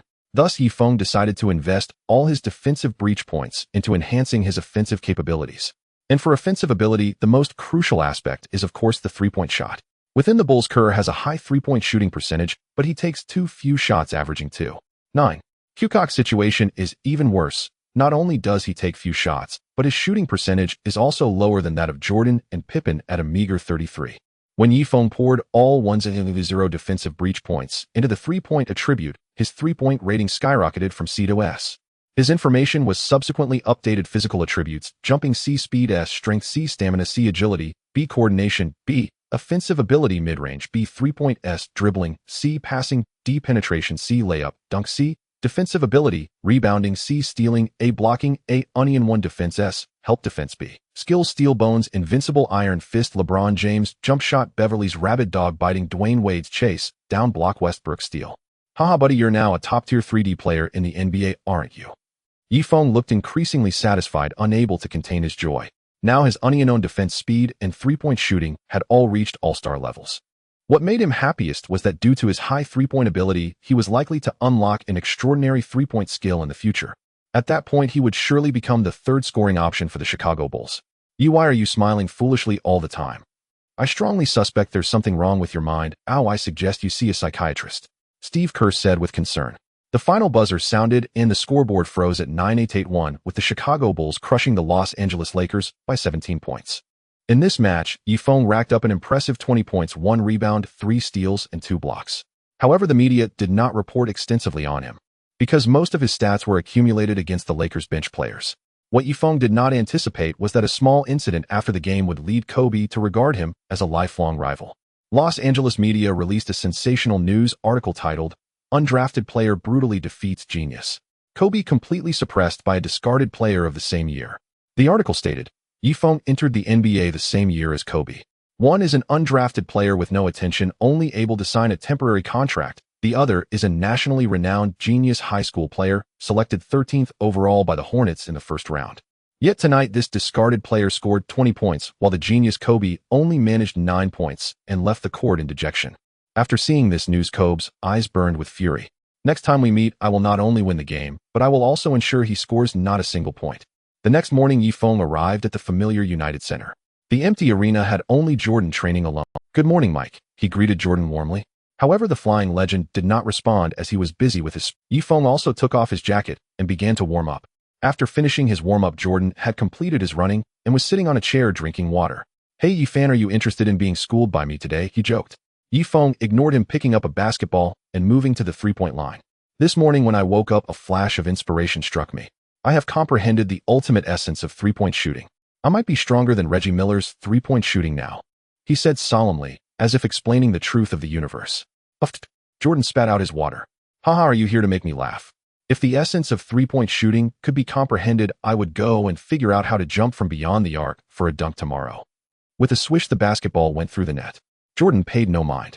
After all, even a blind cat can catch a dead mouse. Everyone has their good days. The hoop now looks as wide as the Pacific Ocean to me. Yifeng continued to talk to himself. "Ha ha ha." Jordan laughed heartily, clutching his stomach. "I didn't expect you to have such comedic talent. If you went to Hollywood, Chaplin would be out of a job." With another swish, the ball went through the hoop again. Jordan still didn't pay much attention. However, his body involuntarily took a step closer to the three-point line. "I feel like I can step back even further from the three-point line." Yifeng muttered to himself, taking 2 steps back. Swish. He hit again. Jordan's smile froze on his face. It must be a coincidence. He put down his water bottle and squinted at Yifeng's back. However, swish, swish, swish. The 4th, 5th, and 6th three-pointers hit consecutively. The sound of the ball passing through the net was crisp and pleasant. Damn it. Jordan's eyes widened, the water bottle creaking in his grip. If he remembered correctly, this kid had only made 5 long-range three-pointers in that one game. His three-point shooting had been abysmal since. But now hitting 6 in a row. In the following minutes, Jordan's scalp began to tingle. The sound of swish echoed in the gym, making his heart tremble. When Yifeng hit his 58th three-pointer. Holy shit. Is this kid a monster? The look on the flying legend's face had shifted from shock to terror. "Mike, what are you doing standing there?" Pippen, who had just entered the gym, walked over looking puzzled. "Shut up. Look closely at this Dragon Country rookie's three-point shooting."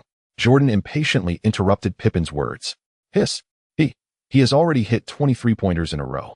Soon Pippen's gasping could be heard in the gym. "Including the previous ones, that's a total of 78. Jordan's expression turned serious.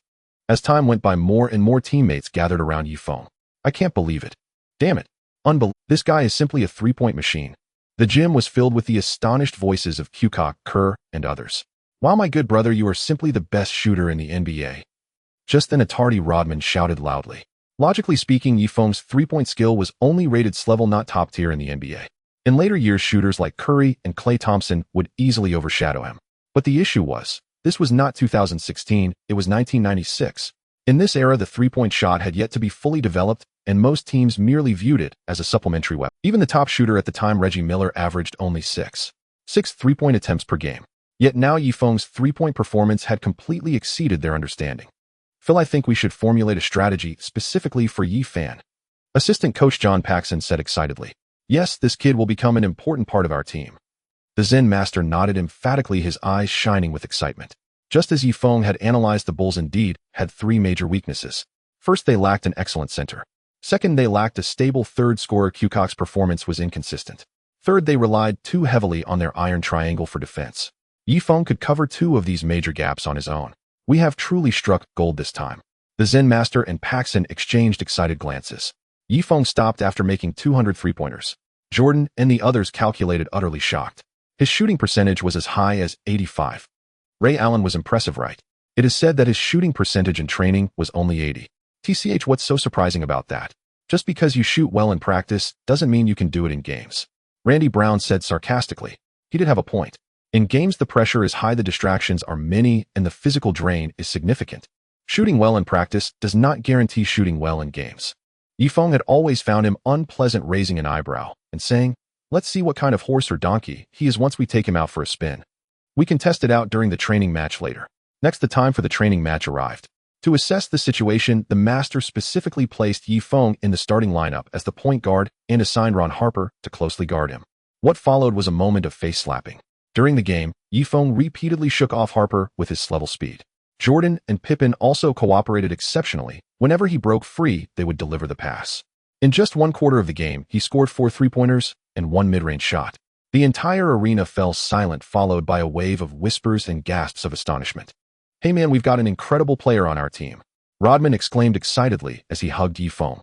Jordan's expression turned serious. To score 14 points in a single quarter, even in a training match, was quite remarkable. Finally, he began to view Yi Feng in a completely new light. Previously, he regarded Yi Feng with a different perspective due to his tough playing style, indomitable fighting spirit, and strong defense. But now he saw Yi Feng as a valuable asset and key figure in the Bulls' championship bid. As soon as the training match whistle blew, Jordan tore off his towel and approached. "Yi Fan, don't leave just yet. Let's go grab a drink at the bar." His dark face rarely showed a smile as he patted Yi Feng on the shoulder. "And him coming too." Rodman raised his right hand high. In the corner, Randy Brown stared intently at Yi Feng. He understood all too well what this meant. This rookie from Longwa had won over McCall's approval in just one training match, and his standing in the team might soon rival Q Cox. He suddenly realized he and Yi Feng were no longer on the same level as opponents. "Sorry, McCall, but I have a date with Alexis later, and then we're hitting a hotel for some sweet double teaming," Yi Feng said apologetically. The sudden silence in the air was unsettling. From Jordan's defense rating. From Pippen's defense rating. From Rodman's defense rating. Upon hearing Alexis name, the expressions of the three men darkened like a pot's bottom. The slight fondness they had just built up for Yi Feng vanished in an instant. "Darling, you must be done with training. It's time for our date." A sweetly sickening voice came from the doorway. Everyone turned to see Alexis dressed in shorts and a t-shirt leaning against the door frame. With her golden curls and a pair of stunningly beautiful legs, she was truly mesmerizing. Most shocking were her assets. Even her peaceful demeanor couldn't hide the global turmoil. "Look, Alexis is here to pick me up by."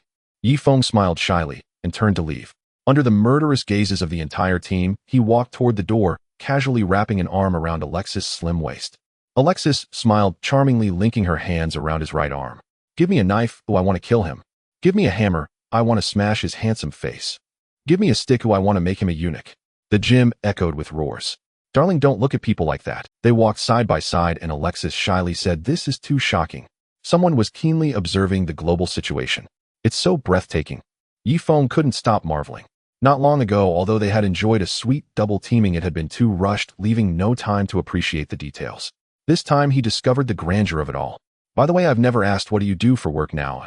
Yi Feng quickly shifted the topic. It was quite embarrassing. After being together for so long, he didn't even know her profession. "I was suddenly concerned about my job." Alexis' red lips curved into a playful smile. "Cough, it's just, I want to know more about you. I'm a diver in the national team." "What?" Yi Feng was taken aback. He looked her up and down, astonished by her fiery physique. In his mind, divers were supposed to be petite, like Hong Chan. But this one, her upper and lower body, could only be described as extraordinary. Surprised too, Alexis blinked her big blue eyes. "Wait, how can a national team athlete afford NBA VIP tickets?" Yi Feng asked curiously.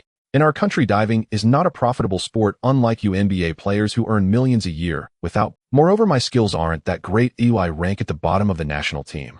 Her eyes dimmed a bit as she meant. Yi Feng felt speechless. With that devilish figure, it would be a miracle if she didn't achieve good results. Yi Fan. Just then a white bald man came rushing over, panting.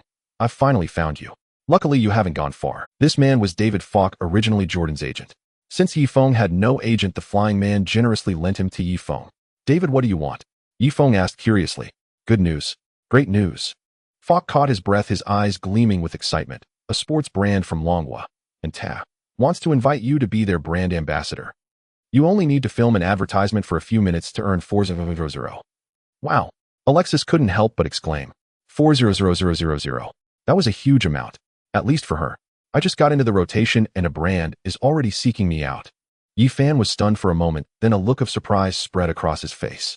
In his memory, Anta would eventually grow to become a nationally renowned sports brand giant. But at this point in time, it was just a somewhat famous local company. Fox smiled. "You might not know yet, but you're already a big deal in Longwa." It turned out that the article published by Sports Weekly had created quite a stir. Yi Feng had become an overnight sensation in Longwa. However, many domestic sports brands were still taking a wait-and-see approach. They worried that he was merely a flash in the pan, a brief moment of brilliance before fading into obscurity. Yet the CEO of Anta had a keen eye. He believed that rather than waiting for a superstar to mature, it was better to bet on the future early. Darling, when you make money, you have to treat me to a big meal. After Falk left, Alexis sweetly linked her arm with Yifeng's. Yifeng smiled charmingly. Why wait for later? They'll treat you to creamy soup right now. You're so annoying. Let's hurry up then. I'm a bit thirsty right now. Alexis smiled shyly. Half an hour later, a huge commotion erupted in a hotel room, startling the hotel staff into almost calling the police. Knock, knock, knock. As the morning sun streamed through the window, Yifeng's door was pounded with tremendous force. The moment the door swung open, a fiery figure burst into view.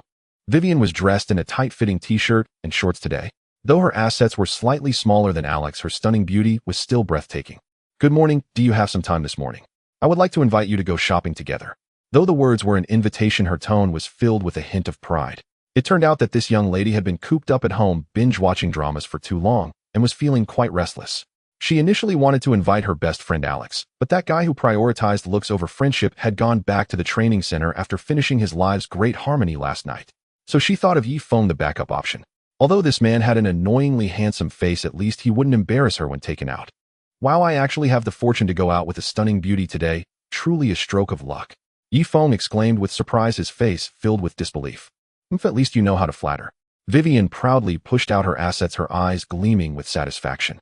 With this figure and looks, she would be top-notch. Even in Hollywood, it would be strange if she couldn't dazzle you. Suddenly, with a bang, Yifeng shut the door. Vivian's smile froze on her face, but then she thought this guy must be changing clothes inside. Of course, going out with me, he has to dress up properly. Sure enough, 5 minutes later, the door opened again. Yifeng emerged in a sharp suit, his shoes shining brightly.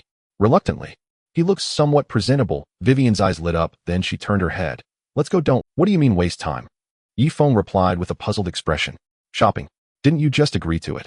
Vivian frowned. Did I say that? I don't think I did. Yifeng shrugged. I have to sign an endorsement contract with a company today. Where's the time for shopping? With that, he turned and walked outside. Yifeng, you bastard. Vivian angrily picked up a cushion from the sofa and threw it at him, her chest heaving with fury. Ha ha ha. Yifeng's arrogant laughter came from outside the door. Teasing this proud young lady was indeed the greatest amusement in his spare time. Wait, did I hear that correctly? Did he say he was going to sign an endorsement contract with a company? After venting her anger, Vivian suddenly came to her senses. She then disdainfully scoffed, puffed, bragging without a script. A mere water cooler player has an endorsement contract. Mr. Yi, it's a pleasure to meet you. You are the pride of our Dragon Nation's basketball. Zhang Ting, the representative of Anta, smiled and extended his hand first. You're too kind, Mr. Zhang. It's my honor to collaborate with Anta. Yifeng politely shook hands, a humble smile on his face. No, it should be Anta's honor. You are the first player from the Dragon Nation to enter the NBA. Even my son and I are your fans. If it weren't for his upcoming college entrance exams, I would have brought him here to meet you. Zhang Ting's eyes were filled. After a brief exchange, Yifeng's temporary manager David Falk reviewed the contract, and finding no issues, Yifeng signed his name. As he signed, his excitement was greater than during his NBA debut. Once he signed, he would possess a sum of. Then they began preparing to shoot the advertisement. After reading the script provided by Anta, Yifeng frowned slightly. Mr. Yi, is there something you're not satisfied with about the script? Zhang Ting asked with curiosity. The script is good, but I think it could be bolder. Yifeng raised an eyebrow. Oh, I would love to hear more. Zhang Ting leaned forward, slightly revealing an interested expression.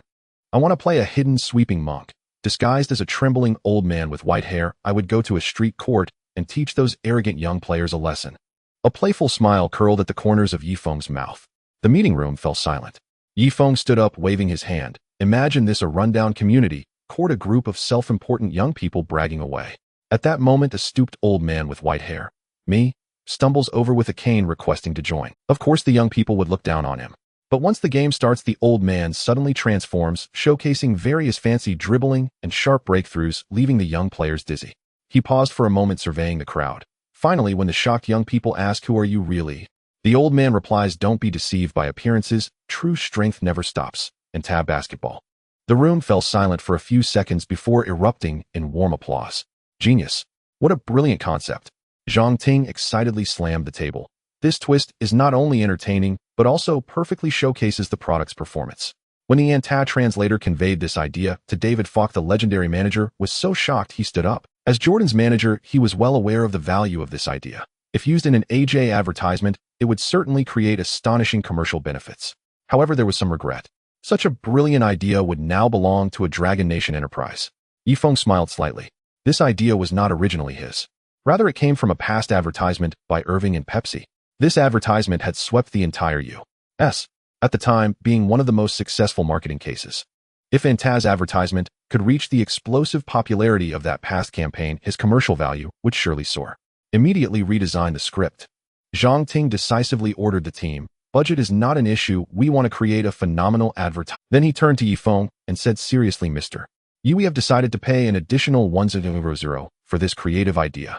Finally, after a long wait, today has come, finally realizing the dream. Yifeng hummed a little tune as he got into his Chevrolet. Now his net worth had reached 1 million. Of this, 800 was the salary paid by the team, over 400 was the endorsement fee from Antaz after taxes and agent commissions. The actual amount received was only over 400. Another more than 500 was earned through playing Do Di Zhu and betting against Pippin. Haha, if Pippin, that poor guy, knew, he would probably cry in the toilet. Yifeng laughed with pride. This 1 million was no small amount. You have to know he had only joined the NBA for less than a month and was still a substitute. A substitute earned in 1 month what the Bulls' second star earned in half a year, haha. With money, of course, he wanted to. Yifeng first bought a Rolex watch worth 100, then went to a high-end Chinese restaurant to take out an extravagant feast. Initially, he wanted to buy an apartment, but then he thought better of it. If he moved out, he wouldn't be able to tease the young lady. When Yifeng returned to the apartment, Wei Weian was curled up on the sofa watching a TV drama. Oh, the water dispenser manager is back. She did not lift her head upon hearing the noise. She deliberately emphasized the words water dispenser, clearly still brooding over the teasing from the morning. Yifeng, holding a delicate food box, walked leisurely to the dining table. As the layers of the food box were opened, a rich aroma instantly burst forth in the living room. Braised pork ribs glistened with an enticing sauce. The cumin on the roasted lamb chops sizzled. The soup of Buddha jumps over the wall was thick and rich, and the crispy skin of the Peking duck shone with oil. The fragrance immediately filled the entire living room. Wei Weian twitched her little nose, and her gaze was instantly drawn to it. When she saw the food in the box, her mouth watered. Gillump! She swallowed her saliva uncontrollably. It's a bit late today, let's just settle for something casual. Yifeng sighed. I originally wanted to order a Michelin French dinner, but then I thought it would be better to support domestic products. Wei Weian's eyes widened, and her mouth slightly opened. Is this what you call settling for something casual? This is almost on par with a royal feast. The taste is acceptable. That's all I can say. Yifeng elegantly picked up a rib, and under Wei Weian's eager gaze, he slowly placed it in his mouth, deliberately letting out a satisfied sigh. Yifeng, honestly, did you rob a bank or win the lottery? Wei Weian swallowed a mouthful of saliva, puzzled. Didn't I tell you? I signed an endorsement contract with a company. Cut it out, nobody believes you. The next day, the Chicago Bulls were set to face off against the Memphis Grizzlies. You have a long-distance call. Just as Yifeng was about to leave the arena, a staff member suddenly stopped him. Hello, may I ask who is this? I'm your father. A loud and piercing voice came from the other end of the line. Why do you always start by Yifeng frowned. My name is Yi Weigua. Does that mean I'm your father? Upon hearing this, the original owner's memories surged into Yifeng's mind like a tide. Yi Weigua, the original owner's father, a rough man. He was once an employee at a state-owned factory, and after the economic reforms, he ventured alone into Shenzhen. He started by selling goods on the street, dealing in electronic watches and jeans, earning his first pot of gold. Later, he opened a factory. Through boldness and a bit of luck, he became a well-known boss in Shenzhen. No wonder the original owner could come to America to play basketball. Oh, it turns out he had a wealthy father behind him. However, their father-son relationship was not very close. Yi Weiguo's two greatest hobbies in life were making money and playing mahjong. He made money to play mahjong, and after playing mahjong, he made more money. This cycle continued, so the father and son barely spoke a few words throughout the year. Dad, did you need something? Yifeng asked. What else could I need? Hurry back to inherit the family fortune. You're my only son. If you don't come back, who will inherit the 5 million family fortune when I kick the bucket? Yi Weigua shouted so loudly that it was deafening. Yifeng smiled awkwardly and said, You're joking, right? You're only 40 this year in great health. You could work for another 20 years without any problem. Suddenly he came to his senses and tentatively asked, Did you just say your estate is only 5 million? Isn't that a bit low? After all this, he realized he wasn't a rich second generation, but a poor second. What the hell are you talking about? 5 million is still low. If you keep saying such nonsense, do you believe I'll crawl through the phone line and beat you up so badly that your mother won't recognize you? On the other end of the line, Yi Weiguo's voice was almost deafening. Sorry, but to me 5 million does seem a bit. Hey, you little brat, think you're capable, huh? Why don't you try earning 5 million yourself? My current net worth is indeed a bit more than yours. Oh, how much more? About double, I suppose. Note at that time the exchange rate was over 8 Dragon Country coins for $1. Yifeng's net worth was over 8 million Dragon Country coins. You must be dreaming. Everything is possible in your dreams. I can't be bothered to waste words with you, let me say it one last time. I bought you an apartment in Shenzhen and found you a beautiful wife. Hurry back to get married and have kids. The phone was abruptly hung up. Yifeng held the receiver, feeling both amused and exasperated. Well, now the forced marriage has crossed borders. The next day, the United Center in Chicago was about to host a peak match in the Eastern Conference. This team was led by legendary center Patrick Ewing, who averaged 22 for points, 10, 7 rebounds, and 2 for blocks this season. His supporting cast was equally formidable: jump shot king Allen Houston, whose textbook jump shot left defenders in despair; Grandma Larry Johnson, a combination of power and skill; and Charles Oakley, known as Jordan's close friend and a notorious enforcer in the league. Yifan, keep your mouth shut tonight. If you annoy Charles, he can make you leave the court on a stretcher, Ron Harper sternly warned Yifeng in the locker room before the game. Yifeng innocently spread his hands. Hey, I'm known as the good guy of the league. Scott. He suddenly turned to Pippen and raised his wrist to check the time. It's already 9 o'clock. Pippen raised an eyebrow. I know, so what? After a while. Scott, it's 9:05. Shut up. I have a watch and don't need your reminders. Scott, it's 9:08. Damn. Are you crazy or something? Finally, everyone noticed the Rolex on Yifeng's wrist, worth 1000. From Pippen's anger value, 59, 58 of 56. Pippen instantly exploded. It turns out this guy was showing off his wealth. That night at 9, amidst the thrilling entrance music, the two teams stepped onto the court one after another. As soon as Jordan saw Oakley, he warmly embraced this old friend. In the 1980s, the Bad Boys made Jordan suffer a lot. At that time, Oakley, who played the 4 position for the Bulls, stood behind him to safeguard him, forging a deep friendship between the two. I heard your team has a rookie who's even more arrogant than me. Oakley scrutinized Yifeng. Charles, don't listen to those rumors. Jordan patted his old friend's shoulder. Once you spend some time with him, you'll find this kid is actually very. He paused, struggling to squeeze out the last word, friendly. Oakley raised an eyebrow. This was the first time he heard Jordan defend a rookie like this. I want to see what this rookie is really capable of. He squinted, mumbling to himself. At the referee's whistle, the game officially began. The Bulls' starting lineup remained unchanged. The Knicks starters were PG, Charlie Ward SG, Allen Houston SF, Larry Johnson PF, Anthony Mason, and C. Patrick Ewing. From the opening tip-off, both teams, renowned for their ironclad defense, descended into a suffocating, brutal slugfest. The ferocity stemmed from the looming possibility that they would meet again in the Eastern Conference Finals this season. The Bulls currently ranked first in the East, the Knicks fourth. Across the court, the sharp crack of muscle meeting muscle echoed, endlessly punctuated by unrelenting trash talk. The battle in the paint was especially savage. Ewing and Bill Winnington locked horns beneath the basket, while Dennis Rodman and Anthony Mason exchanged punishing physical blows. Their defense against Michael Jordan was even more ferocious. Every time he drove toward the rim, a wall of giants surged toward him. When containment failed, they simply took him down. Good Lord. This is more intense than the Eastern Finals. Every possession feels like the final minute. Doris Burke, the sideline analyst, covered her mouth in disbelief. It reminds me of Detroit's dark years. Tonight, the Knicks defense is resurrecting the Jordan rules. Her broadcast partner, Mike Breen, shook his head in awe. Phil, we need threes to stretch the floor. Assistant coach John Paxson glanced at Yifeng and said, Understood. Coach Jackson nodded, then turned to Yifeng. Be ready to enter at any moment. Phil, leave it to me. I'll pierce through the Knicks defense like a blade. Yifeng instantly surged with energy. This game was pivotal, a defining opportunity to cement his place on the team. A stellar performance tonight might well earn him the role of sixth man. During a dead ball stoppage, Yifeng replaced Ron Harper. United Center erupted in thunderous cheers. Fans vividly remembered this young prodigy from Longwa. Phil just sent a nobody onto the floor. Does Chicago have no one left? Charlie Ward whistled mockingly. Listen carefully, Charlie. Remember today's date. Yifeng spoke calmly. Why, oi? Charlie Ward asked, intrigued. Because today will be etched into your memory forever. When you retire, you'll tell your son how the legendary Yifeng humiliated you so utterly on this very day, bent you over, and made you soil yourself. Yifeng spoke with quiet composure. Breakdown points acquired from Charlie Ward, 31, 29, 26. Fuck you, you're dead. Charlie Ward's jaw twisted in fury. Possession belonged to the Bulls. Jordan feinted with his shoulder and exploded toward the basket like an arrow loosed from its bow. Mason immediately abandoned his assignment on Pippen to double-team Jordan.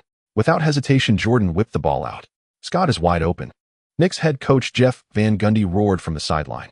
Charlie Ward lunged forward without delay to close out. Pippen faked left, then delivered an exquisitely concealed behind-the-back pass. The ball arced perfectly toward the left wing 30 feet from the hoop. Yifeng had already settled into position completely unguarded. Catch. Rise.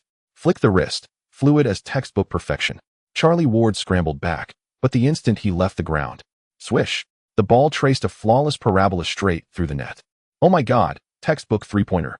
Our rookie from Longhua is scorching hot tonight. Mike Breen shouted electrified. Yifeng spread his arms wide in a glider pose and sprinted straight toward Charlie Ward. Pew pew pew. He halted abruptly and pressed his right hand shaped like a pistol squarely against Ward's chest. Hey little nobody, did you enjoy getting roasted just now? Yifeng smiled disarmingly innocent. I fucking. Veins bulged across Ward's forehead, his fists clenched until his knuckles cracked. Breakdown points acquired from Charlie Ward 52, 51, 49. Detected extreme emotional volatility in Charlie Ward. Permanently acquired skill Klay Thompson's catch and shoot. Yifeng's pupils contracted, his heart raced with exhilaration. Though Klay's three-point prowess paled beside Steph Curry's, this skill was precisely what he needed most at this moment. Its hallmark immediate release upon catching, rarely any dribble adjustment, yielding blinding shot speed and near impossible block potential. On the next possession, Charlie Ward advanced with the ball. Yifeng swarmed him, locking him down. You'll be completely shut down tonight. Don't cry and run home to mom when the final buzzer sounds. His grin was predatory. How dare you? Ward exploded in rage, yet his fury rang hollow. Attempt to drive. Yifeng anticipated his path. Force a contested shot. At 2.06 meters tall, Yifeng enveloped him entirely. 4.5 full seconds, Ward failed to advance a single inch. Oh my God. Charlie is utterly paralyzed by Yifeng. He looks like a hamster trapped in a cage. Doris Burke stared astonished. Pass it. Get that damn ball out of there now. From the bench, Knicks head coach Jeff Van Gundy bellowed furiously. But it was already too late. Yifeng seized the moment, a clean surgical steal. He instantly fired the ball to Jordan. In just 2 possessions, Charlie has been dismantled on both ends of the floor. Mike Breen's voice soared with intensity. And the irony. Charlie was a first-round pick, while Yifeng went undrafted. Doris Burke added. At those words, the arena erupted into deafening pandemonium. Yifeng is a gift from heaven to Chicago. A home fan leapt to his feet, fist raised. Yet on the sideline, Coach Jackson wore a faint look of regret. If only Ye's ball handling were sharper, that would have been a perfect fast break. He sighed. Phil, don't demand too much. This kid has already surpassed every expectation we held. John Paxson smiled. You're right, John. I'm being impatient. Coach Jackson adjusted his glasses. With the fast break thwarted, both teams settled into half-court sets. Jordan caught the ball near the free throw line, backing down Allen Houston, preparing for his signature fadeaway jumper. Seeing the threat, Mason abandoned Rodman to double-team Jordan. At that instant, Yifeng slipped past Ward and cut sharply toward the left corner. Jordan's eyes flashed. His wrist snapped, firing the pass. Not this time. Ward's eyes burned crimson as he charged toward Yifeng like a man possessed. Rage propelled him beyond his limits. Too fast. A fan cried out from the stands. Indeed, this recovery sprint was the fastest of Ward's entire career. He swore to snuff out this play himself, to erase the humiliation he'd suffered moments before. 2 meters. 1 meter. Yifeng's silhouette ballooned in Ward's vision. Just as Ward reached the brink of blocking the shot, swish. Yifeng didn't hesitate, not a microsecond of adjustment. Catch. Release. Ward's fingertips grazed only air. Yet that infinitesimal gap proved an uncrossable chasm. While the ball still hung midair, Yifeng had already pivoted, arms flung wide toward the roaring crowd. My God, he's celebrating before it goes in. Doris Burke gasped. That confidence is absolutely explosive. Swish. Ward turned back in despair, only to see the basketball tracing a perfect arc sinking cleanly into the net. Arrogant. This kid is too arrogant. But I absolutely love it. Mike Breen shouted excitedly. At this moment, the fans in the United Center had gone completely wild, the roar almost lifting the roof. Our three-point sharpshooter is back. A home fan stood up and shouted. It was only then that everyone remembered Yifeng had hit 5 long-range three-pointers consecutively in the game against the Rockets. However, since then, that kind of miracle had never been seen again. Today, the miracle appeared once more. Next time, be quicker on defense. I have faith in you. Yifeng leisurely retreated on defense, casually dropping a line as he passed by Ward. The defensive value from Charlie Ward. The Knicks regained possession. Charlie Ward advanced with the ball again.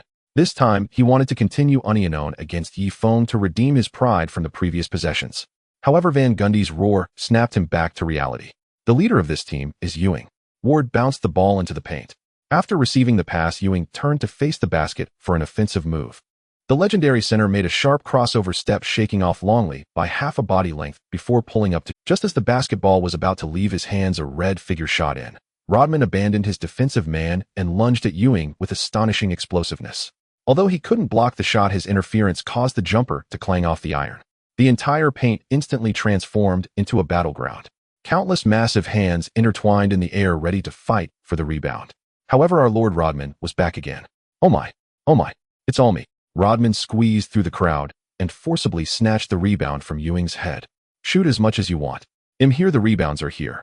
He shouted angrily, tossing the ball to Pippen. Goodness, Dennis is so aggressive tonight. Mike Breen exclaimed.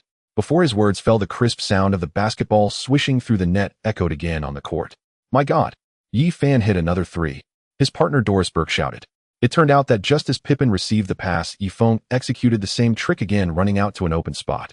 This time, Charlie Ward's help defense was a moment too late. 3 consecutive three-pointers plus 1 steal, Yi Fan helped the Bulls achieve a 90 run. Doris Burke added excitedly. Beep. Knicks head coach Jeff Van Gundy called a timeout.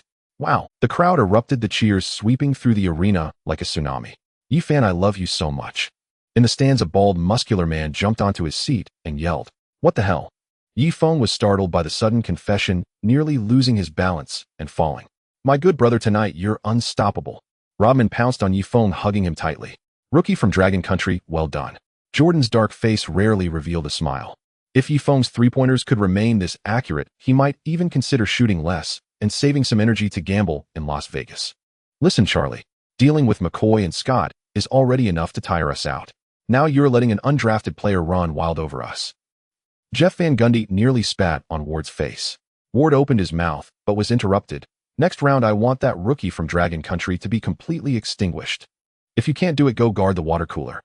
Ward clenched his fists, his nails nearly digging into his palms. Don't worry, boss, I will make him stop smiling for good. In the next round, the Knicks had possession. Ward advanced with the ball, passing it to Ewing as he crossed half court. Ewing had already positioned himself deep in the paint, backing down Longley. Just as he was about to turn for a jump shot, Jordan and Pippen suddenly double-teamed from both sides, for long arms stretching toward the basketball. Ewing was caught off guard, and the ball was slapped away by Pippen. Jordan snatched the basketball and sent a bullet pass forward. Oh no! Ward turned his head and saw Yi Fong already sprinting across half court like lightning. He desperately chased back. His speed was indeed astonishing, especially since Yi Fong was dribbling the ball. If nothing unexpected happened, he could definitely catch up. However, Yi Fong suddenly slammed on the brakes just beyond the three-point line. Not only did he stop, but he also casually glanced at Ward, who was about to catch up. FCK, shoot already. The Zen master was so anxious his heart was about to leap out. Just as Ward was about to pounce on him, Yi Fong slowly bent his knees and raised his hand. Swish! Cleanly through the net. Ward's fingertips were mere millimeters away from the basketball. Almost blocked me this time, let's do better next time. Yi Fong maintained his shooting pose, winking at Ward. Wow! The home fans completely lost their minds. The screams and cheers nearly toppled the roof. Oh my God! He could have gone for a layup, but chose the three instead. He could have shot earlier, but waited for Charlie to get in his face before shooting. So overconfident. All I can say is so overconfident. Mike Breen was pounding the table in excitement. I swear I've never seen such an arrogant undrafted player. I have to say, Yi Fan is really driving everyone crazy. Doris Burke's voice was almost breaking. Kid, you're even more arrogant than I imagined, but I like it. On defense, Jordan took the initiative to high-five Yi Fong, flashing a smile. Next time, don't play so recklessly, and my heart can't take it. Pippen rubbed Yi Fong's hair from behind.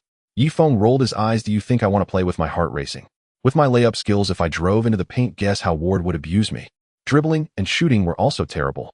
If I didn't stop first before shooting, do you think I could make it? Yi Fong's 4 three-pointers left the Knicks in utter confusion. The players on the court began to get anxious. Ewing was called for an offensive foul after using an elbow to push off Longley. Houston missed 2 consecutive open mid-range shots. In contrast, the Bulls were playing more and more comfortably. Rodman even imitated Yi Fong's earlier shooting posture of waiting for you to block, and the bench erupted in laughter. At this point, the game had reached the middle of the second quarter. The Zen master called a timeout, substituting the starters for a rest, including Yi Fong. What awaited him was a hero's welcome. Steve Kerr handed him a towel, and Kukoc brought him Gatorade. Yi Fong truly deserved this treatment. Without him, the Bulls might still win this game. After all, with Jordan around, anything is possible. But the problem is, it would never be this easy. Yi, I love you. In the stands, several female fans made indecent gestures, wildly waving their. Soon security rushed over and escorted them out. Hey, my good brother, you're in for a treat tonight. They might just climb into your bed together. Rodman whistled, gazing at Yi Feng with unabashed envy. Dennis, your taste is way too bold. Yi Feng shook his head helplessly. Those treasures are bigger than basketballs. Sure, you can handle them. On the court, Ron Harper led 4 bench players in a tightly contested battle against the Knicks. Not until the second half did Jordan and the other starters, and Yi Feng, re-enter the game. Now standing before Yi Feng was the Knicks' 6th man of the year, John Starks. This man could be summed up in 2 words: madman. And not just any madman, a full-blown, unrelenting one. Like Yi Feng, Starks had gone undrafted, but his origins were even humbler. He'd once stocked shelves and swept warehouses in a supermarket. Yet through sheer reckless grit, he clawed his way from obscurity straight into the NBA. Most astonishingly, during his Knicks tryout, he'd actually attempted to dunk over Patrick Ewing. Starks lived by a single creed. Even if you shatter me, I won't yield. I'll rise and fight again. At that moment, tension crackled like live wire. Hey rookie, heard you're even cockier than I am. Listen, I'm no Charlie, that weakling. From now on, I'll make you feel the true brutality of the NBA. Starks immediately locked onto Yi Feng, hurling trash talk. Yi Feng frowned slightly. This man's defense was far more tenacious than Ward's. Even Jordan had praised it. In the 1993 Eastern Conference Finals, Starks had held the basketball god so tightly that Jordan played like Kobe. Oh, then by all means, show me right away. I'm already dying to feel it. Lacking elite ball handling, Yi Feng passed the ball to Pippen the moment he finished speaking. Weakling, weren't you just boasting? Now you're scared. Starks sneered cruelly. Before he could finish, Yi Feng suddenly cut back, vanishing from his grasp in an instant. Truth be told, Starks' defensive instincts were several times sharper than Ward's. In half a second, he recovered and lunged forward, only for Rodman to step in with a timely screen. Yi Feng caught Jordan's pass and launched his shot without hesitation. Swish. Nothing but net. Starks arrived just in time. Hey man, I'm gonna blow your head off to Yi Feng mimed, firing a gun at him. Pew, pew, pew. Ruthless. Absolutely ruthless. Rodman watched him with pure unadulterated awe. Breakdown points from Starks: 56, 54, 52. Fuck this. Starks lost all composure and charged toward Yi Feng. His good brother Rodman reacted instantly, grabbing Starks' raised fist mid-swing. Little punk, what do you think you're doing? Dare disrespect my brother? You've got a death wish, shoy. Rodman narrowed his eyes, locking a cold, unwavering gaze onto Starks. Evil meets its match. When this petty villain faced a true monster like Rodman, he crumbled instantly. Yi Feng shot a grateful glance at the rebounding king. He wasn't afraid of Starks, not in the slightest. Had Starks truly thrown a punch, Yi Feng was utterly confident he could floor him within 1 second. But the problem lay beyond the brawl: suspension. A suspension meant fines, minimum tens of thousands. Wouldn't that money be better spent living large? More critically, it would halt his accumulation of breakdown points. That was the real heart of the matter. So despite possessing the invincible iron fist skill, Yi Feng rarely resorted to physical confrontation. On the next possession, the Bulls advanced. Jordan initiated the offense beyond the three-point line, faking left to shake Allen Houston. Everyone assumed he'd drive to the rim or pull up for a mid-range jumper. Instead, he did something astonishing. He launched a three-pointer. Perhaps Yi Feng's sharpshooting had stirred his competitive itch, or perhaps he was simply playing for fun. Either way, that's exactly what he did. Then airball. Charles Oakley snatched the rebound and ignited a fast break. Starks surged forward from beyond the arc, sprinting full tilt toward the front court. Yi Feng and Jordan both turned to chase, but his airness, starting a beat later, could only watch as Yi Feng streaked past center court. You'll never catch me, rookie. Starks glanced back with a savage grin, then took 3 explosive strides, launching himself skyward for a thunderous dunk to reclaim his pride. Just as he prepared to slam, bang! A colossal hand erupted from the blind side, slamming the ball viciously into the backboard like swatting a fly. Starks was flung forward by momentum, stumbling wildly out of bounds. Yi Feng meanwhile landed like a deity, descending, single-handedly cradling the ball. Silence gripped the arena for 1 breathless second. Oh! The roar from the United Center nearly ripped the roof off. Brutal. Utterly, devastatingly brutal. That chase-down block has nailed John Starks to the pillar of shame. Mike Breen slammed his fist on the desk in ecstasy. This time Yi Feng uttered no taunts, didn't even glance Starks' way. Instead, he walked past him, straight toward Jordan. Breakdown points from Starks: 58, 56, 52. Such utter dismissal struck deeper than any insult, killing with silence. It whispered plainly, we operate on entirely different planes. Michael, just how good is your three-point shooting? Don't you have any self-awareness? Yi Feng remarked coolly. I just felt hot tonight. Jordan countered. That's no excuse. Yi Feng arched a brow. I just shot recklessly, so what? Jordan's eyes flared. Who do you think you are, and who am I? Michael, let's at least uphold reason. Yi Feng pleaded earnestly. I refuse to play by your rules. What will you do about it? Jordan roared. The rest of the game descended into deadlock. Ewing and Houston, inside and out, unleashed a furious dual assault, repeatedly seizing the lead. With 10 seconds left, Jordan redeemed himself with his signature fadeaway jumper, the game winner. The final buzzer blared 9,895, Bulls win by 3. Jordan and Pippen limited by minutes combined for 45 points, 11 rebounds, 12 assists, 2 steals, and 1 block. Yifeng's stat line defied convention: 18 points, 0 rebounds, 0 assists, 2 steals, 1 block. After the final whistle, players exchanged handshakes and embraces. Hey buddy, if you ever come to New York again, I'll bury you. Starks snarled at Yifeng. Michael, congrats. Your team just gained a fiercely tough rookie. Oakley grinned, turning to Jordan. Media interviews followed. When asked for his thoughts on Yifeng, Jordan, breaking his usual aloof demeanor, offered rare, effusive praise. Listen, Yifeng is vital to our team. He's a razor-sharp blade, always ready to slice open the opponent's defense. He reminds me of my younger self, except this kid has deleted every pass button. And please, stop calling him the Dragonland rookie. Remember his name, Yifeng. Yi-Fan. Yifeng shot him a long, wounded look. If you keep this up, I might as well change my name entirely. The interview concluded, and Yifeng and Rodman walked out of the gym, arms around each other's shoulders. Hey Yifeng, tonight, I'm treating you to a night out at the club. I heard some hot new girls have arrived. No problem, Dennis, but please get my name right. It's Yifeng. All right, Yifeng. For heaven's sake. Come on, repeat after me. Buddha. Phone. Buddha. Fan. Phone. Fan. Dennis, your language skills are as strange as your rebounding abilities. Thanks for the compliment. As there was no game the next day, Rodman and Yifeng went wild at the nightclub. The rebounding king spent lavishly gathering 10 hot girls of all colors. The two didn't leave until the next morning, their steps unsteady. Although Yifeng was exhausted, the breathtaking view before him paused his breath as he pushed open the apartment door. In the living room, Alex was playfully pinning Vivian down on the leather sofa, both beauties laughing and wrestling. Ha. You cheat. Vivian giggled, struggling as her white cropped t-shirt rode up, revealing her flat, toned abs. Her long, straight legs kicked wildly in the air. However, they soon heard a noise from outside the door and immediately stopped their playful antics. Good morning. Alex winked at Yifeng. With her best friend present, she felt shy about rushing over to greet him affectionately. Oomph. Vivian pouted, turning her little face away. What brings you here? Yifeng asked curiously. Our Vivian got a role in a new movie. She's going to be a... Oh, what movie is she in? Yifeng raised an eyebrow. It's Titanic, directed by the famous Cameron. Alex chattered on. Bang. Yifeng dropped his backpack on the floor, staring at Vivian in disbelief. This young lady really is full of surprises. She actually landed such a prestigious film. Wait, did Alex just say big star? Could it be she's playing the lead role, Rose? Could it be that the butterfly effect has taken place and Vivian has replaced Kate Winslet as the lead in Titanic? After some questioning, Yifeng realized he was overthinking.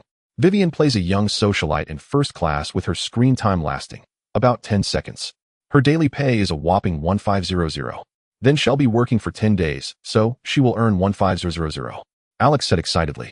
She was genuinely happy for her best friend's success. Yifeng was somewhat speechless. 1500 is quite a sum. After I act in this film, I will definitely become a sensation. At that time, let's see if you dare to act all high and mighty in front of me. Vivian raised her nose in pride. This Tsundere girl was still sulking. Yifeng smiled faintly, ignoring her, and turned to enter his own room. With a third wheel around, he couldn't get cozy with Alex, so he might as well research the system. Across the Pacific in Longhua, in the alleys of Yanjing on a summer night, cicadas chirped incessantly. In front of the Zhang family's 21-inch peony television, 3 high school girls dressed in floral dresses sat together, each holding a slice of chilled watermelon. Their eyes were glued to the screen. Aw, Su Jinglei looks so pure in this look. Wow. Li Yaping is so handsome. I'm dying. The 3 girls were immersed in the youthful romance of love is all around. Suddenly the screen switched. Ugh, annoying, it's ad time again. Xiao Yu wrinkled her nose. Shall we change the channel to see something else? Xiao Li pouted, reaching out to change the channel. Xiao Xia held her hand down, saying, wait, this ad seems a bit... On the television screen appeared a rundown community basketball court. 5 young white men in basketball uniforms casually shot hoops.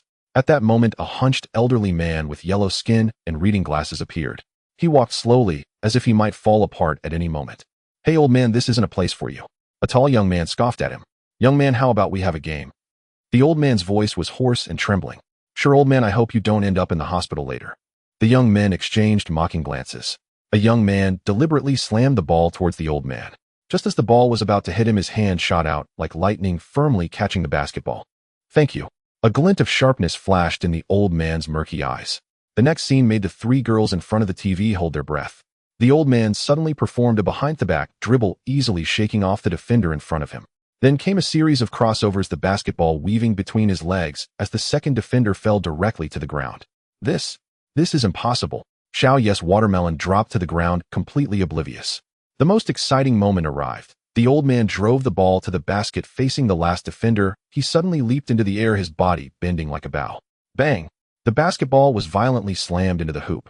The basketball court fell silent. The five young men stood there dumbfounded. Note Yifeng's jumping ability is only C, which is the level of a water cooler player, but this is relative to the NBA and still considered extraordinary compared to an average person. Who exactly are you? One of them asked. The old man removed his wig, revealing thick black hair, and took off his coat, showcasing a muscular physique. Don't be misled by appearances. His strength knows no bounds. And tab basketball. The man's voice was deep and powerful. Finally, the big screen displayed his name. The first player from Longwa to enter the NBA, an important member of— Oh my God, this guy is so handsome. Xiaoyu screamed. I love him. I want all his information. Right now. Wait, Xiaoli said suddenly. Was that just an ad? Ads can be shot like this. The three girls exchanged glances, seeing the same shock reflected in each other's eyes. In the 90s Longwa, the ads they were familiar with always followed a few routines. No gifts for holidays, only brain platinum. Hengi Wangxiang, sheep sheep sheep. Debeo, see you every day. But this ad was completely different. It felt just like an American blockbuster. The twists were so exciting, the bravado so refreshing, it completely upended their perceptions. Almost overnight, Antaz's ad became a sensation throughout Longwa. Young people discovered for the first time that ads could actually be made this cool. And Yifeng's name along with the advertisement was deeply engraved in the minds of countless Longwa people. What followed was long lines forming outside Antaz's exclusive stores.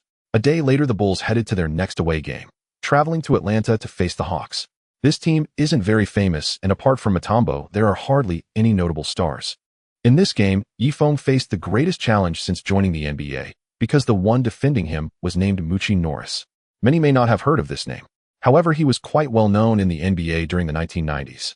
Norris is regarded as one of the most underrated point guards, averaging 15 points, 5 rebounds, and 5 assists per game, along with an impressive 7 steals. He was also selected to the All-Defensive First Team twice and the All-Defensive Second Team twice up to the 96-97 season. Yifeng struggled in this game. Although he locked down Norris on the defensive end, he only managed to score a pitiful 5 points on the offensive end. However, it wasn't just him. Pippen Rodman and Kukoc weren't doing much better either. In reality, the Hawks were a tough opponent, currently ranked 4th in the Eastern Conference. Although his Ernest stepped up to score 45 points, the team still suffered a defeat. But in the following games, the Bulls experienced a major breakout. They defeated the New Jersey Nets, Washington Bullets, Toronto Raptors, and the Orlando Magic, who were without O'Neal. They achieved a total record of 4 wins and 1 loss. In these 5 games, Yifeng posted an astonishing average 8 points, 6 rebounds, 4 assists, 2 steals, and 2 blocks. This peculiar statistic attracted quite a bit of attention. Oh my God, I've never seen such a peculiar player as Yifeng. As a swingman, it seems he was born without a passing key or a rebounding key. Especially the passing, his average of 4 assists is simply an insult to the position. An average of 6 rebounds. I bet when he grabs a rebound, he's silently thinking this is Dennis' job. But can you believe it? His defense and 3-point shooting are top-notch. The most bizarre thing is his speed. A 2.06-meter tall guy runs faster than a rabbit. A seasoned basketball commentator made the above remarks on television. Yifeng dismissed the above comments with disdain and said during an interview, statistics. Those are just for outsiders to look at. My value has never been in these numbers. Have you counted the turnovers I cause for my opponents? After I hit a 3-pointer, did you see the despair in the eyes of Damons Stoudemire, Chris Whitney, and Jim Jackson? The above-mentioned players are guards from teams like the Raptors and Nets. Although he said this on the surface, Yifeng was actually quite troubled inside. In the NBA, coaches value a player's strengths more than their weaknesses. However, having weaknesses that are too pronounced isn't good either. Without rebounds and assists, Yifeng can only play as a defensive specialist and a 3-point assassin. This is also one of the biggest factors limiting him from becoming a starter on the team. Detecting that the host is being mocked for his rebounding and passing abilities, the system's anger value is maxed out. This system will let those keyboard warriors witness what it means to fight back and slap faces, what it means to live an extraordinary life. Now the task is as follows. In the next game, achieve 2 rebounds and 2 assists. If the task is successful, the host's rebounding and passing abilities will be forcibly upgraded to a level If the task fails, the host must wear women's clothing with Rodman and pretend to be beautiful sisters. Just then the furious voice of the system echoed. This is insane. This system is truly insane. Yifeng was immediately alarmed. Make me and Rodman wear women's clothing. Pretend to be sisters. This punishment is terrifying. However, the system is serious about this. Yifeng's rebounding ability is C and his passing ability is D, and it would take at least 150 defense points to upgrade them all to a level. If there were no rewards, how long would it take for him to earn that many defense points? It seems I must complete. Yifeng clenched his fists. In the next game, the Bulls will head to Minnesota for an away game against the Timberwolves. I absolutely hate Minnesota's dreadful weather. It's so cold that my eggs are retreating into my stomach. The rooster probably shrank 3 inches. My good brother, don't you agree? As soon as they got off the plane, Rodman began to chatter incessantly. Yifeng couldn't be bothered to respond. Instead, he focused on how to improve his rebounding and assist stats. Suddenly, he had a bright idea. His good brother Rodman was a super helper. Hey Dennis, stop complaining. Even if you shrink 10 inches, you'll still be the prince of nightclubs and the little cannon of the dance floor. Yifeng showered Rodman with compliments, making the rebounding king grin from ear to ear. You're right. Ooh, I do like the title of prince of nightclubs. So can you do me a favor, Dennis? Just say it. At 9:30 p.m. that evening, the Bulls' starting lineup remained unchanged. The Timberwolves lineup consisted of PG, Stephon Marbury, SG, Doug West, SF, Guglielmo Marconi, PF, Kevin Garnett, and C. Dean Garrett. As soon as the game started, both sides were locked in a fierce battle. The Timberwolves during this period could definitely be considered a strong team. In his past life, they would reach the playoffs for the first time this season with a record of 6th in the Western Conference. The three-headed monster, composed of Garnett, Marbury, and Guglielmo, was in perfect sync, becoming the most promising young core in the league. Additionally, his airness was having a bit of an off night. However, being double-teamed by 3 defenders made him play like a blacksmith. In the middle of the first quarter, the Bulls were surprisingly down by 7 points. If I were on the court, Stephon wouldn't dare to be so arrogant. When Marbury scored over Ron Harper and brazenly flexed his biceps, Yifeng let out a long sigh. If I were on the court, Mikhail wouldn't be struggling so much. When Jordan drove into the lane, Garnett stepped up to help defend, but after he slammed the ball off the backboard, Yifeng shook his head. His every word was neither too loud nor too soft, just enough for the Zen master to hear. All right, you prepare to go on the court soon. Phil Jackson couldn't stand his nagging any longer and said impatiently, all right, Phil, you won't regret this. Yifeng perked up and swiftly took off his jacket. During a dead ball, Yifeng and Kukoc stepped onto the court simultaneously. The Bulls' current lineup was PG, Yifeng, SG, Jordan, SF, Pippen, PF, Kukoc, and C. Rodman. This is a lineup that the Zen master has recently taken a liking to. Yifeng's defensive capabilities are solid, capable of dealing with an opposing scoring expert. In this way, Jordan and Pippen can engage more in interior double-teaming, making the role of the defensive center longly less significant. The key lies in whether Yifeng can handle the opposing scoring expert. For example, Stephen Marbury. Hey, whose girl is lost? Our NBA doesn't harbor any softies. Seeing Yifeng's delicate and handsome face, Marbury felt irritated and approached, spewing insults. You'll see who the softie is soon enough. Yifeng shot him a cold glance. He wasn't in the mood for trash talk today. He wanted to focus entirely on racking up stats. Oh, our softie has quite the temper. Marbury laughed defiantly. Yifeng ignored him and suddenly delivered a sneaky elbow jab directly into Marbury's ribs. Ow! Marbury winced in pain, momentarily stunned. Yifeng seized the opportunity to slip away from him without the ball, receiving a pass from Jordan, and took a jump shot from beyond the three-point line. The ball swished through the net. I just scored over your head, softie. Yifeng leaned in close to Marbury, grinning. Kid, I think you just provoked me. Marbury's eyes blazed with fury. Yeah, that's pretty obvious. Oh, and this is just the beginning. Yifeng shrugged. All right. I didn't expect a rookie to dare provoke. Marbury was left speechless with anger. The next possession belonged to the Timberwolves. Marbury stood outside the three-point line, waving his left hand, signaling his teammates to spread out. The Target Center erupted in excitement. All the fans stood up. The lone wolf was going to go onion on. Wow. Our Steven is about to devour the rookie from Dragon Country. The commentator Al Albert let out a loud whistle. Ladies and gentlemen, welcome to the slaughterhouse. His partner Chick Hearn laughed heartily at the commentary table. Everyone was waiting to see Yifeng's embarrassing moment when he gets shaken off. After all, this lone wolf was once on par with Iverson, possessing top-tier breakthrough abilities in his peak. Fans at the sidelines were already preparing to celebrate. Yifeng slightly bent his knees, arms spread wide, blocking Marbury like an iron gate. Marbury suddenly made a wide change of direction, pulling the basketball from his right hand to the left. But Yifeng reacted even faster, sliding to block his path. So fast, Marbury was startled and quickly lowered his center of gravity to change direction. Yet Yifeng stayed right on his tail, anticipating every move perfectly. Come on, buddy, you almost got past me. Yifeng chuckled. But Marbury was too agitated to respond, growing increasingly frustrated. 8 seconds passed, and the two continued to tussle outside the three-point line. The target center fell into an eerie silence. This rookie from Dragon Country was actually locking down Stephen Heaton. Incredible chick, simply unbelievable. Our lone wolf is like a fish caught in a net, commentator Albert remarked in astonishment. 8 seconds. A full 8 seconds. The Bulls have gained another top-tier defensive powerhouse. Chick Hearn shouted, banging on the table. In truth, Yifeng felt a bit regretful. Marbury's ball handling skills were indeed top-notch. It was too difficult to rack up a steal. Get that damn ball past. Timberwolves head coach Flip Saunders shouted anxiously from the sidelines. With no choice, Marbury had to call for a pick. With Garnett's screen, he barely managed to shake off Yifeng and charged toward the paint. But Yifeng slipped past Garnett like an eel and closed in again. It looks like our team is about to gain another defensive-level player. Phil Jackson smiled slightly and said to assistant coach John Paxson. Now the Bulls had 3 players selected for the defensive lineup, forming the Bulls' iron triangle. If Yifeng were to join the defensive lineup, the Bulls' defense would be legendary. With no other options, Marbury reluctantly passed the ball back to Garnett. At this point, time was running out on the shot clock, and Garnett rushed a shot that clanged off the rim.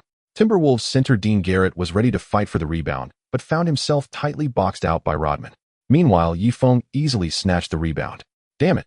The Zen master's smile froze instantly. Logically, Rodman was boxing out, so a guard grabbing a rebound shouldn't be an issue. Jordan and Pippen had done this before. But the problem was that their intention was to quickly initiate a fast break. Yifeng, however, had no ball handling skills. Oh, what was the point of this? If I'm not mistaken, Dennis is helping Yifeng rack up rebound stats. John Paxson murmured. Shameless, this kid is simply too shameless. They exchanged a glance and simultaneously cursed. Thanks, brother. After grabbing the rebound, Yifeng tossed the ball to Pippen and then ran in front of Rodman, whispering, no big deal. Just a small matter. Does the nightlife prince need to thank his brother for racking up some stats? The rebounding king waved his hand nonchalantly. Shameless. Their conversation was accidentally overheard by Jordan, who angrily cursed. Despicable. Pippen echoed. Both sides fell into a positional battle. Yifeng sprinted wildly outside the three-point line, but Marbury's speed was also elite in the league, with the two of them relentlessly chasing each other. Seeing no opportunities outside, Jordan decided to post up inside. At this point, Kukoc's advantage in the paint became apparent. With his shooting ability, he pulled out to the three-point line, drawing the Timberwolves center out. The pressure inside lessened for Jordan as he prepared to execute a fadeaway jumper. However, Garnett's help defense was historically elite. Not only did he stop the shot, but he also secured the rebound. It was the Timberwolves' turn to attack. Perhaps feeling humiliated, Marbury wanted to onion on Yifeng again. Not only did he attempt to isolate him, but he also spewed insults. Little trash, just now I, Marbury, let my guard down. This time I'm going to score 30 points over your head and humiliate you in every way. Yifeng was practically driven mad. He just wanted to calmly rack up some stats. Oh, why was there always someone provoking him? Since that's the case, he wouldn't hold back. Come on, get past me. If you can't, you're my grandson. He fiercely clamped down on him again. 5 seconds passed, and the two were still entangled outside the three-point line. I heard you were selected 4th this year. The scouts must be blind. You don't even deserve to lick the boots of the 13th pick, Kobe.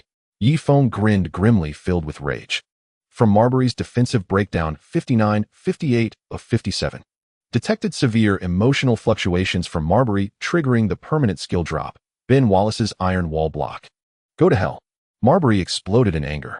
In that moment of losing his composure, Yifeng seized the opportunity and reached out with his long arm. Smack. The steal was successful. After he picked up the basketball, Jordan and Pippen rushed forward simultaneously. Yifeng swung his long arm and Pippen scored with a dunk. Oh my God, what a beautiful steal. The coach Albert's eyes widened. Stephen's performance tonight is nothing short of a disaster. Yes, Chick Hearn exclaimed. Awesome. Yifeng clenched his fists. His luck today was incredible, having already recorded 1 rebound and 1 assist within just a few minutes on the court. It seems that completing system tasks is as easy as pie. Of course, more importantly, he had also unlocked an incredible blocking skill. In the following match, the Bulls began to take the upper hand. With Yifeng locking down Marbury, Jordan and Pippen could freely penetrate the paint to double team. On the offensive end, he occasionally took surprise three-point shots, creating numerous opportunities for Jordan's isolations. Unfortunately, his assists and rebounds still did not increase. Rodman seemed to be having an off day as he was outmatched by Garnett on the boards. He only managed to grab a pitiful 3 rebounds in the first half, while Garnett had 8. With him unable to secure many rebounds himself, naturally, He couldn't help his good brother rack up stats. Good job, kid. You did exceptionally well. In the changing room, the flying man clapped Yifeng's shoulder heavily, showing high praise. However, Yifeng ignored him. Hey brother, what's going on with you tonight?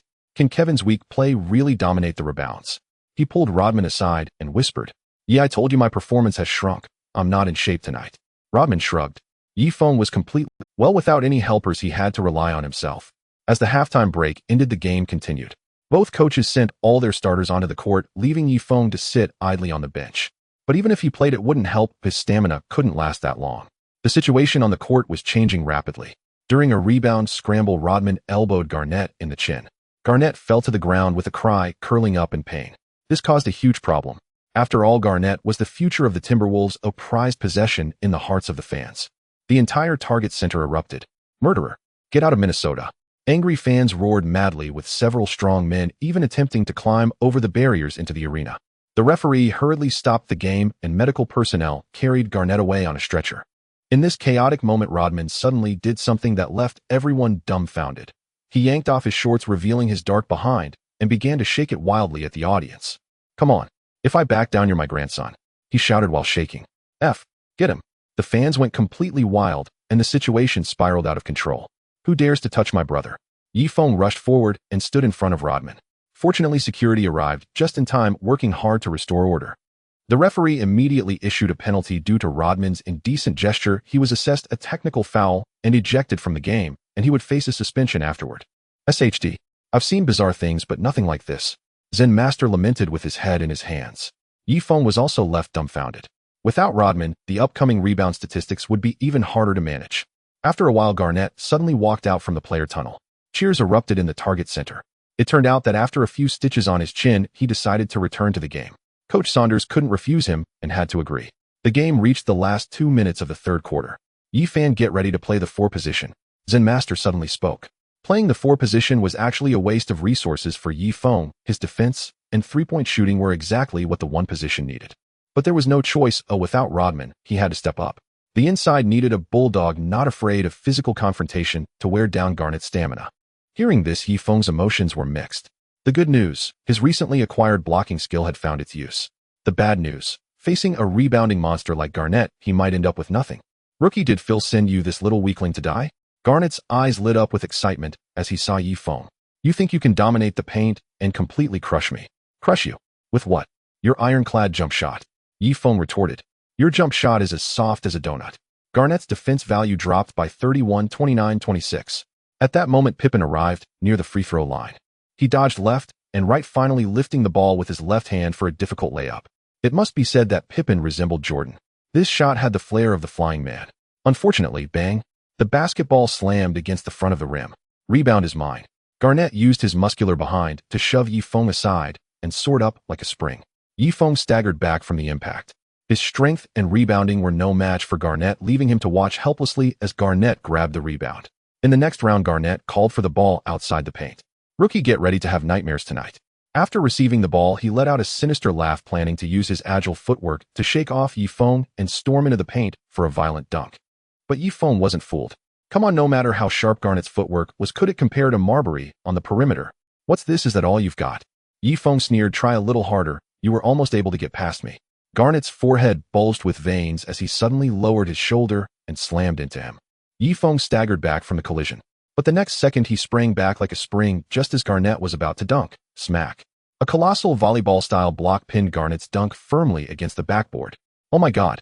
The entire arena erupted. I witnessed an astonishing scene. The 6'11" Wolf King was blocked by a rookie. The commentator Albert's voice broke. Unbelievable. Simply unbelievable. This rookie's defense is downright dominant. Chuck Hearn gasped. Your jump shot is soft, and I didn't expect your dunk to be even softer. Yifeng flashed a friendly smile at Garnett. Kid, you've successfully angered me. Next, I'll make you understand what true despair is. Garnett glared at Yifeng with a grim expression. Don't just talk tough. Are you saying your despair means continuing to provide me with block stats? Yifeng shrugged and held out his hands. The ball still belonged to the Timberwolves. Give me the damn ball. Garnett yelled loudly in the low post. But Yifeng denied him the chance to receive the pass comfortably. In a sudden agile front cut, he nearly severed the connection between Garnett and the ball handler. At that moment, the ball was in the hands of the Timberwolves' small forward Goliata. Frowning at the sight, he realized a forced pass would almost certainly result in a turnover, so he resolved to handle it himself. 2 swift crossovers between his legs. Then without warning, he rose sharply for a mid-range jump shot. Alas, he had forgotten one crucial fact. Standing before him in defense was Pippen. Clang. The basketball slammed violently against the rim and ricocheted like artillery fire beyond the three-point line. Mine. All mine. Yifeng's eyes blazed with intensity as he exploded into a full sprint. Securing this rebound would complete half his mission. Yet, just as his fingertips were about to graze the ball, another long, slender arm shot across, nearly intercepted. Damn! Yifeng panicked. This was the pivotal moment to rack up rebound stats. No god or emperor could steal it from him now. Haha. Jordan offered a cold, faint smile and withdrew his hand, magnanimously conceding the easily claimed rebound. The moment was captured flawlessly by the camera. Haha. Fascinating. Absolutely fascinating. Gentlemen, if I recall correctly, only Dennis Rodman ever earned Michael's voluntary deference on the boards, league-wide. Looks like we'll need to add one more name to that list. This rookie from Longwei Yifan. Chikhern chuckled. That light-hearted remark instantly jolted countless veteran fans' memories. The uncanny familiarity of the scene brought back an iconic moment from years past. Jordan and Rodman leaping simultaneously for a rebound. Yet at the very last instant, his airness retracted his effort, allowing the worm to claim the board unchallenged. At that moment, Yifeng had no time to ponder its deeper resonance. After securing the rebound, he instantly fired the ball to Harper, then ambled leisurely toward the front court. He was ecstatic. So far, he'd tallied 2 rebounds and 1 assist. Just one more assist would fulfill his system-assigned task, and the third quarter had barely passed its midpoint. In subsequent possessions, Yifeng struggled against Garnett in their head-to-head matchup. With only Class C physical strength, he could not withstand Garnett's relentless drives into the paint. Yet Yifeng's unrelenting physical pressure exacted a heavy toll on Garnett. Seeing his objective achieved, Phil Jackson waved his hand, swapping in the standard rotation. Yifeng remained at point guard while Luke Longley assumed center. We have an old saying in Longhua, when the mountain tiger is gone, even monkeys reign as kings. You scored plenty off Old Ron earlier while playing the 4, quite the windfall. But now, the mountain tiger returns. Yifeng, now back at point guard, smirked coolly at Marbury. Shit, you're not even a tiger, you're piss. Marbury was incensed. It was the Timberwolves' offensive possession once more. Marbury desperately wanted to isolate Yifeng again, but as a fresh rookie, he dared not openly defy team strategy. He swallowed his fury and prepared to execute the coach's play. But Yifeng shadowed him relentlessly, his infuriating face alight with provocation. What? Now that I'm back, you've lost the nerve to score. A 4th overall pick, afraid to attack a walk-on. The lone wolf's blood boiled. To hell with the playbook. A flash of ferocity lit Marbury's eyes. He dropped low and exploded forward. Now that's more like it. Yifeng slid laterally with lightning speed, cranking his defensive intensity to the absolute limit, heedless of his rapidly depleting stamina. His sole purpose, to stop Marbury at all costs, then seize the ball and earn yet another assist. Oh my God! Albert's voice cracked on the broadcast desk. Cold sweat beaded on Marbury's brow. He had never encountered such manic defense. Yifeng's every breath blasted against his face, his bloodshot eyes burned with primal hunger as though ready to devour him whole. More terrifying still, he seemed utterly indifferent to fatigue, defending as if his life depended on it. Come on, weakling. Yifeng's voice rasped like gravel. Let's see what you're really made of. Marbury accelerated fiercely, certain at last he'd shaken off that pest. With open space ahead, he already envisioned himself soaring for a dazzling jump shot. Marbury hastily changed direction. At that instant, he believed Yifeng was left behind. Yet, snap. The ball was cleanly stripped by Yifeng's precise swipe. Fast break. Yifeng snatched the loose ball and hurled it up court. 2 figures, wearing Bulls jerseys, no. 23 and no. 33, sprinted forward in unison. Another steal? Good heavens. This Longwa rookie has now intercepted Steph twice in a row. Albert's voice nearly shattered. Brilliant. He read Steph's entire offensive path. Chikhern shouted, electrified. After launching the pass, Yifeng bent over, hands on knees, a weary, triumphant grin spreading across his face. His mind raced. It's done. This assist is secured. Then his smile froze. There, like a phantom materializing midair, Pippen appeared in the passing lane, his arm rising effortlessly to intercept the ball. And before Yifeng's despairing gaze, Pippen flicked his wrist, the ball arcing toward the hoop. Boom! Jordan erupted skyward like lightning, slamming the ball through the rim with one thunderous arm. Oh my gosh! Yifan's steal, Scott's brilliant feed, MJ's thunderous dunk, an unstoppable aerial spectacle. Chikhern's voice thundered through the arena. Yifeng's face darkened like burnt charcoal. Scott, did your brain leak out? An open layup. And you pass where? He stormed up to Pippen, hissing furiously under his breath. Ha ha, I figured MJ's dunk would lift the team's morale more. Pippen grinned, disarmingly earnest. In truth, he'd seen right through Yifeng's data-grinding scheme. Recalling how this kid's trash talk had once rattled him, he couldn't resist stirring the pot. "Want to pad your stats?" "Not on my watch." Yifeng was truly stunned. Over a full quarter remained. Technically, hope lingered, but his stamina was nearly spent.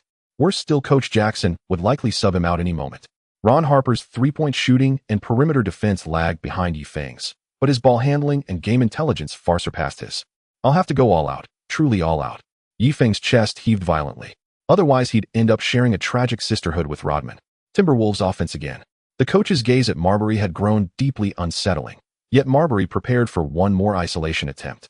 Because he'd uncovered Yifeng's greatest vulnerability, his lack of raw strength. This time he'd overpower him outright. Thud. A deep, resonant thud of muscle meeting muscle echoed clearly.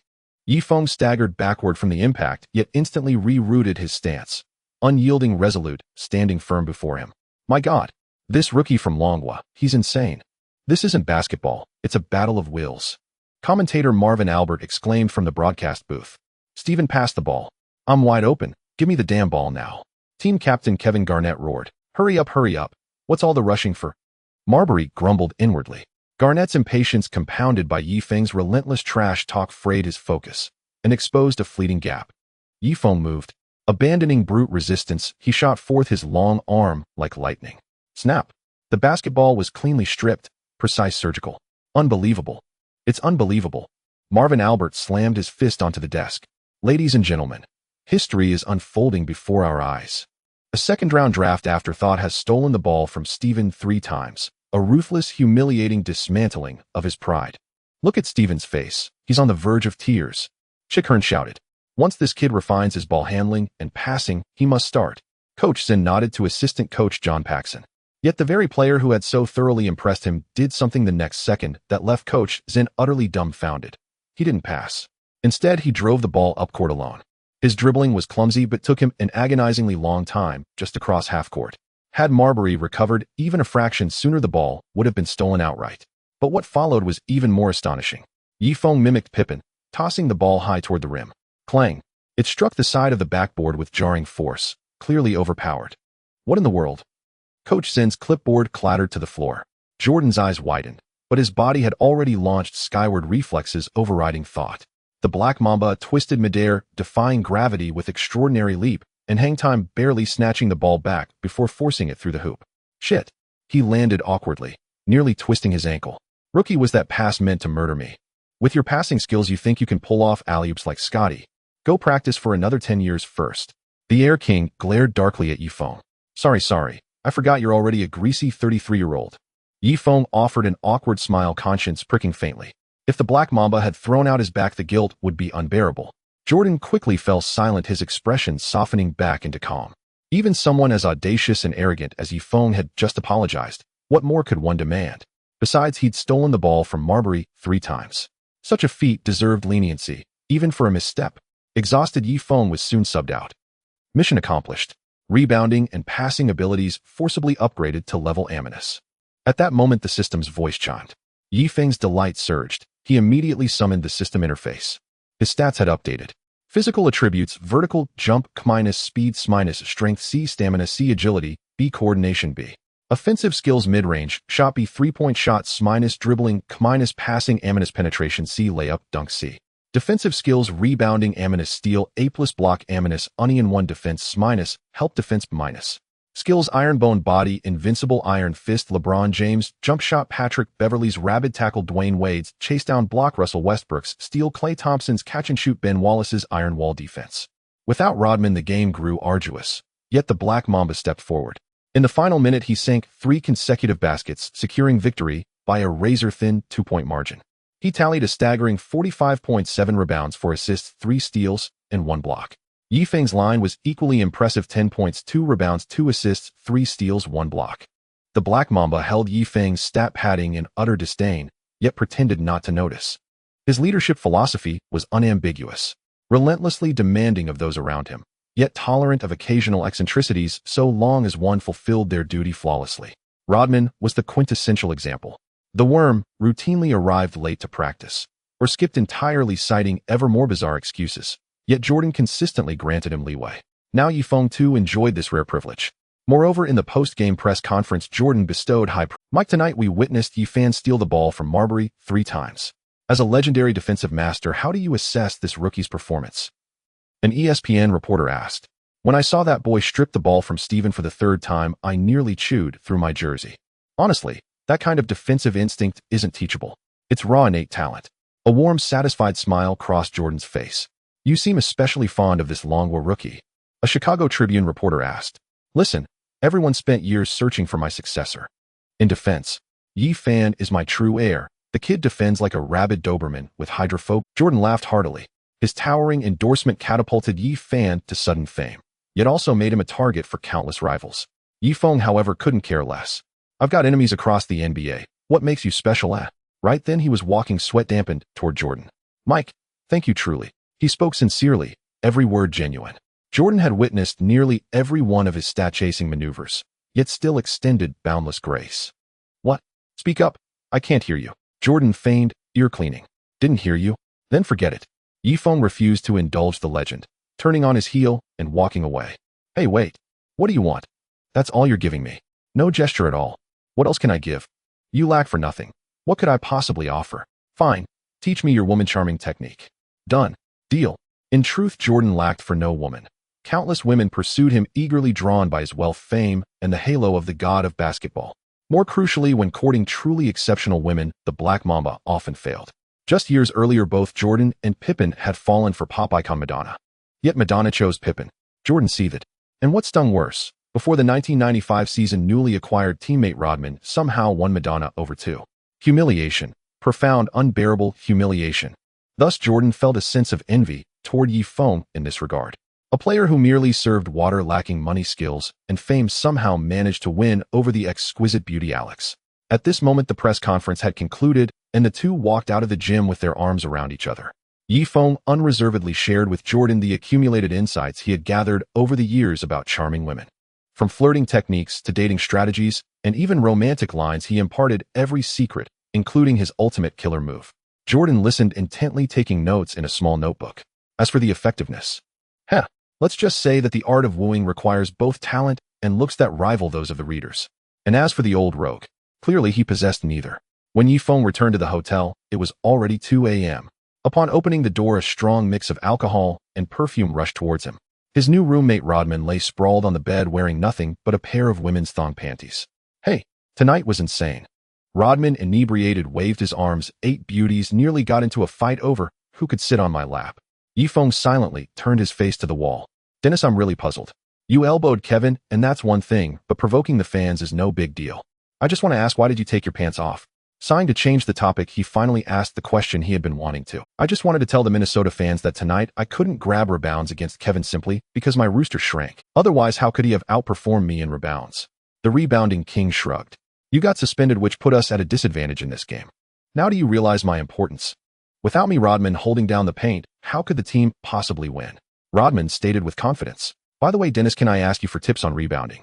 Yifeng humbly sought advice from the rebounding king. Now his rebounding ability had surged, reaching the level of an NBA starter, yet he still lacked experience. If he could learn a thing or two from Rodman, his stats would surely improve. You're my good brother, so of course I will help you. Rodman smiled mysteriously and pulled out a roll of videotape from his bag. This is the secret to my rebounding. If you fully grasp this, I guarantee you will become the next rebounding king. Yifeng's eyes lit up. He had long heard that Rodman was one of the most obsessed rebounders in NBA history when it came to studying footage.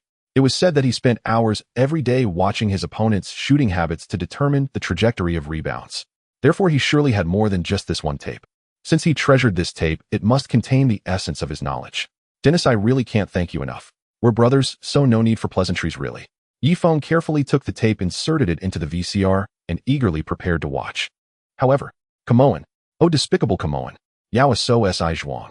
The television emitted an indescribable sound showing a man and woman in fierce combat.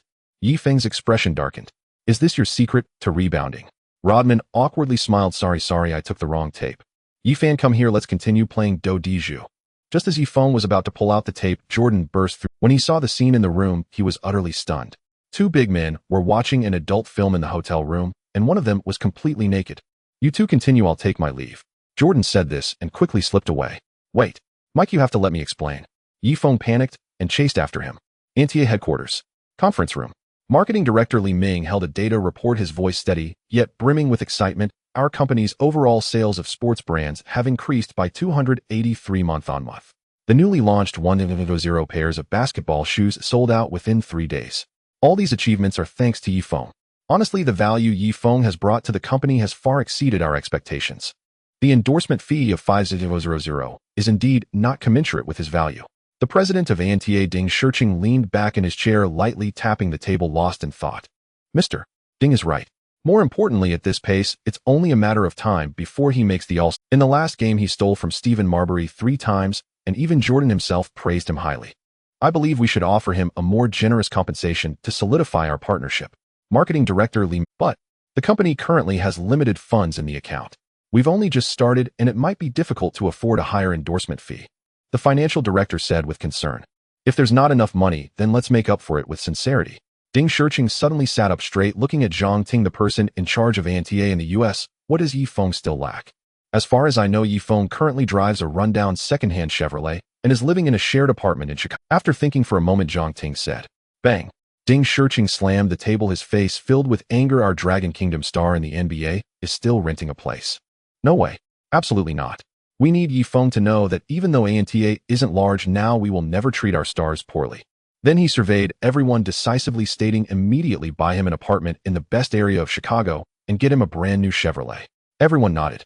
In the 90s, a fully equipped new Chevrolet cost just over $300, and an apartment in Chicago's prime location could be acquired for $300. This was well within the company's budget. The next morning, the entire Bulls team boarded a plane back to Chicago. Next, they would be facing the Atlanta Hawks. I suddenly feel an epiphany in my rebounding and assisting abilities, so please don't be surprised if my stats skyrocket next. Before the game, Yifeng said solemnly in front of others, couldn't help but break into laughter. Haha, rebounding and assisting can be mastered through epiphany. Then I've been having epiphanies for nearly 10 years in the NBA. Why haven't I become a basketball god? Pippen laughed, slapping his thigh. Jordan frowned, deeply lost in thought. Why did that sentence sound so familiar?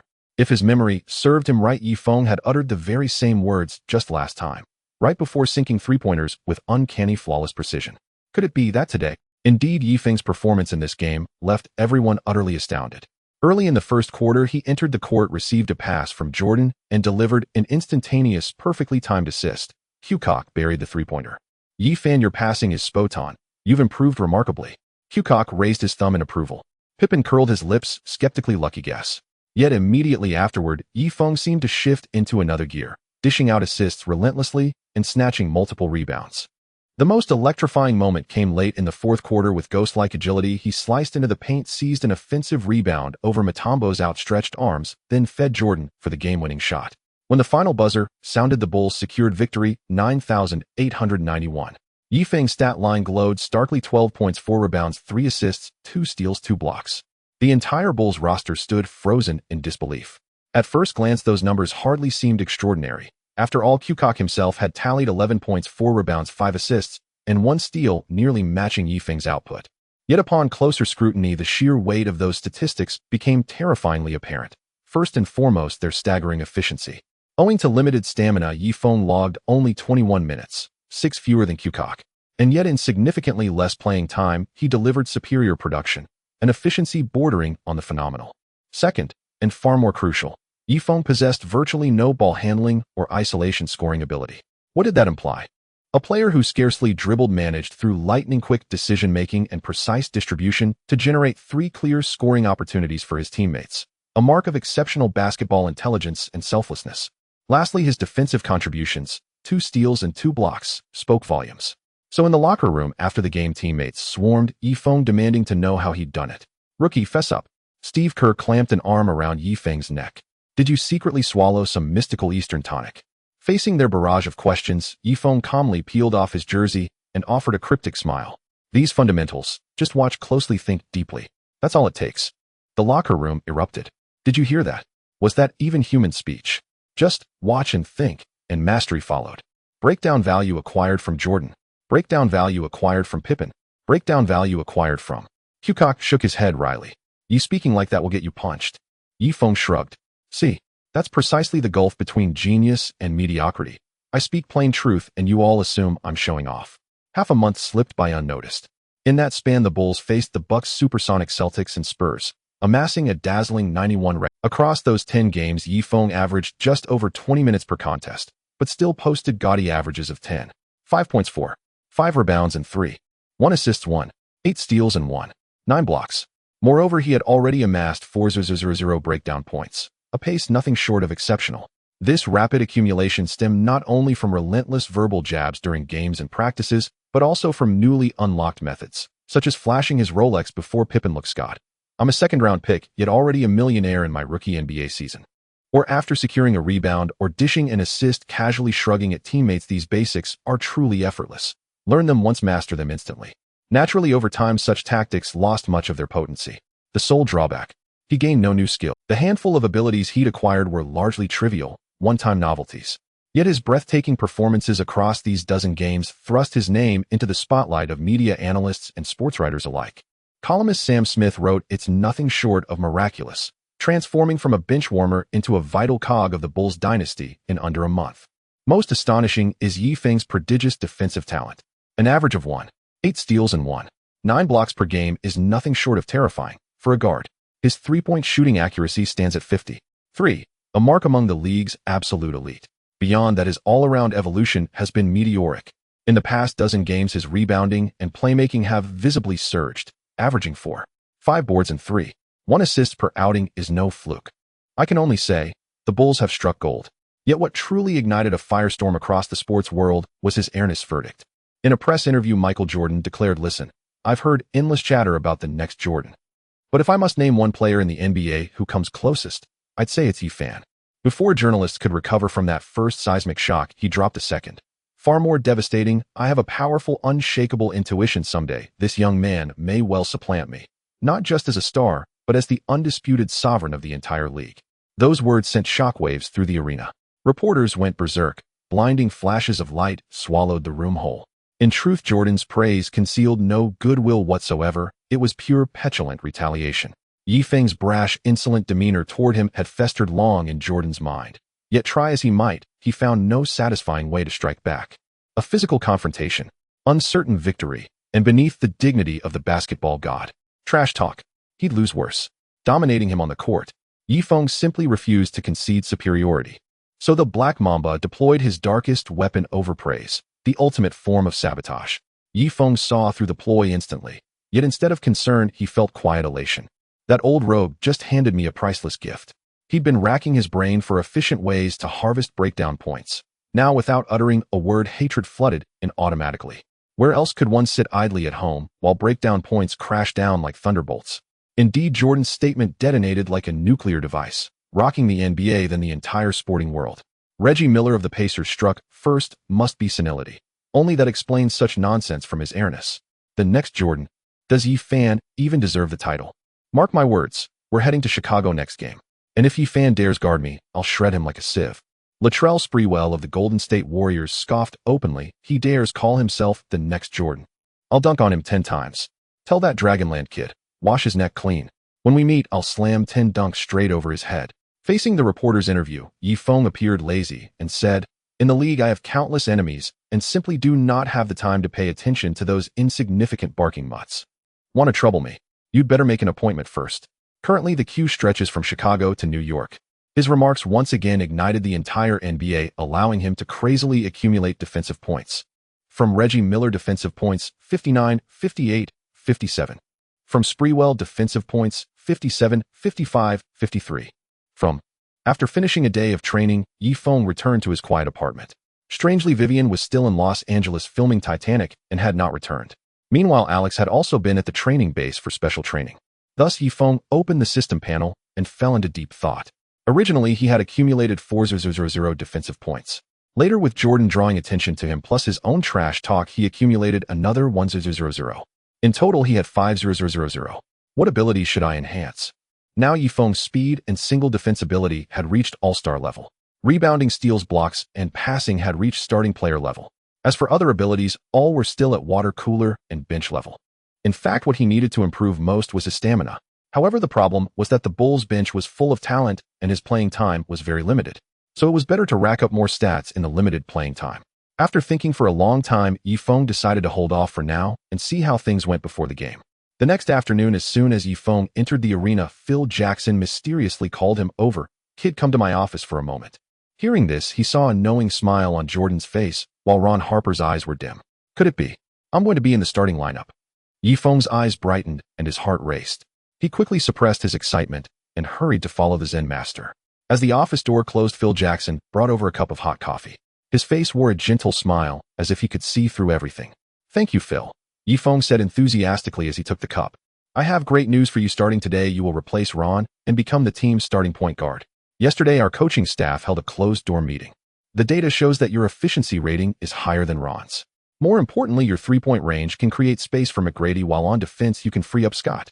Phil Jackson looked at Yifeng with appreciation. The more he looked at this kid, the more he liked him. "Oh, Phil, this is simply amazing.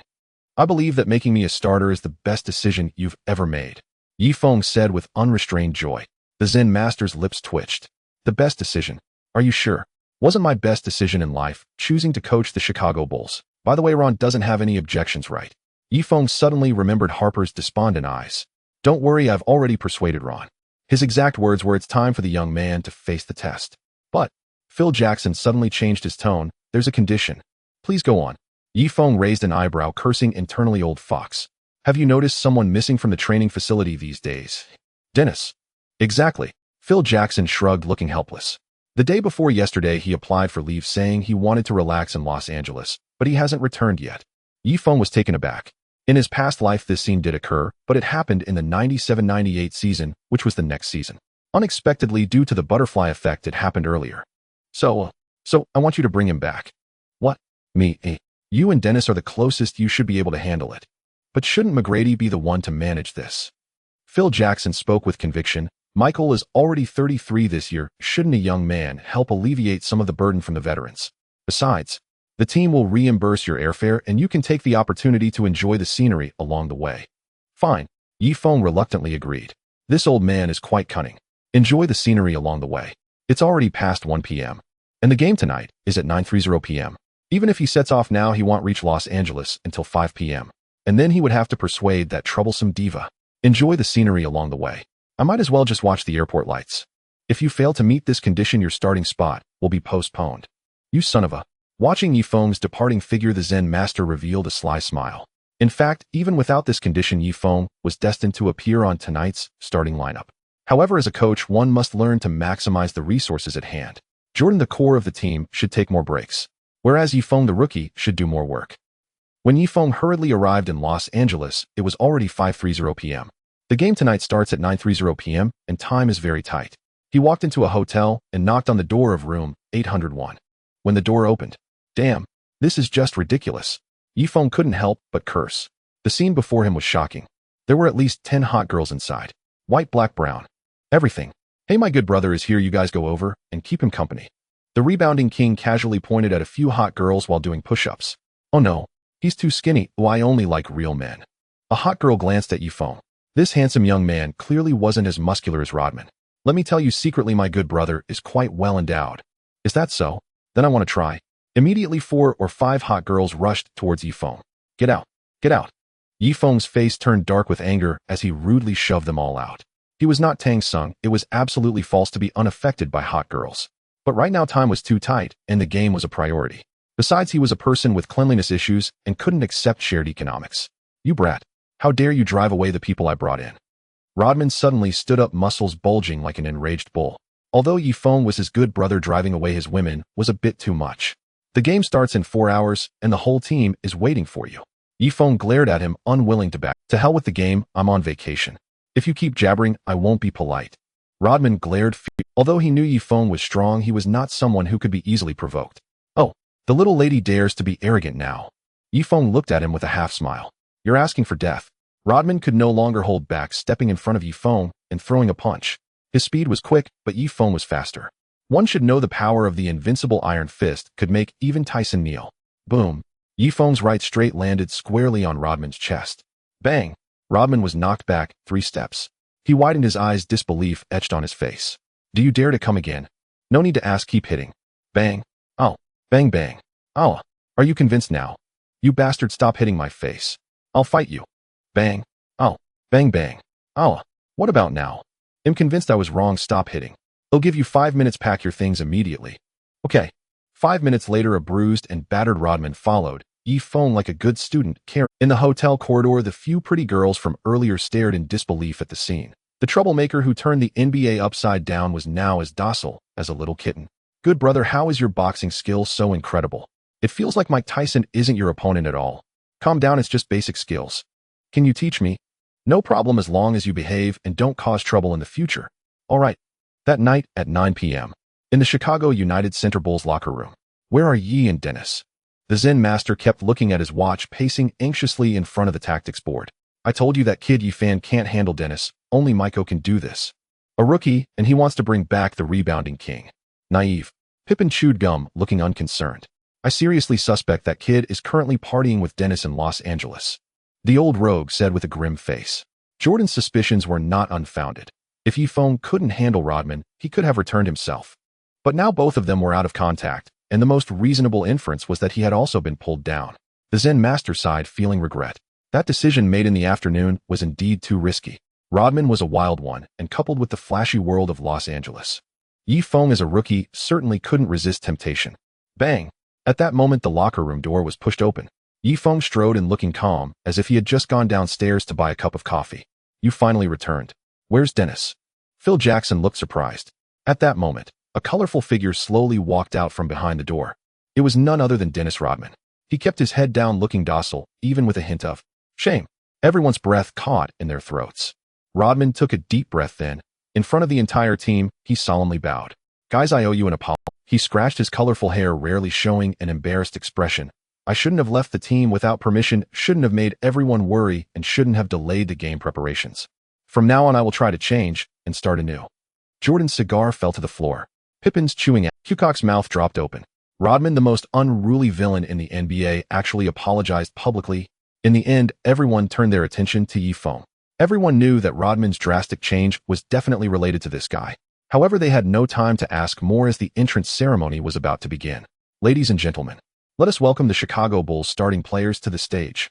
From Arkansas, standing at 6 feet 7 inches, forward Scottie Pippen. Yi Fong stood in the dimly lit player tunnel, the loud voice of the DJ echoing in his ears. Finally, the brother is starting. His mood was very excited. He glanced back at Ron Harper, who still looked down. Ron, remember tonight, this will be the most glorious moment of your life. Yi Fong patted his shoulder. From Ron Harper's defensive value, 23, 21, 17. Harper cursed inwardly, fuck. I was even pushed off the starting lineup, and it's still glorious. Years later, you'll be sitting on the sofa bragging to your grandson, you used to be a substitute for the GOAT in the NBA. Yi Fong continued. From Jordan's defensive value. From Ron Harper's defensive value. After Rodman, Luke Longley, and others took the stage, it was finally Yi Fong's turn. Next, let us welcome the genius point guard from the Dragon Kingdom, standing at 6 feet 8 inches, Yi Fan. The next second, Yi Fong lifted his head and strode out of the player tunnel. Yi Fan, Yi Fan, Yi Fan, Yi Fan. The deafening cheers erupted. In the audience, countless flashlights lit up and countless hands waved, with some even holding signs with his name. Although this rookie from the Dragon Kingdom had been in Chicago for less than 2 months, he had already become the most popular player outside the Bulls' Iron Triangle. Yi Fong suddenly stopped in front of the technical table, grabbing a handful of magnesium powder in each hand and throwing it up. The floating powder refracted rainbow colors under the spotlight, as if crowning the new king. Holy shit. Rodman was the first to jump up. Is the entrance ceremony allowed to be played like this? Oh my god. The commentator Hubie Brown exclaimed. It seems our new point guard is full of confidence right now. It looks like tonight Chicago is welcoming a true performance master. His partner Johnny Kerr said. This kid is really asking for a beating. In the back, Jordan squinted his eyes, feeling very displeased. How come he never thought of such a cool entrance before? After the entrance ceremony, the warm-up session began.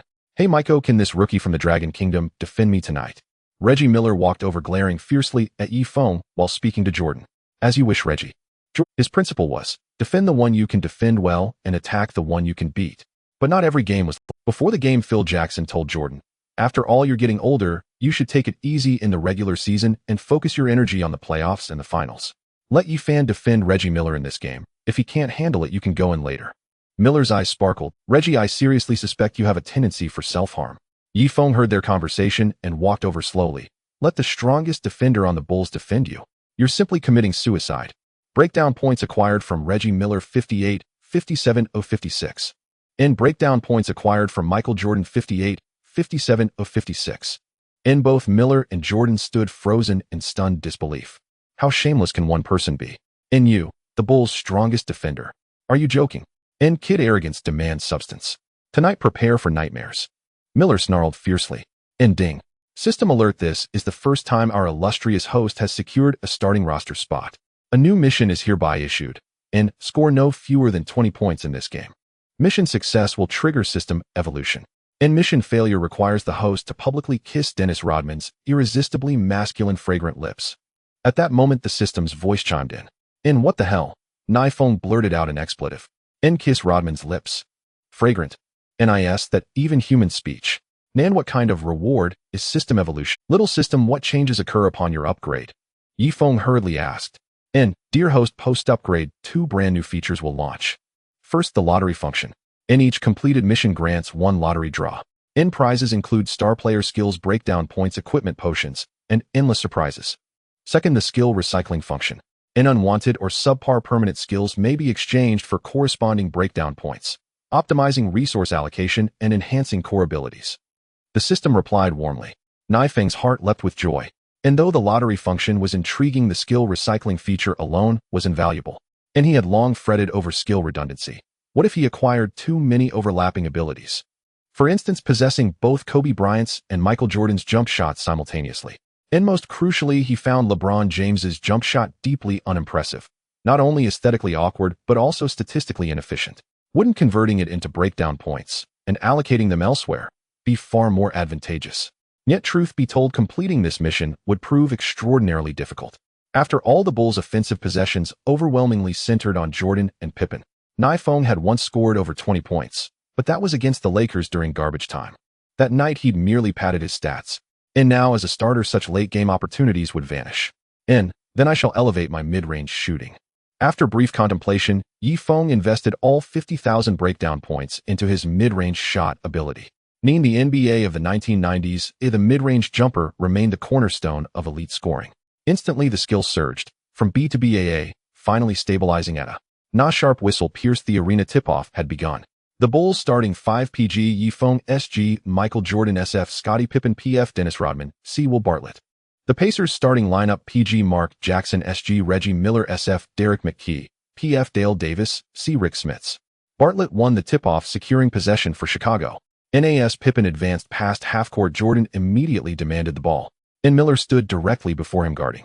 Jordan called for a screen beyond the three-point arc, and Rodman delivered a textbook pick, locking Miller firmly behind.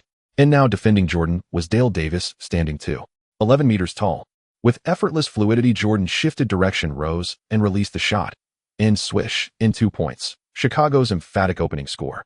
This season, the Pacers epitomized 1990s traditional basketball, relying on a transcendent sharpshooter and a twin-tower frontcourt. 2. 11-meter power forward Davis and 2. 24-meter center Smits. In their sluggish mobility and pick-and-roll defense made Jordan's screen call precisely the strategy Phil Jackson had prescribed pregame.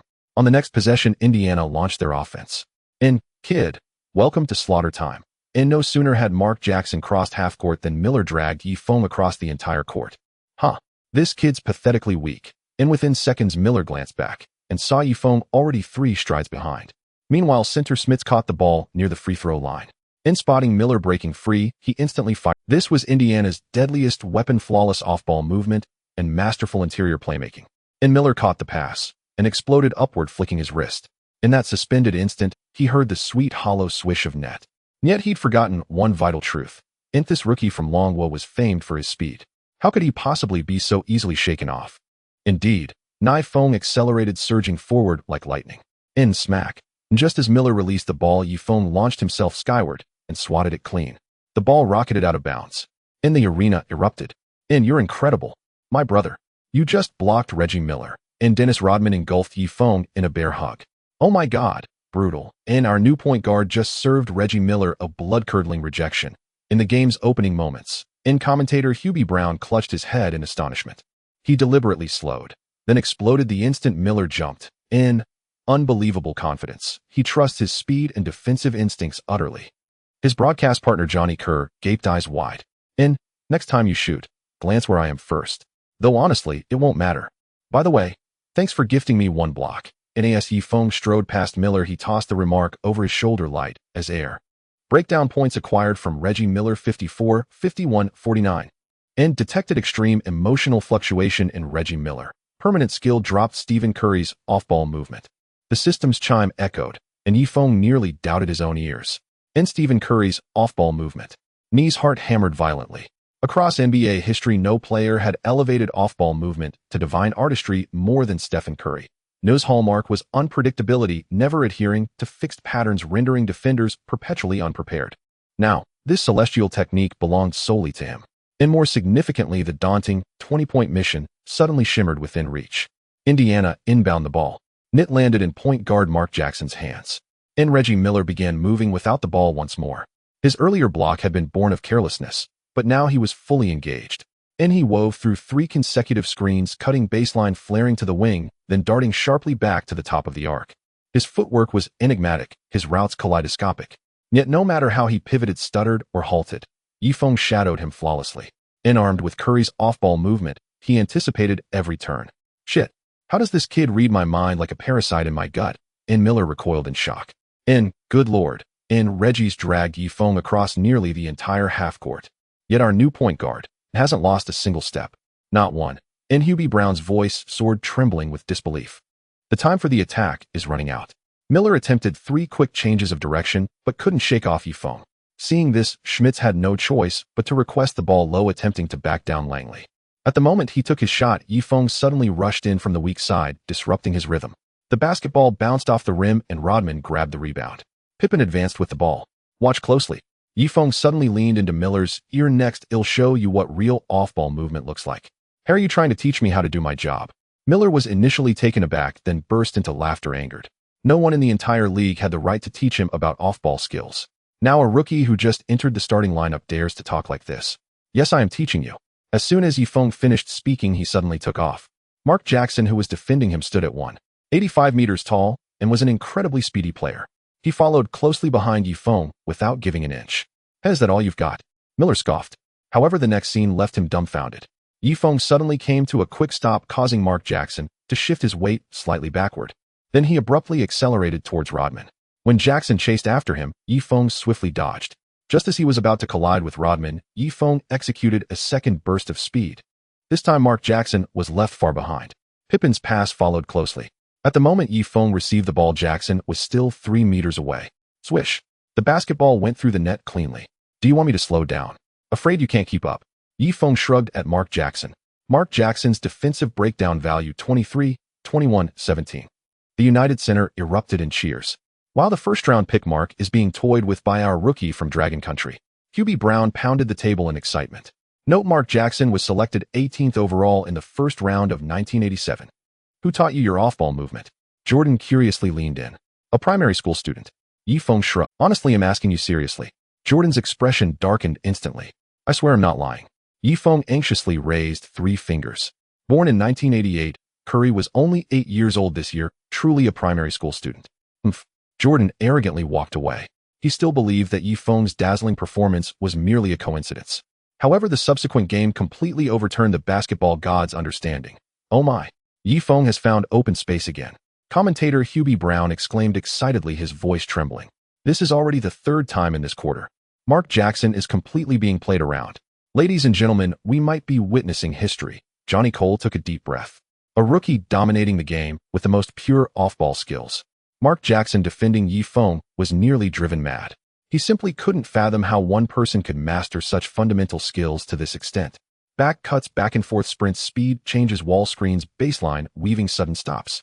Even more outrageous, he barely managed to catch up to Yifeng, but once Yifeng received the ball, he didn't need to adjust and shot immediately.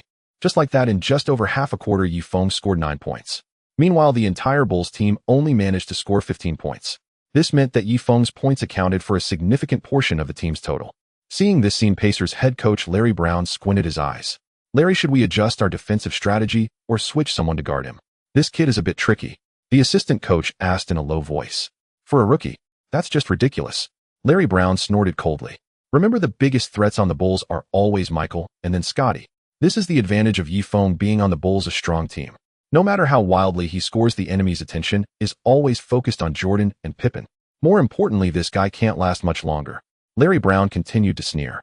The assistant coach looked over.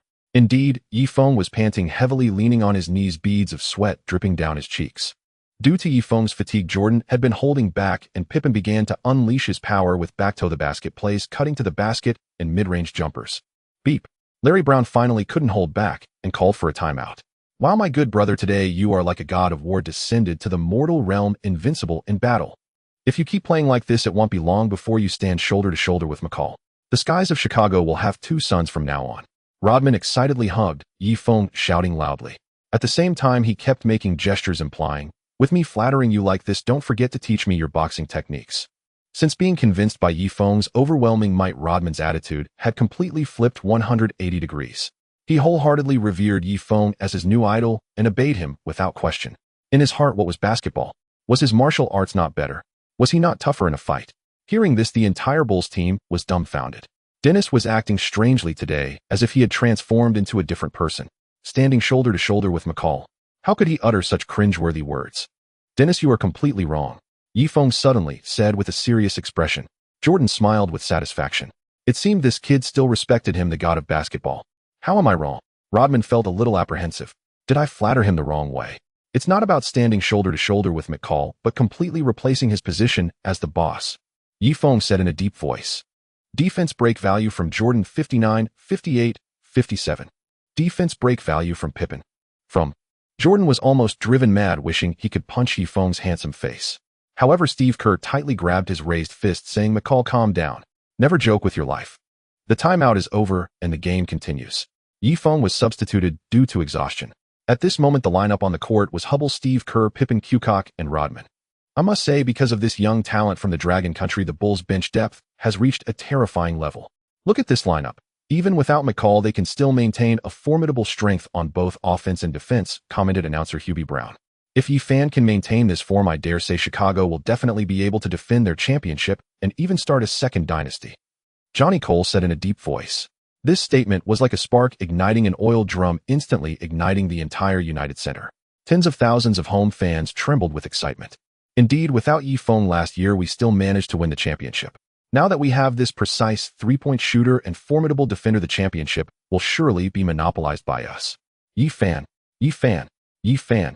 The unified shout resonated through the United Center. Fans genuinely hope that Yifeng can maintain this form and help them establish a second Bulls dynasty. At this moment, our protagonist calmly waved to the audience. His demeanor was so serene that it seemed as if it was not he who was being revered, like a mountain shouting and a sea roaring. Incredible. Phil Jackson squinted, turning to assistant coach John Paxson to whisper, I've seen too many newcomers lose control in such situations, but this kid, he remains as calm as a seasoned veteran of 10 years. In fact, Yifeng was not composed. Had it been any other time, his tail would have been up in the air. The reason for his calmness was that he was anxious about the system task. He had scored 9 points in just one quarter, which would equate to 36 points for the entire game. Completing the system task seemed simple. However, the constant off-ball running and defending against Miller had pushed his stamina to its limits. Could he maintain this efficient scoring state going forward? Yifeng seriously doubted this. If I fail the task. He caught a glimpse of Rodman flirting with a female fan by the sidelines. That shiny sausage mouth made his stomach churn. No way.